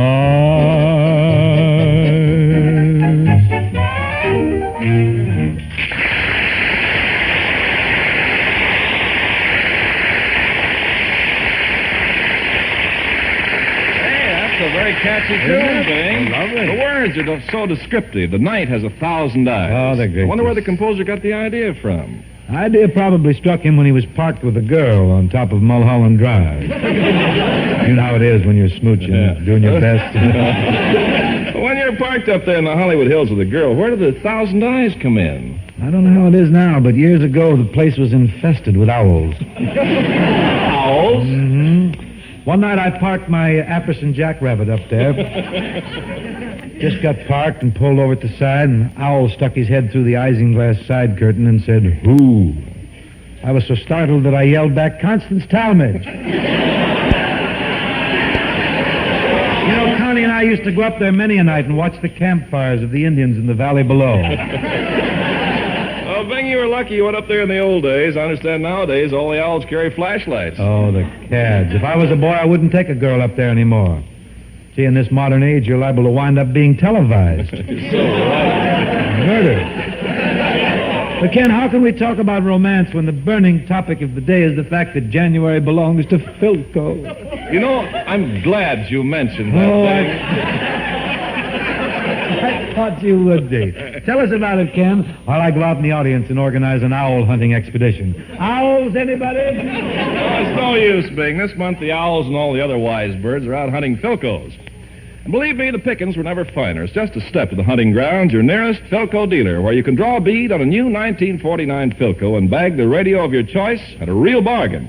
How can you miss? Your PHILCO dealer is loaded with sensational money-saving offers, red-hot buying opportunities on the greatest selection of new PHILCO models in history.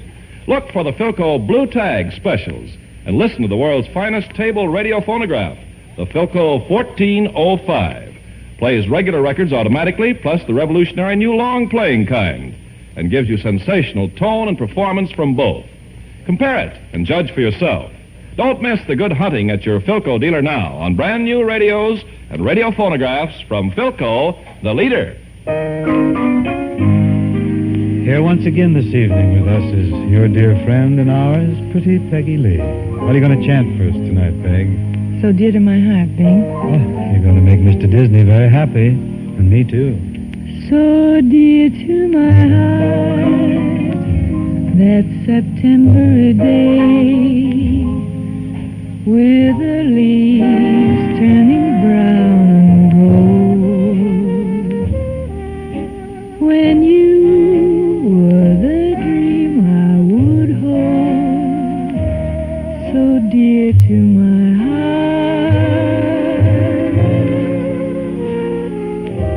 so dear to my heart, that December-y day, when we stroll down a snow-white lane, the kiss that we shared will remain so dear to my heart. And when it's springtime and fields are dressed with flowers, you're the dearest flower in view. Oh, how I treasure all the happy hours and the joys I shared with you. They bloom in my heart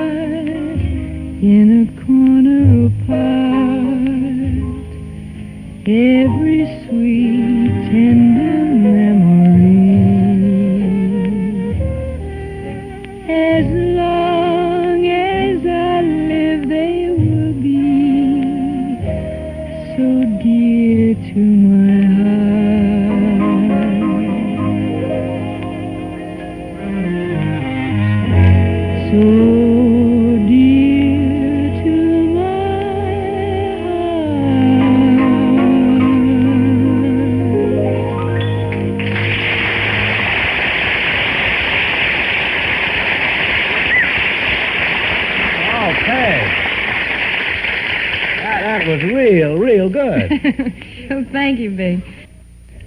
And that's the first segment of PHILCO Radio Time with Bing Crosby. Peggy Lee there from January 26th of 1949. Did you see Bing Crosby last night on television on the Bell Telephone Hour special? He was in good form on that show, I think. And I don't know about you, I thought it was a very good show, very well done. We'll get back to this good PHILCO Radio Time in just a moment. Running boards and rumble seats, they were standard equipment on a new Ford back in 1931 when Nelson Hirschberg Ford first put up their "We're in business to serve you" sign on Irving Park Road. In the 45 years since then, running boards and rumble seats have become but a fond memory.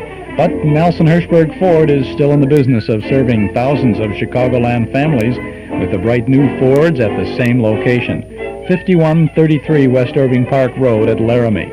And when you visit Nelson Hirschberg Ford, you'll discover what's made their business prosper all these years. You'll discover that Nelson Hirschberg Ford wants your business today and tomorrow, too. They stand on their reputation as one of Chicagoland's oldest, most respected Ford dealers. And you can be sure that when you buy a new Ford or a clean select used car from Nelson Hirschberg, you'll get more than an automobile. You'll get a Nelson Hirschberg automobile, one with reliability and dependability as standard equipment. Ask the man who owns one. Nelson Hirschberg Ford, 5133 Irving Park Road, 5 blocks west of Cicero at Laramie. That's just across the street from the Metro Golden Memory Shop. Now, let's get back to PHILCO Radio Time with Bing Crosby. Hey, by the way, I have a message for you. Message for me? Yeah. I was parked up on Mulholland Drive last night. Yeah? Yeah, and an owl stuck his head in the car and said, "Whatever happened to Crosby?"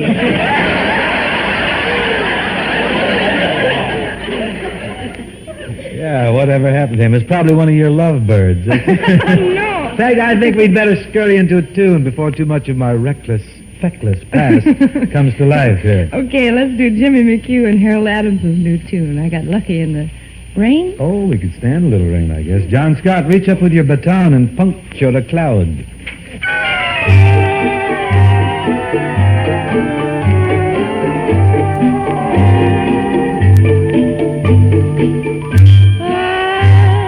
Got lucky in the rain one day when I had nothing to do for an hour. I walked around in a shower. I had reason to complain. One moment I was sadly in need of a song. Next moment you came along. Then the heavens smiled at me. My heart said, how lucky can you be?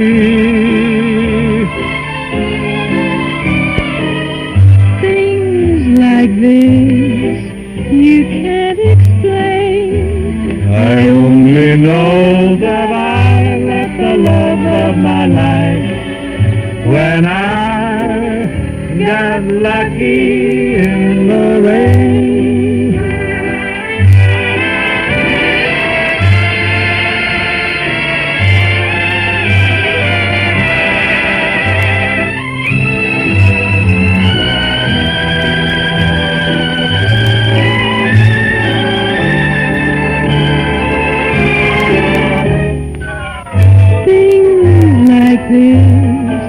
You can't explain.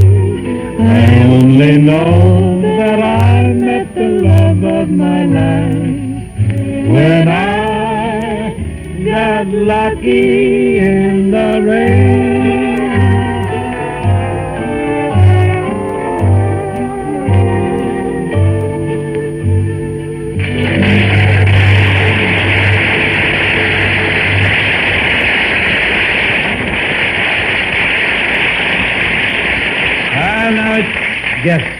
Guest time, and a pleasure to present a young man who is a smash favorite in radio, television, nightclubs, and he's currently appearing at El Rancho Vegas in Las Vegas, Nevada. Here is Abe Burrows, the world's greatest Abe Burrows. Thank you, Bing, thank you, and I want to say it's mighty generous of you to have me here.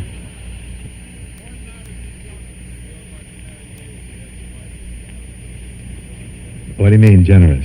Well, to me, it's real proof of your generosity. The fact that you're not only unafraid, but perfectly willing to share your program with another romantic male singer.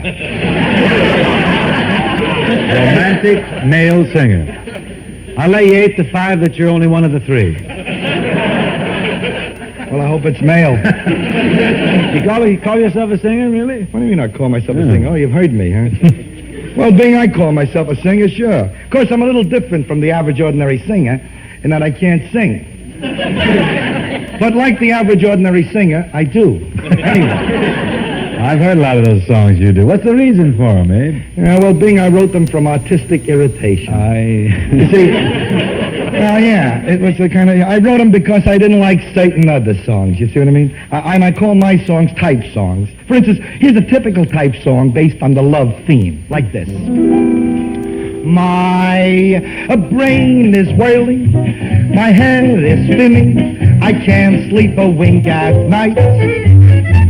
My appetite's gone, my nerves are all ragged, my blood pressure's up, and my eyes are all bagged. My ears are ringing, my stomach's turning, my heart is pounding too quick. But I talked to the doctor, now I'm worried no longer, 'cause he said it ain't love, I'm just sick.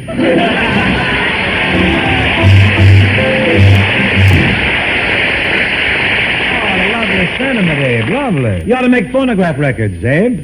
Are you kidding? No. I record for the same company you do, Decca. You made any records? Are you kidding? I made a whole album. Well, has it sold well? Are you kidding? No.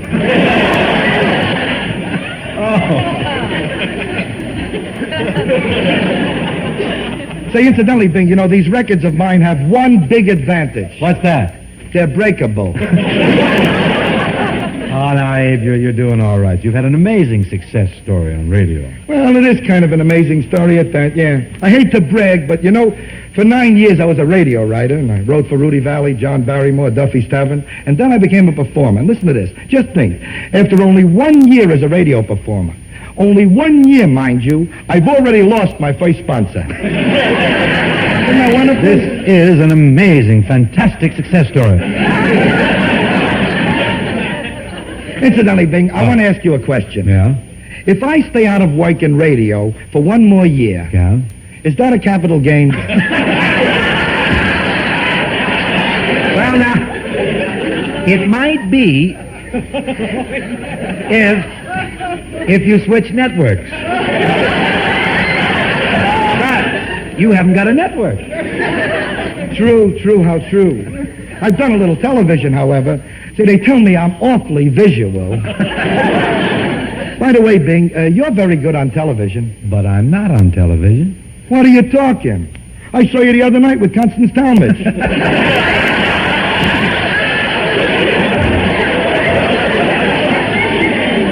Yeah? It was an old short called Fun on Mulholland Drive. Where did you see that, in the Nowell drugstore?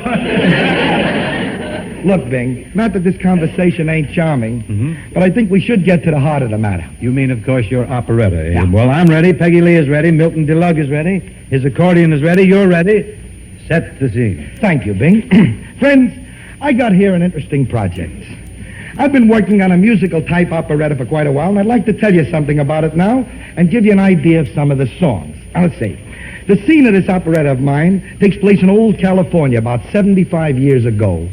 Glamorous, romantic California. Yeah, back in the days when a man could gallop along the road on a dashing horse without people thinking he was working for Republic. Well, let's be serious about it. Oh, I'm sorry. You mind? Lost my head. Yeah.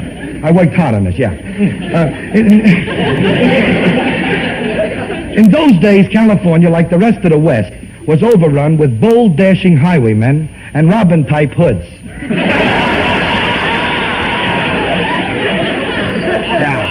A lot of bandits. You see, now these bandits have since disappeared from the whole West. Modern technology has replaced them all with slot machines. Well, anyway, the hero of our operetta is the most famous bandit in all California. His name, the Purple Phantom. And as the curtain rises, the Purple Phantom and his Jolly Bandits are singing a Jolly Bandit-type song. It goes something like this. You ready, Bing? Right. Like this. We are bandits bold, we rob and steal, we raise such a terrible fuss. We take from the rich and we give to the poor, and the poor that we give to is us. Jolly, jolly bandits, ruthless and brave, the kind that you read about in books. People call us highwaymen and Robin Hoods, but we're really dirty crooks.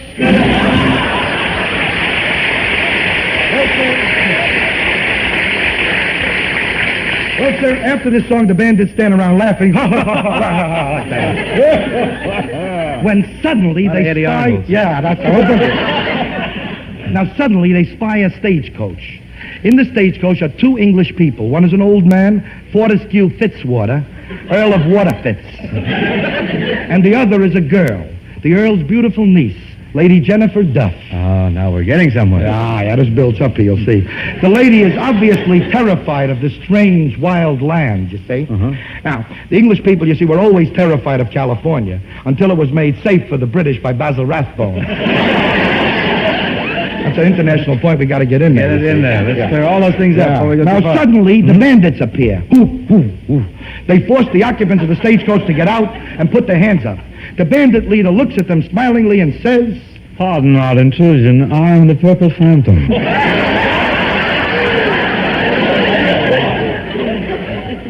Then he shoots the driver of the stagecoach. He knocks the old Earl down and kicks him in the teeth. Then he turns to the lady, bows, and he says, "Your servant, ma'am." And she says, Sir, I can see you are a gentleman.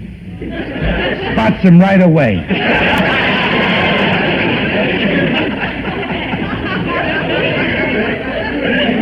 Well, anyways, the story drags on in the usual way. The Purple Phantom takes Jennifer Duff and old Fortescue Fitzwater to his mountain hideout. And there, under the stars, on Mulholland Drive. Oh, no. The Purple Phantom stands. He gazes at the lovely Lady Jennifer. She says to him, Tell me, Purple Phantom. And he interrupts her and says, "Please, just call me Perp. I'm a gay dog." What are you?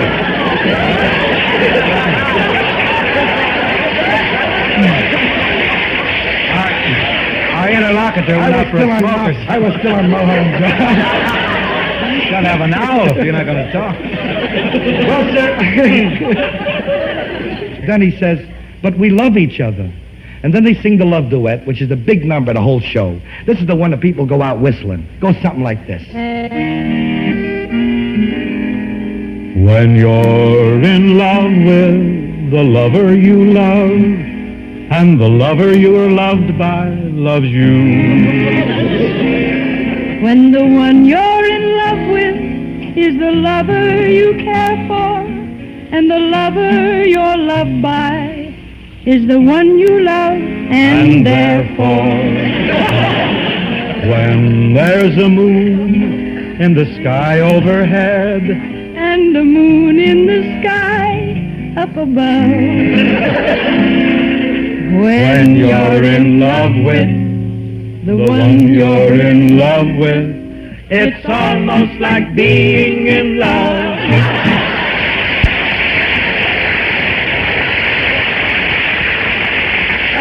That's a beautiful song. That's a beautiful song. Ain't it? Ain't it a beautiful song? Now they have a big love scene.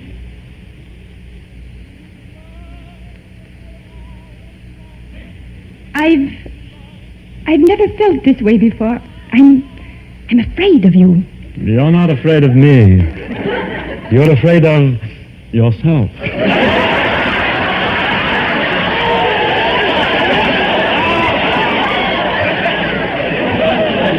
What dialogue, huh? Anyway, these two get real chummy, and she tells him that she came to California with Lord Fortescue Fitzwater, remember him, to help him search for his son. At this moment, the hideout is attacked by a group of rival bandits. Bang, bang, there's a fight, and our hero is wounded. Jennifer bends over him and tenderly removes his mask. Then she says, "Why, you're an Englishman." See, she knows this by instinct, and the fact that under his mask he's wearing a monocle. See?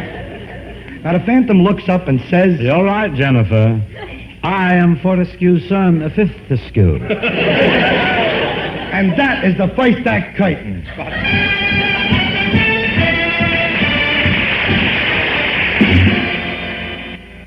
And that is another portion of PHILCO Radio Time with Bing Crosby and Abe Burrows there from January 26th of 1949. This is Chuck Shaden with our Those Were the Days program on WNIB, Chicago, FM 97. Boys and girls, may we suggest that you step into the Paul Meyer Shoe Store in Evanston and then step out with a pair of Stepmaster shoes. Stepmaster shoes are reasonably priced, yet are made of quality ingredients by skilled shoemakers right here in Illinois. Not only do they come in basic infants' white high shoes and sandal Oxfords, but in shiny patent Mary Janes for little girls and high-fashion styles for bigger boys and girls. Your headquarters for Stepmaster Shoes is the Paul Meyer Shoe Store at 2924 Central Street in Evanston. Step in, and you'll have a fit. Here's news for old-time radio fans looking for vintage broadcasts on long-play records or on 8-track tapes. Now you can have the original old-time radio shows of the Lone Ranger, the Green Hornet, Gangbusters, The Shadow. Who knows what evil lurks in the hearts of men? The Shadow knows. They're all in this fabulous old-time radio collection, complete and uncut versions of the original shows. You'll also get history-making news reports, the Hindenburg disaster. It burst into flames. It's crashing. It's crashing terrible. This is one of the worst catastrophes in the world. All the humanity and all the presidents. And there's also FDR, Churchill, Truman, MacArthur, Eisenhower, and more. Plus the greatest moments in sports. Newt Rockney. We're going to get them on the run. We're going to go. Fight. What do you say, man? You'll hear Carl Hubble, Lou Gehrig, Babe Ruth, Jack Dempsey, Joe Louis, and many more. Act now, and you'll also get an extra record of real radio fluffs, goofs, dozens and dozens of embarrassing mistakes. 5 sensational records, yours for just $9.95. 8-track tapes, only $14.95. And if you act right now, you'll also get the fabulous zany Spike Jones playing 10 of his greatest hits, including Cocktails for Two. In some secluded rendezvous that overlooks the avenue, with someone sharing a delight, chat, this and that, and cocktails for two. So that's 6 albums in all, over 150 memories that will live forever. Yours for just $9.95. 8-track tapes, only $14.95. All brought to you by the HRB Music Company. Act now. To order, call 545-2260. That's 545-2260.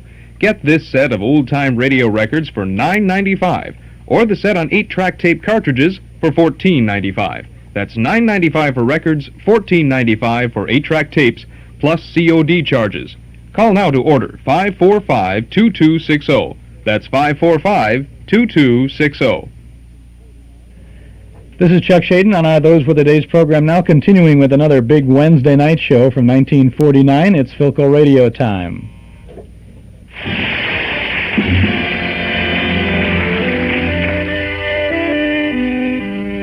Back to the Old West again. Well, now we come to the last act of my operetta about old California. A lot of stuff really happens, and finally our hero, the Purple Phantom, who is Fifthescue Fitzwater, and Jennifer Duff, they realize they love each other. He decides to settle down and give up the life of a highwayman. He's going to go into business in California as a used horse dealer. The Earl is going to stay too, and then everybody on the stage sings the big finale, which is an Oklahoma-type number called California. Cow, cow, cow, cow, if, on, yeah. California, California, California, California. It's the only state in the whole 48 that's spelled that way. Cow, cow, if, on, yeah. California, California, California, a CAJLLLMO. No one can beat you except Northwestern. California, California, California, oh, What a place this is gonna be. What a future I can see. Oh, someday thousands of orchards will turn out, oranges and grapefruit galore, and great big movie studios will turn out, lemons by the score. Gallop, gallop, gallop, gallop, gallop, gallop, gallop, gallop, if, for nigh, this is where I'll always stay. So it's M-I-S, S-I-S, S-I-P-P-I, California, here we are. Yo!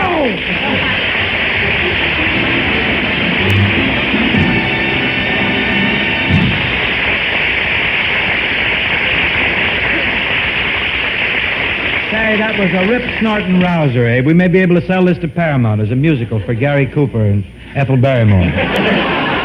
We gonna sell it. You cutting yourself in already? Oh, forgive me. Abe. I'm so excited about January belonging to PHILCO that I don't know what I'm doing this month. Bing's right, Abe. Those bargains at the PHILCO dealers have got everybody excited. Folks, visit your PHILCO dealer before January is over, and a new PHILCO can belong to you at a real money-saving value. Just ask for the PHILCO Blue Tag specials. They're once-in-a-blue-moon bargains, sensational buying opportunities on brand-new 1949 PHILCO radios and radio phonographs. But get a move on. It's almost the end of January. See your dealer now and take advantage of this chance to set yourself up with a fine radio for any room in your home. You'll find PHILCO models for every purse and every purpose, and everyone a quality radio through and through. From PHILCO, famous for quality the world over.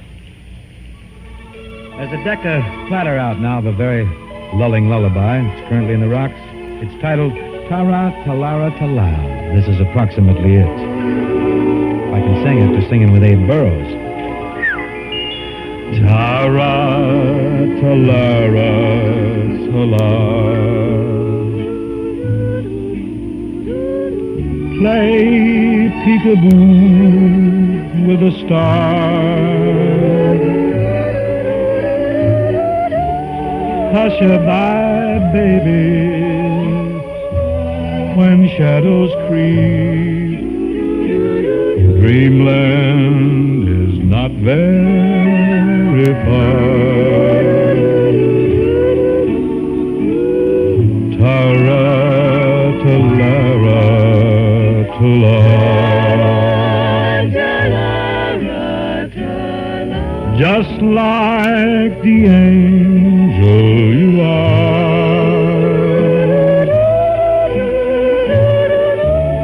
Rock-a-bye, baby, now you're asleep. Tara, talara, talara.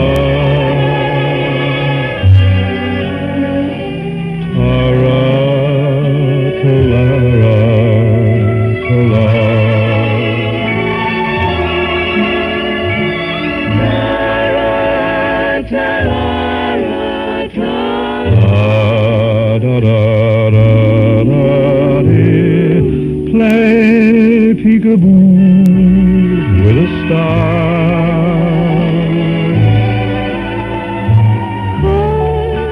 Hush-a-bye, baby, when shadows creep.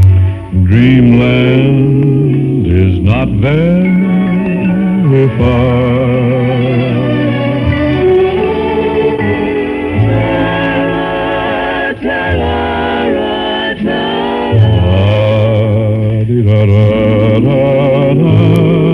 Just like the angel you are.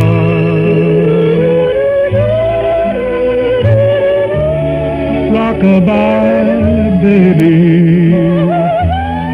now you're asleep. Tara, talara, talara.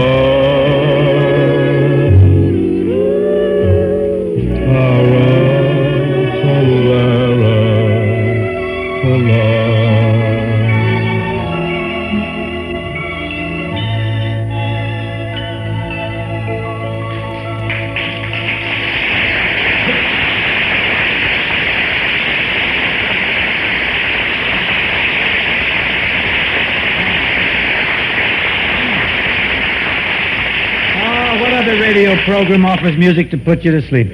I'd like to offer a firm hand and a hearty thank you to Peggy Lee and Abe Burrows for contributing to this evening's concert. What happens next Well, week, next Bing? week, Peggy, we're being beamed from San Francisco. Who's going to be with you, Bing, and should I bring my piano? Well, if you do, it'll be a shambles because the mighty James Durante will be on stage, and you know what he does to a piano. Well, can you handle Durante alone? Not up to it, dear girl. Gertrude Neeson will assist me. Neeson and Durante, you should be a smash. We're going all out. I'll be riveted to my Philco, Bing. I'll try to dig you too, son. Thank you. Thank you. So long, Peggy. So long, Abe. Good night, folks, and thank you very much.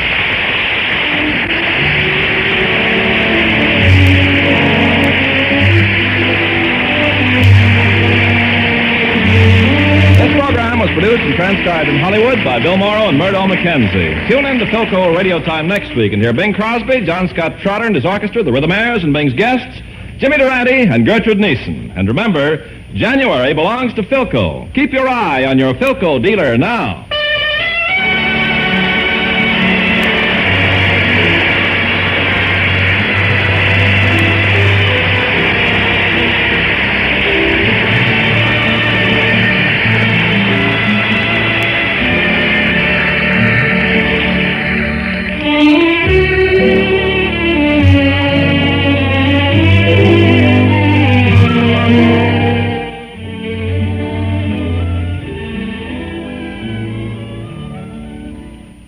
That's Bing Crosby on Philco Radio Time from January 26th of 1949. Peggy Lee and Abe Burrows, Ken Carpenter, John Scott Trotter, and the boys in the band, as Bing would say. Good show. From a Wednesday night, not so long ago, from the week that was heard at 9 o'clock in Chicago. On ABC would be WENR in those good old days of radio. Chuck Shaden here with our Those Were the Days program this Saturday afternoon on WNIB, FM 97, with a lot of good sounds for you. I hadn't mentioned about next week's program yet, forgotten about it. Next Saturday afternoon on Those Were the Days, we'll be continuing our look down memory lane, if you will, to the Thursday night shows. And next week we'll have Abbott and Costello, Maxwell House Coffee Time with George Burns and Gracie Allen with their guest Mickey Rooney. We'll have Gregory Peck starring in Suspense, Casey Crime Photographer, and on the Hallmark Playhouse, A Tree Grows in Brooklyn, and a First Nighter program with Barbara Luddy and Olin Soule. After that, on the 10th of April, it's the Friday shows with the Jack Carson Village Store, This Is Your FBI, the Eddie Cantor Show, Red Skelton, Life of Riley, and Fletcher Henderson and the orchestra from Casa Manana in California. And we'll wrap up this look at a week of radio on the 17th of April with the Saturday shows, Gene Autry's Melody Ranch, The Adventures of Philip Marlowe, Your Hit Parade, Judy Canova, and the Chicago Theater of the Air with HMS Pinafore, complete with remarks by Colonel McCormick. So we have a pretty good lineup of great Saturday afternoons ahead of us as we continue looking at the week that was. On the 24th of April, we'll have our 6th anniversary broadcast. We've been on the air in Chicago for 6 years by the time the 24th of April rolls around. So we'll have a very special show. We'll reminisce a little bit personally, and we'll have some very interesting radio sounds for you. We'll tell you about that as we roll along. All of the things that you hear on Saturday afternoons and, all of the things you hear on the radio, as far as we're concerned with the good old shows, are listed in our Nostalgia newsletter and radio guide. A year's subscription is only $6, and you can subscribe to the newsletter right now this afternoon if you'll call us here at our studio at 545-2260. 545-2260. You'll get the newsletter before the first of each month, and you'll get the complete schedule of old-time shows that we air 7 days a week on 6 Chicago area stations. Day by day, the whole package of vintage radio sounds, plus interesting articles about and from the good old days. Call us right now at 545-2260. Give us your name and address, and your newsletter subscription will begin with the April issue, which you'll have at the beginning of the week, and we'll include an invoice for your 1-year subscription. $6 for 12 issues. Call us at 545-2260. Call right now. That April issue of the newsletter, by the way, features a cover picture of Abbott and Costello with Mel Blanc as Bugs the Easter Bunny, a 1942 reprint article about the great Gildersleeve, some very interesting clips from a very early television forecast magazine from 1948. Mark Nelson's Film Clips column is all about James Cagney, and Carl Pearson's Big Band column is all about big bands in the movies. Gary Schroeder has created a poetic memory for us with a nostalgic rhyme entitled Over 35. Very nice little rhyme. There's the rest of the network radio log from May of 1949 and our dime store classified advertising page for folks who want to buy or sell or trade something of a nostalgic nature. Plus news of our regular Saturday Night Memory Club films, so you can subscribe right now to our Nostalgia newsletter and radio guide. A 12-month subscription is only $6. Call us at 545-2260. 545-2260. If you like, you can send $6 to Nostalgia Newsletter, Box 421, Morton Grove, 60053.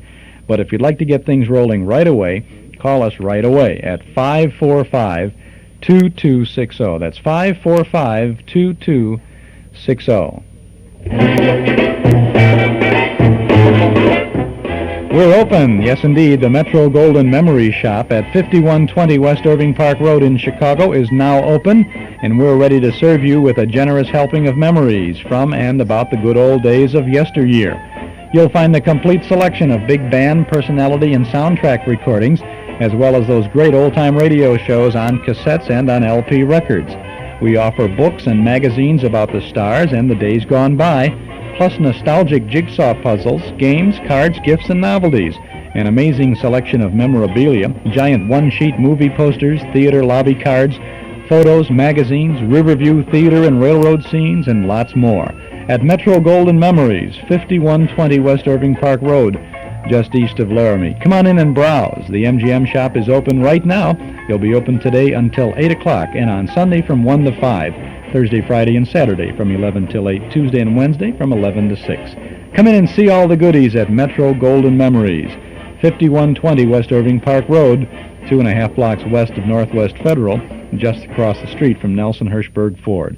Metro Golden Memories, the MGM shop. Maybe you're going to the Memory Club tonight and you want to stop in at the MGM shop. We'll be there till 8 o'clock before the movie starts, and you can pop over and see Rosalie.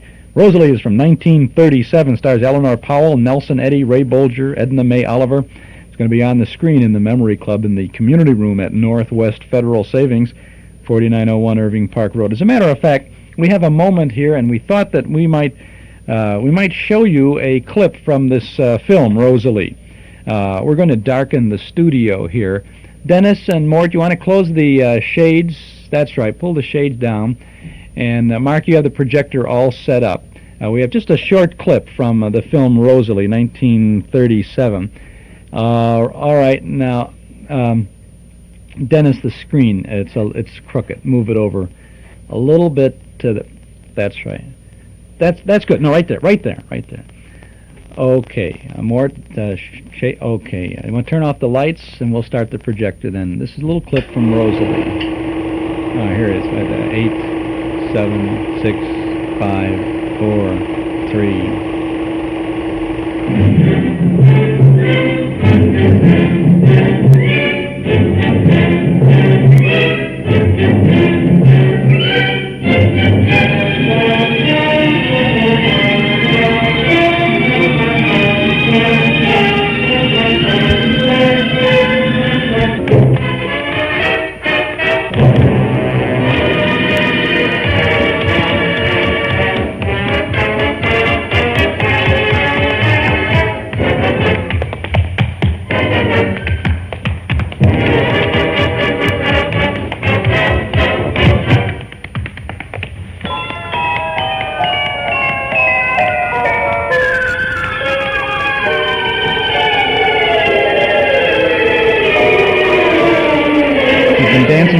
There. Look at her. Wow, is that fantastic. That's Eleanor Powell there.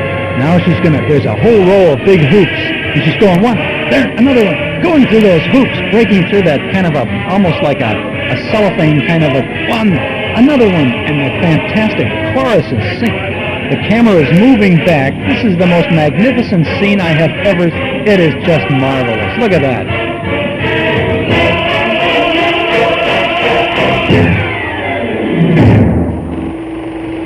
Hey, ran right out. That's fantastic. That's from Rosalie, and we have that movie tonight in the Memory Club on the screen in the community room at Northwest Federal Savings. Eleanor Powell, Nelson Eddy, Ray Bolger, Edna May Oliver, and Frank Morgan. That was one of the big production numbers. That was Rosalie. And the story is about Princess Rosalie, that's Eleanor Powell, studying at a girls' college, who has a crush on the West Point football captain who doesn't know she's a princess.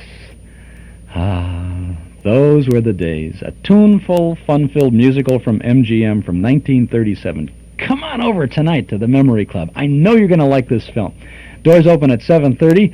The movie begins at 8 o'clock. Dues are $1 a meeting. You're a member of the Memory Club because you're a member of our listening audience. Plenty of free parking in Northwest Federal's lot, or CTA transportation takes you right to the door. So we'll be there in just a couple of hours, as a matter of fact. We hope that you will come on over and join us, too. I think you're going to like Rosalie from 1937. The Week That Was continues now on our Those Were the Days program. This is Chuck Shaden, and we're looking at our radio mirror guide for Wednesday night in 1949 at 9:30 on CBS. We had the Capitol Cloakroom program.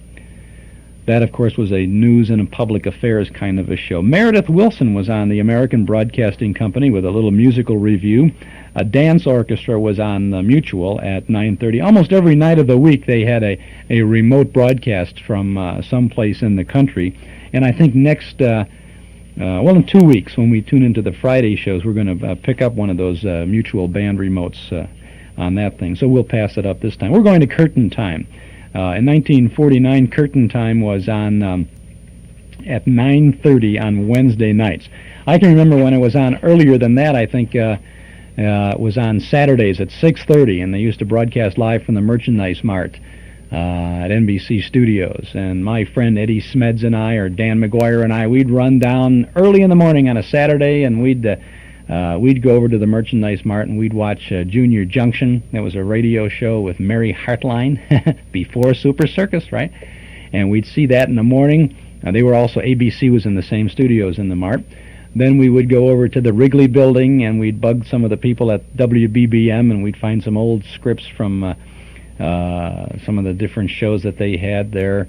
And we'd bump into Paul Gibson once in a while, I think, and some of those folks. Then we go over to WGN and bug some of the guys in the newsroom over there, and they'd give us a copy from the wire service machines. And then we'd end up at the Chicago Theater, and we'd see the stage show twice and the movie in the middle and get some autographs and run over to Walgreens' basement in the Walnut Room or something. They had a cafeteria down there at the State and Randolph or someplace up there.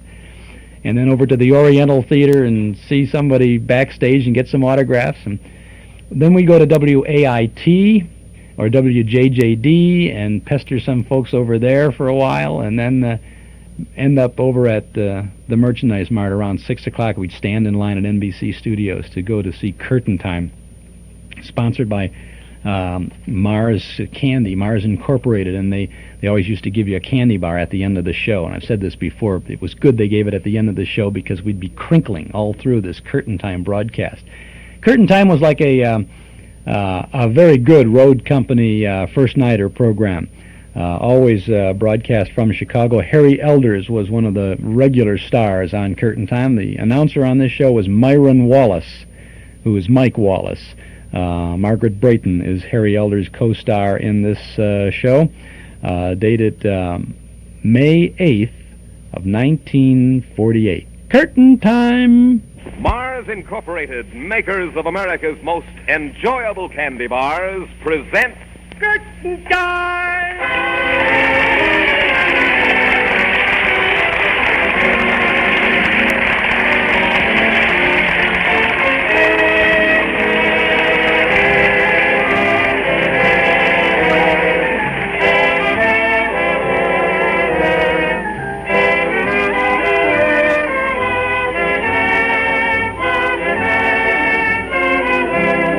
The makers of the big new Mars bar welcome you to Curtain Time. Another capacity crowd fills the lobby tonight, and here, looking like a breath of spring, is the well-known man about town, your host, Patrick Allen. Good evening. Well, Mr. Allen, I understand the emphasis tonight is on comedy. It certainly is, Myron. But there's the overture. we'd better hurry inside the theater for tonight's production of Curtain Time. Tickets, please. Thank you, sir.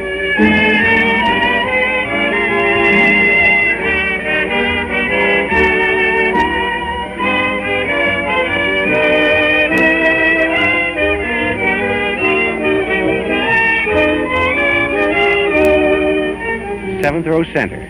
Seat 7 and 8. Thank you. Well, it's almost time for the play to begin, so let's glance at our program. Harry Elders, supported by the Curtain Time Players, is starred tonight in The Little Liar by Pauline Hopkins. Mr. Elders plays the part of John Matthews, and in the absence of Nanette Sargent, Margaret Brayton is featured as his wife, Sandy. Curtain time! There's the call for the first act of The Little Liar. The scene is the outside of a small specialty shop for women. It's rather cold and snow is falling. The door opens and a rather wide-eyed young woman goes inside. Hello, Jenny. Sandy, come in. Oh, my dear, it's so nice to see you. Oh, Jenny, I just couldn't walk by your shop. Not with that white bathing suit in the window. It's sweet, isn't it? Oh, it's beautiful. And I'm sure it's my size, too. Sandy, dear, it's for resort wear. Even if you saved it until summer, all this town has to offer is Muddy Creek. That suit was meant for Florida. Oh, Florida, the warm sun, palm trees, oranges. How do you think I'd look in a suntan, Jenny? Sandy, you mean you're really going to Florida? Oh, just think, lying in the hot sun and then plunging into the cold water. Oh, Jenny, quick, I just got to see whether that white bathing suit fits.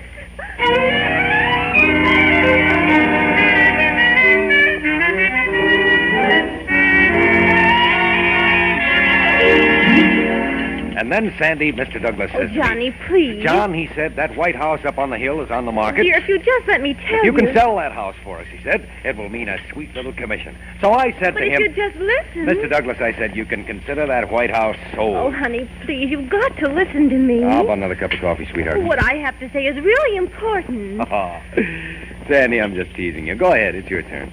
Well, Johnny, if you happen to meet anyone, and if they happen to say to you, when's the little wife leaving for Florida? Florida? What are you talking about? Well, you see, there was this white bathing suit in the window of Jenny's shop, and... Oh, you've been lying again. Why, Johnny! Listen, Sandy, I love you madly, and I know you don't mean to lie, but... Johnny, I don't really lie, do I? Well... That is not about important things. Well... I just sort of start to dream, and before I know it, people think that I used to be a snake charmer, or that I'm going to Florida for the winter. Oh, it's that darned imagination of yours, Sandy. Someday it'll get us into a real jam. Do you really think so? Yes. Now, look, Sandy, this is a wonderful town. Oh, I love it here. And I've got a good job with the Douglas Realty Company, and you've made our home very attractive. Oh, Johnny, you're so sweet. Everybody in town loves you, too, Sandy. It's a good life. Now, don't spoil it with those little lies of yours.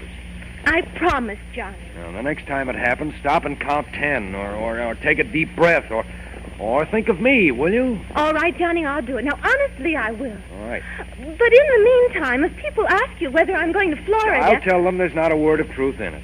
Oh, but Johnny, then they'll think I'm a little liar. Well... Oh, no, dear, wait. I'll tell you exactly how it happened. I haven't got time now, Sandy. I've got to get busy and sell that white house up on the hill. Oh, but Johnny, it was like this. Please, Sandy, spare me, will you? Just tell them the truth for a change. But I asked him. I'll see you tonight. Oh, wait, dear, I haven't wanna... time now, Sandy. I don't want to be late. But you didn't kiss me goodbye. I know I didn't. Why, Johnny. Oh, dear, now who in the world can that be? I'm coming. Sandy, what's the matter? Oh, hello, Dottie. What do you mean? Well, Johnny just rushed right by me. Oh, I'm sorry, Dottie. Come in. My dear, I just heard about your trip to Florida, and I dropped everything and rushed right over. Well, you see... Everybody's so happy for you, Sandy. Well, Tell me, is John going with you? Oh, no, he's not. You mean you're going alone? Well, I mean, 1, 2, 3, 4... What in heaven's name are you doing? Dottie, I'm not going to Florida. You're not going? No. You see, it's like this. I was... 1, 2, 3, 4... Oh, Dottie, I can't go. You can't go? I mean, that is, I shouldn't go. A trip... Well, it would be too much for me right now. You see, every once in a while lately, I get dizzy. Dizzy? Yes. And, well, I've always been sort of delicate, and so I just thought I'd call off the trip. My darling. What? Sandy, now I understand. Well, Yes, it would be too tiring. My dear, you're very wise. You simply must take good care of yourself. Oh, Sandy, I'm so happy for you. Happy for me? Everyone in town will be thrilled. Because I'm not making the trip? Honestly, you little minx, keeping it to yourself. But I'm not... Well, I have to run along now, but I'll stop by this afternoon to see how you're feeling. Oh, I feel fine. That's our brave little Sandy. Goodbye, darling. Goodbye, Dottie. And remember, dear, take good care of yourself. I will. Mrs. Douglas. Oh, Mrs. Douglas, wait for me. I have the most exciting news.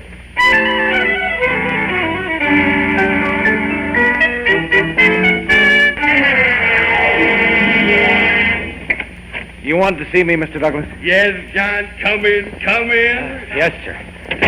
Sit down, my boy, sit right down. Well, thanks. You know, Mr. Douglas, I've got a hot client for that white house. Fine, but never mind that now. Of course, I can't understand why you're so anxious to make a little more money. Well, yeah, sure, but... So you're going to have another mouth to feed, eh? Another mouth? There'll be a lot of expenses, too. Hospital, doctor. Wait a minute, Mr. Douglas. Now, don't start getting nervous already. Have you ordered cigars yet? Mr. Douglas, what in heaven's name are you... John, you can't keep it a secret any longer. But... My wife phoned and told me all about it. It seems that Dottie found out from your wife, and you know Dottie. Holy smoke, that's what Sandy was trying to tell me. Mr. Douglas, I got to get home right away. Well, hold on. Don't you want to know why I sent for you? But, Mr. Douglas, Beginning this Friday, John, $5 will be added to your weekly paycheck. Thanks, Mr. Douglas, but I've just got to get home to my wife. Well, I didn't even kiss her goodbye.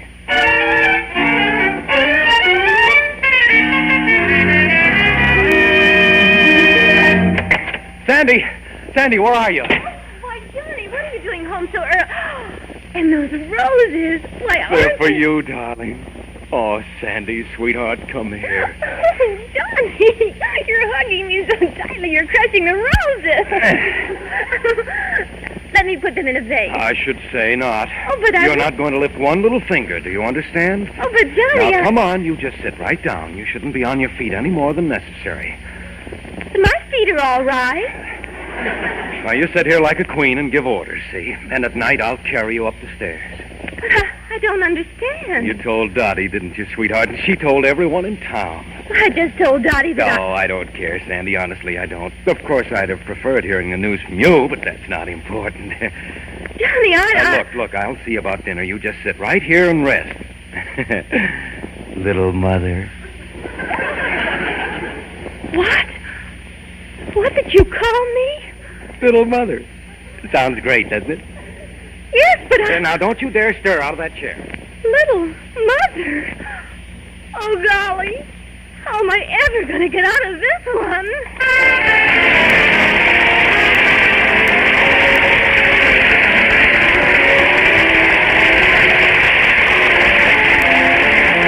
The curtain falls on the first act of tonight's Curtain Time play, starring Harry Elders with Margaret Brayton.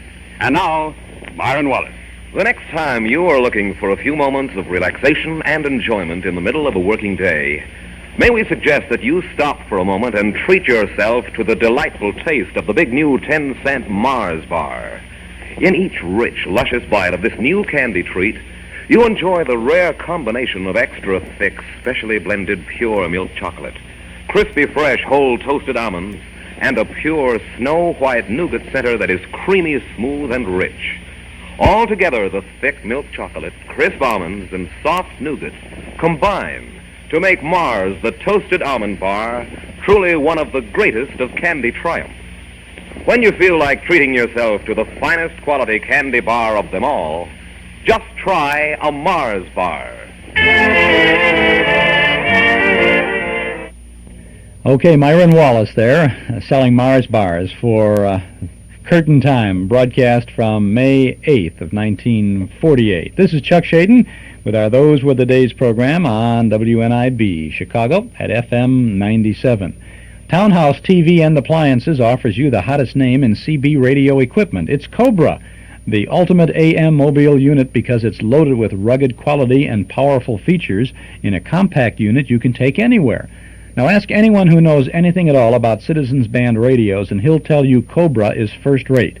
For CB radios, it's Cobra, and for Cobra, it's Townhouse TV and Appliances, 7243 Touhy Avenue, just west of Harlem. And remember Townhouse for Sony television, too. See Sony Trinitron TV, Sony 40-inch diagonal projection TV, and the new Betamax videotape system. Visit Townhouse and ask for a demonstration with no obligation. For Sony television, Frigidaire appliances, and Cobra CB radio equipment, visit Townhouse TV and Appliances, 7243 West Touhy Avenue, open Monday, Thursday, and Friday nights till 9, Saturday until 5. Let's get back now to The Little Liar on Curtain Time.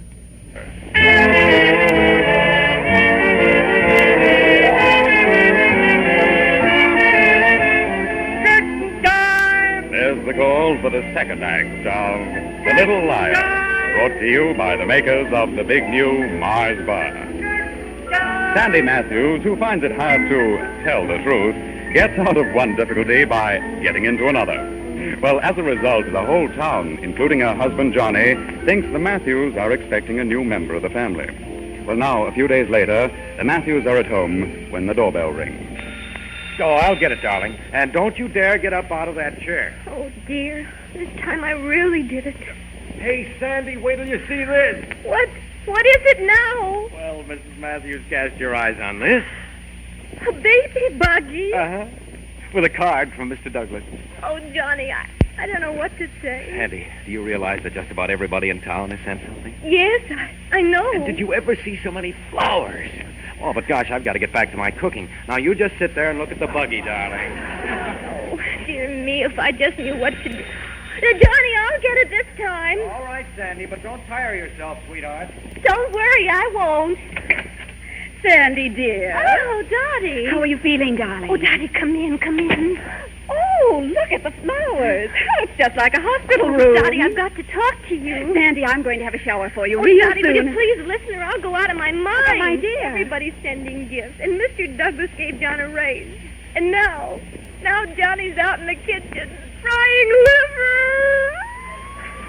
Oh, well, never mind, Sandy. You don't have to eat it if you don't feel up to it. Oh, but Dottie, it isn't true. Now, Sandy, don't get upset. It's not good for you. But it isn't true about me. It's not... Oh, Dottie, I couldn't go to Florida. I wasn't going to Florida. That is, John wanted me to explain that I couldn't go to Florida, and well, that's what made me dizzy. I mean, having to tell all those people that Oh, no, that isn't what made me dizzy either. Sandy, dear. Oh, it's my imagination, Dottie. I understand. But now John's got a raise and everything. I can't tell him the truth until I try to patch things up. Oh, but, darling...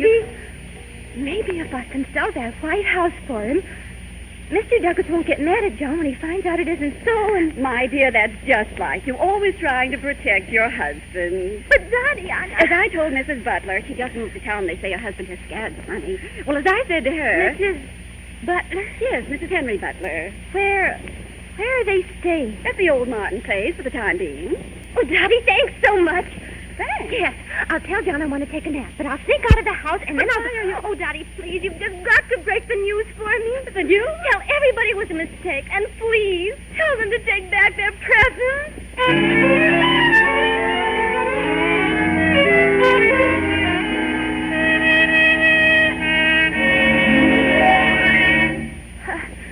Hello. Why, hello. Is Mrs. Butler home? I'm sorry, but she isn't. Can I help you? I'm Mr. Butler. Oh, well, I'm Sandy Matthews. That is, Mrs. John Matthews. Oh, Mrs. Matthews. Come in, won't you? Oh, thank you. Oh, dear me, but this is a horrible place. I beg your pardon. Oh, the Martins always hated it. In fact, they couldn't wait to get out of it. Well, we find it very comfortable. Oh, it's better than nothing for a few weeks, but you can't stay longer than that. Why, the roof leaks just horribly. The roof leaks? Oh, yes, and the basement. Why, we used to tease Ann Martin by saying, And why don't you rent out the basement as a swimming pool? Yeah, that's news to me. Mr. Butler, I know just the place for you and your wife. Oh? You'll adore it. It's a big white house up on a hill. I'm sorry to interrupt you, Mrs. Matthews, but there's something important I must attend to at once. But you can't stay on here. The place is liable to fall apart any minute. Come back some other time when my wife is here. I'm I'm sorry to rush you, Mrs. Matthews, but this is urgent.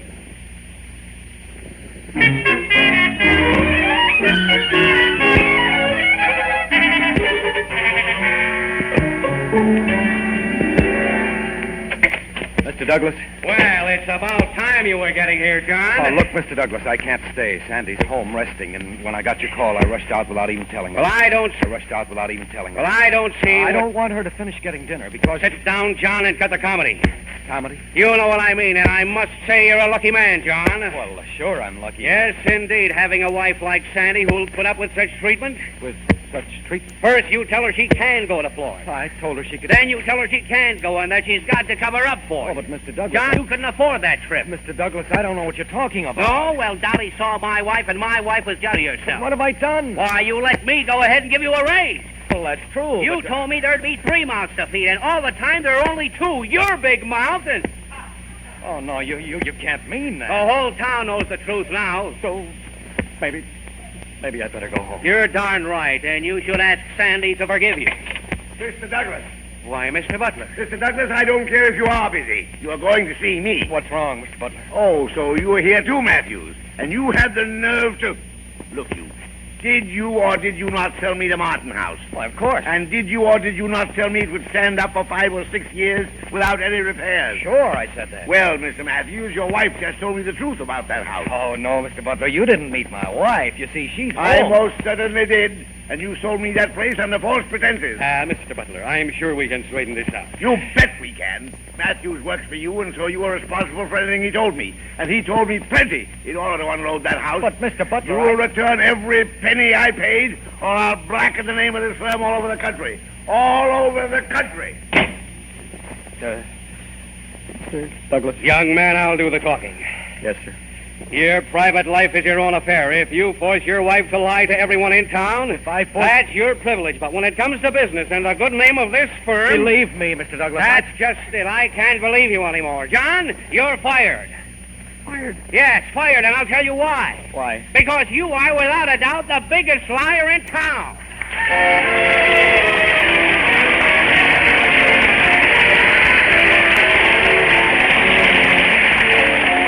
Before we bring you the third act of tonight's Curtain Time play, starring Hattie Elders with Margaret Brayton, here is Myron Wallace. The next time you feel that familiar craving for candy, that hunger that no ordinary food can satisfy, you can find the greatest satisfaction and enjoyment in the rare taste blend of the big new 10-cent Mars bar. For with each bite of Mars, the toasted almond bar, you are enjoying a rare flavor combination.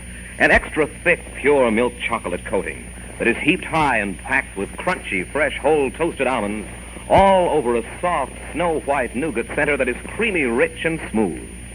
The very first time that you taste the big new Mars bar, you will know that you are enjoying one of the greatest of candy triumphs.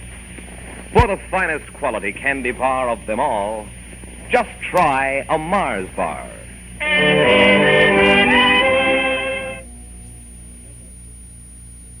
And there you have the second act of Curtain Time. I love that Curtain Time bit. I should tell you, Mark Nelson here was asking me, what did that guy look like? George Caesar was his name. He was the fellow who said, Curtain Time. And he was, I would say he was kind of like a Mr. 5 by 5, about 5 feet 5 inches tall, slightly rotund, not real big and heavy, but chunky, you know. And he would be kind of almost waltzing around the microphone as he would do this. It was very exciting to see this show being broadcast because the principals dressed. Indeed, the leading lady was in a formal gown, and the leading man was Harry Elders, would have a dinner jacket on, and all the members of the cast were dressed for the show. It was a major nighttime show, broadcast from Chicago, and it was network. And George Caesar was the fellow, round-faced and bald, a little fringe around the end, And he would, as he would kind of waltz around the microphone, it was an interesting little dance. I can't explain it any other way. And he would get up on his two toes, and he would say, "Curtain time," and then he would move over just a few feet, and then he'd do it again, "Curtain time," and it was really exciting to see that. And the atmosphere of the theater lobby was conveyed to the radio audience, and even to us, seated on folding chairs in NBC studios on the 19th floor of the Merchandise Mart to watch that. It was a lot of fun to see all of that. We have a lot of fun here on a Saturday afternoon, and I'm happy that you come along to join us. We'll be wrapping up our show in about 15 minutes or so. I want to have a quick reminder that you can call us this afternoon yet at 545-2260 if you would like to subscribe to our Nostalgia newsletter and radio guide. A year's subscription is only $6, and you'll get the complete schedule of all of the old-time radio shows that we broadcast, plus interesting articles about and from the good old days. You can call us now at 545-2260. Give us your name and address. Your newsletter subscription will begin with the brand new April issue, which we'll mail out at the beginning of the week, and you should have before the end of the month. It goes out by first-class mail. We'll include an invoice for a one-year subscription, $6 for 12 issues. Call us now at 545-2260. That's 545-2260.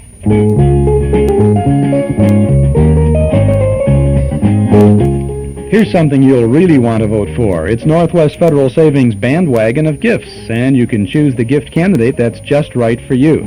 The platform includes such name-brand gifts as Color Light Cookware by Club, Cordless Grass Shears by Black & Decker, a Waterpik Shower Massage, a Texas Instrument Calculator, and more. Crock pots, austerizers, vacuums, watches, gifts for everyone in the family.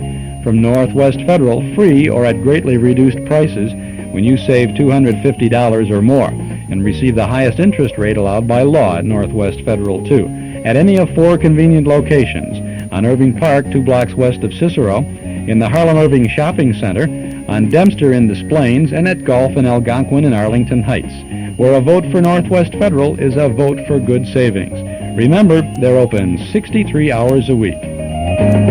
It's Northwest Federal Savings Time, 63 hours a week. Chuck Shaden here on WNIB. Chicago, FM 97 are those with a day's program looking in at the Wednesday night shows as we return to Curtain Time.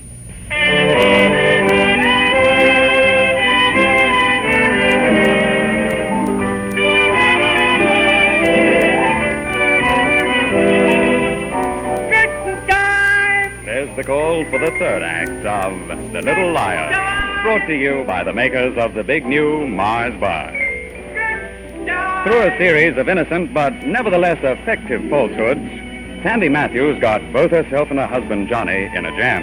Well, in fact, Johnny has lost his job. And now, a short time after the close of Act 2, Johnny enters the front door of his home. Oh, Johnny, is that you? Johnny, why don't you answer me?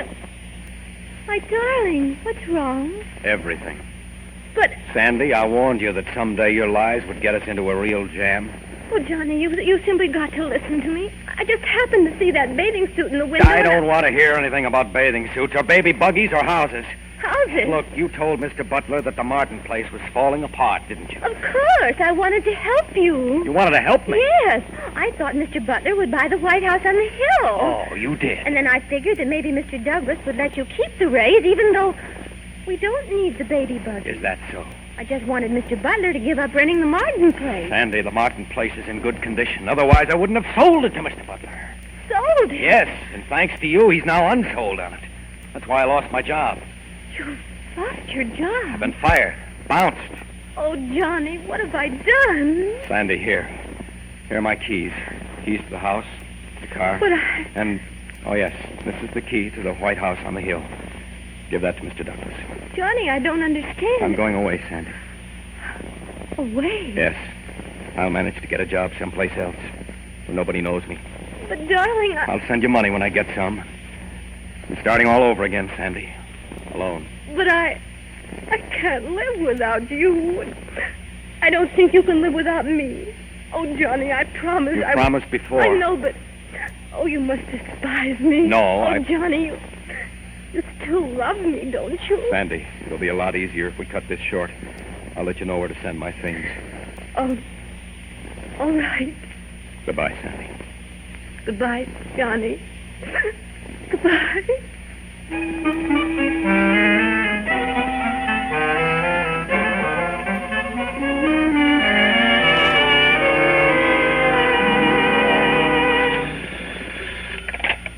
Hello? Sandy, darling. Oh, Dottie. Is John back from his business trip yet? No. No, not yet. Dear me, he's been gone 3 weeks, hasn't he? Well, you see, John wrote and said that he didn't write, Dottie. He isn't going to write. Sandy, what do you mean? He left me. Because I'm such a little liar. Darling, you don't know what you say. Oh, yes, I do, and I'm never going to tell another lie. Not even a little white lie. But oh, Dottie, that won't bring Johnny back, no.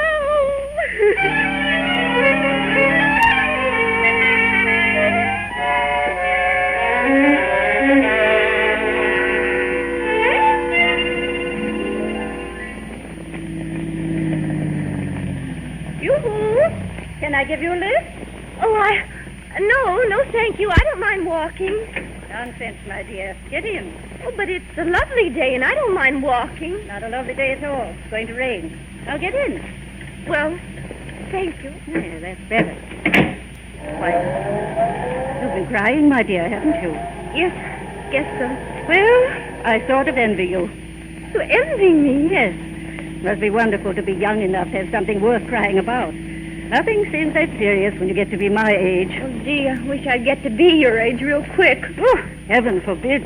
But shall I take you home? Oh, no, I can't go back to that empty house. Maybe... Oh, just drop me here, please. Up here on the hill? Yes, I still have the key to the White House over there. Very well. This is where you want to be dropped. Oh, goodness. Quite a large place, isn't it? Oh, yes. Very charming, too. Well, I think so, but thanks for the lift. My dear, would you mind if I came inside with you? Well, I haven't moved my things in Dear yet. me, that doesn't matter at all. Well, in that case, come along. I knew you wouldn't mind. Besides, you're being very sweet to an old lady. Oh, I wouldn't say that. Really, I think it's an adorable house. So do I think... Oh, yes, that tree should come out. That beautiful tree? Yes, it keeps the sunlight out of the living room. Well...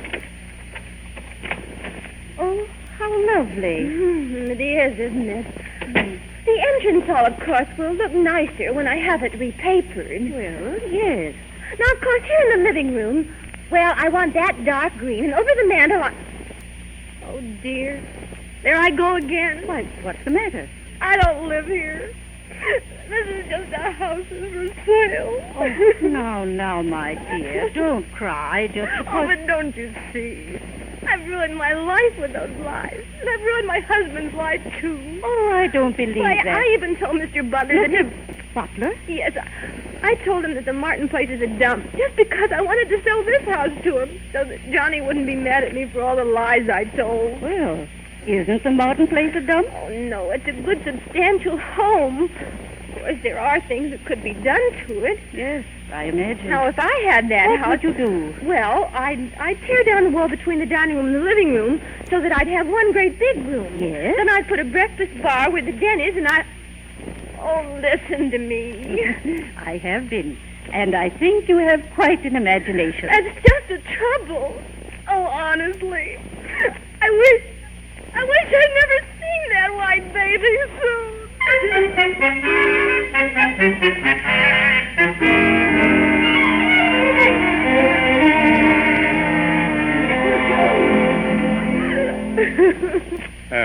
Please, Sandy, I can't stand to see a woman cry.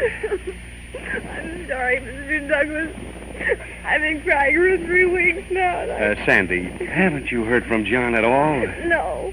And when I do, it'll just be to tell me where to send the things. My, I just can't Oh, believe... Mr. Douglas, I wanted you to know the truth, and I want everyone in town to know.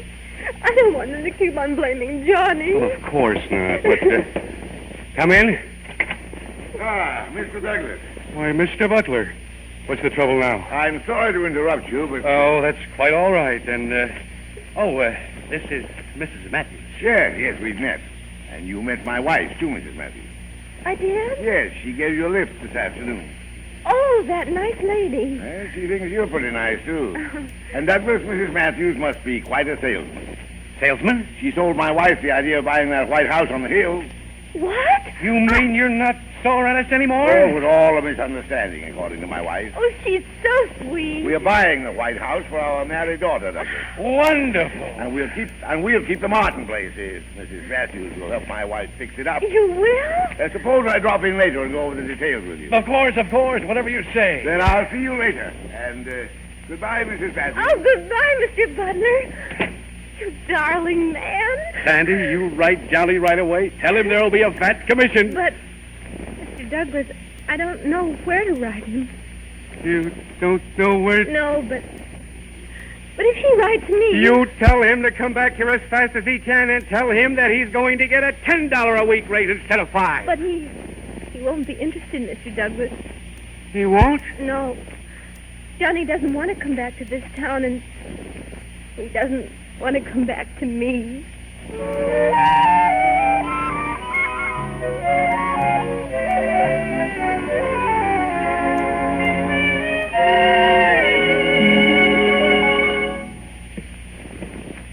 Hello, Sandy. Johnny. I've been sitting here on the front steps waiting for you. If I hadn't left my key with you. Oh, Sit down. well, thanks. Look, Sandy, Yes? I had to come back. Sandy, I don't give a darn about my job or your little lies. I love you. Oh, darling. May I come back? Oh, Johnny, listen. You still have your job. That doesn't matter. But it does. Listen, dear. You listen, Mr. Matthews. You're going back to work. And you're also going to ask Mr. Douglas to give us back that baby buggy. Baby buggy? Do you mean that... I do. Well, for Pete's sake, why are we sitting here? But, Johnny... Sandy, you've got to go inside. You've got to rest. No, Johnny, just a minute. There's one more thing I've got to tell you. One more. You mean twins? No. I mean, I'll never tell another lie, no matter what happens. Oh, gosh, Sandy. Just tell me that you love me. Oh, Johnny, you've got to believe me. I've learned my lesson. Come on. Tell me you love me. Oh, Johnny, I do love you. You're the most handsome, the most wonderful, the most magnificent man in the whole world. You little liar.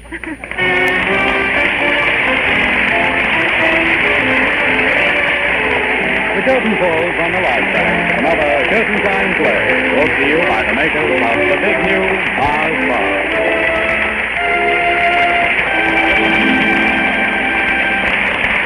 Tonight, Curtain Time starred Harry Elder, and in the absence of Nanette Sargent, featured Margaret Brayton.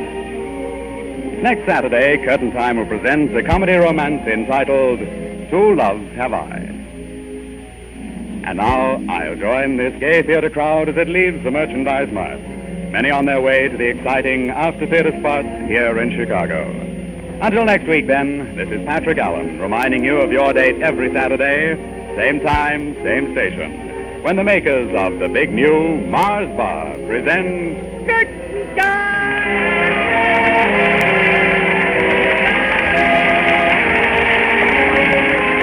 Monday night, be sure to hear Dr. I.Q., the mental banker. And next Saturday, be with us again for Curtain Time. Remember, for the finest quality candy bar of them all, just try a Mars Bar. This is NBC, the National Broadcasting Company.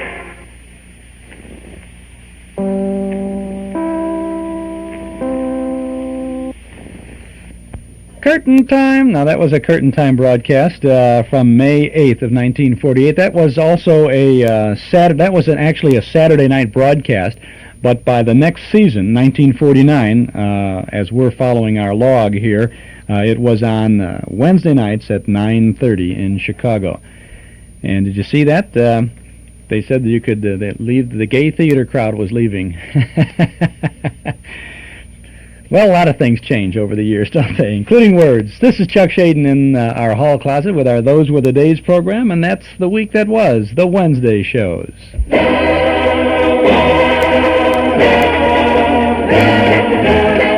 And that's it for today. The old clock up on the studio wall says it's time to go for now. We'll be back again next Saturday afternoon from 1 to 5 here on WNIB with the Thursday night shows. Abbott and Costello, Burns and Allen, Suspense, Casey, Crime Photographer, The Hallmark Playhouse, and First Nighter. Our thanks to Mark Nelson, Dennis Bubaz, Mort Paradise, and Joel Bogart for their help behind the scenes, to our sponsors for making this weekly get-together possible, and to you out there in Radioland for making it worthwhile. This is Chuck Shaden speaking. Have a great weekend. Hope we see you tonight in the Memory Club for Rosalie from 1937. Thanks for listening. Chuck Shaden's Those Were the Days is a hall closet production. Today's program was brought to you with fond memories by Northwest Federal Savings and Loan Association of Chicago, Des Plaines, Norridge, and Arlington Heights, and by Nelson Hirschberg Ford, 5133 West Irving Park Road at Laramie. Curtain time! Costumes, scenery, and special effects for this program were provided by Your Imagination. This is Mark Nelson speaking. Curtain time!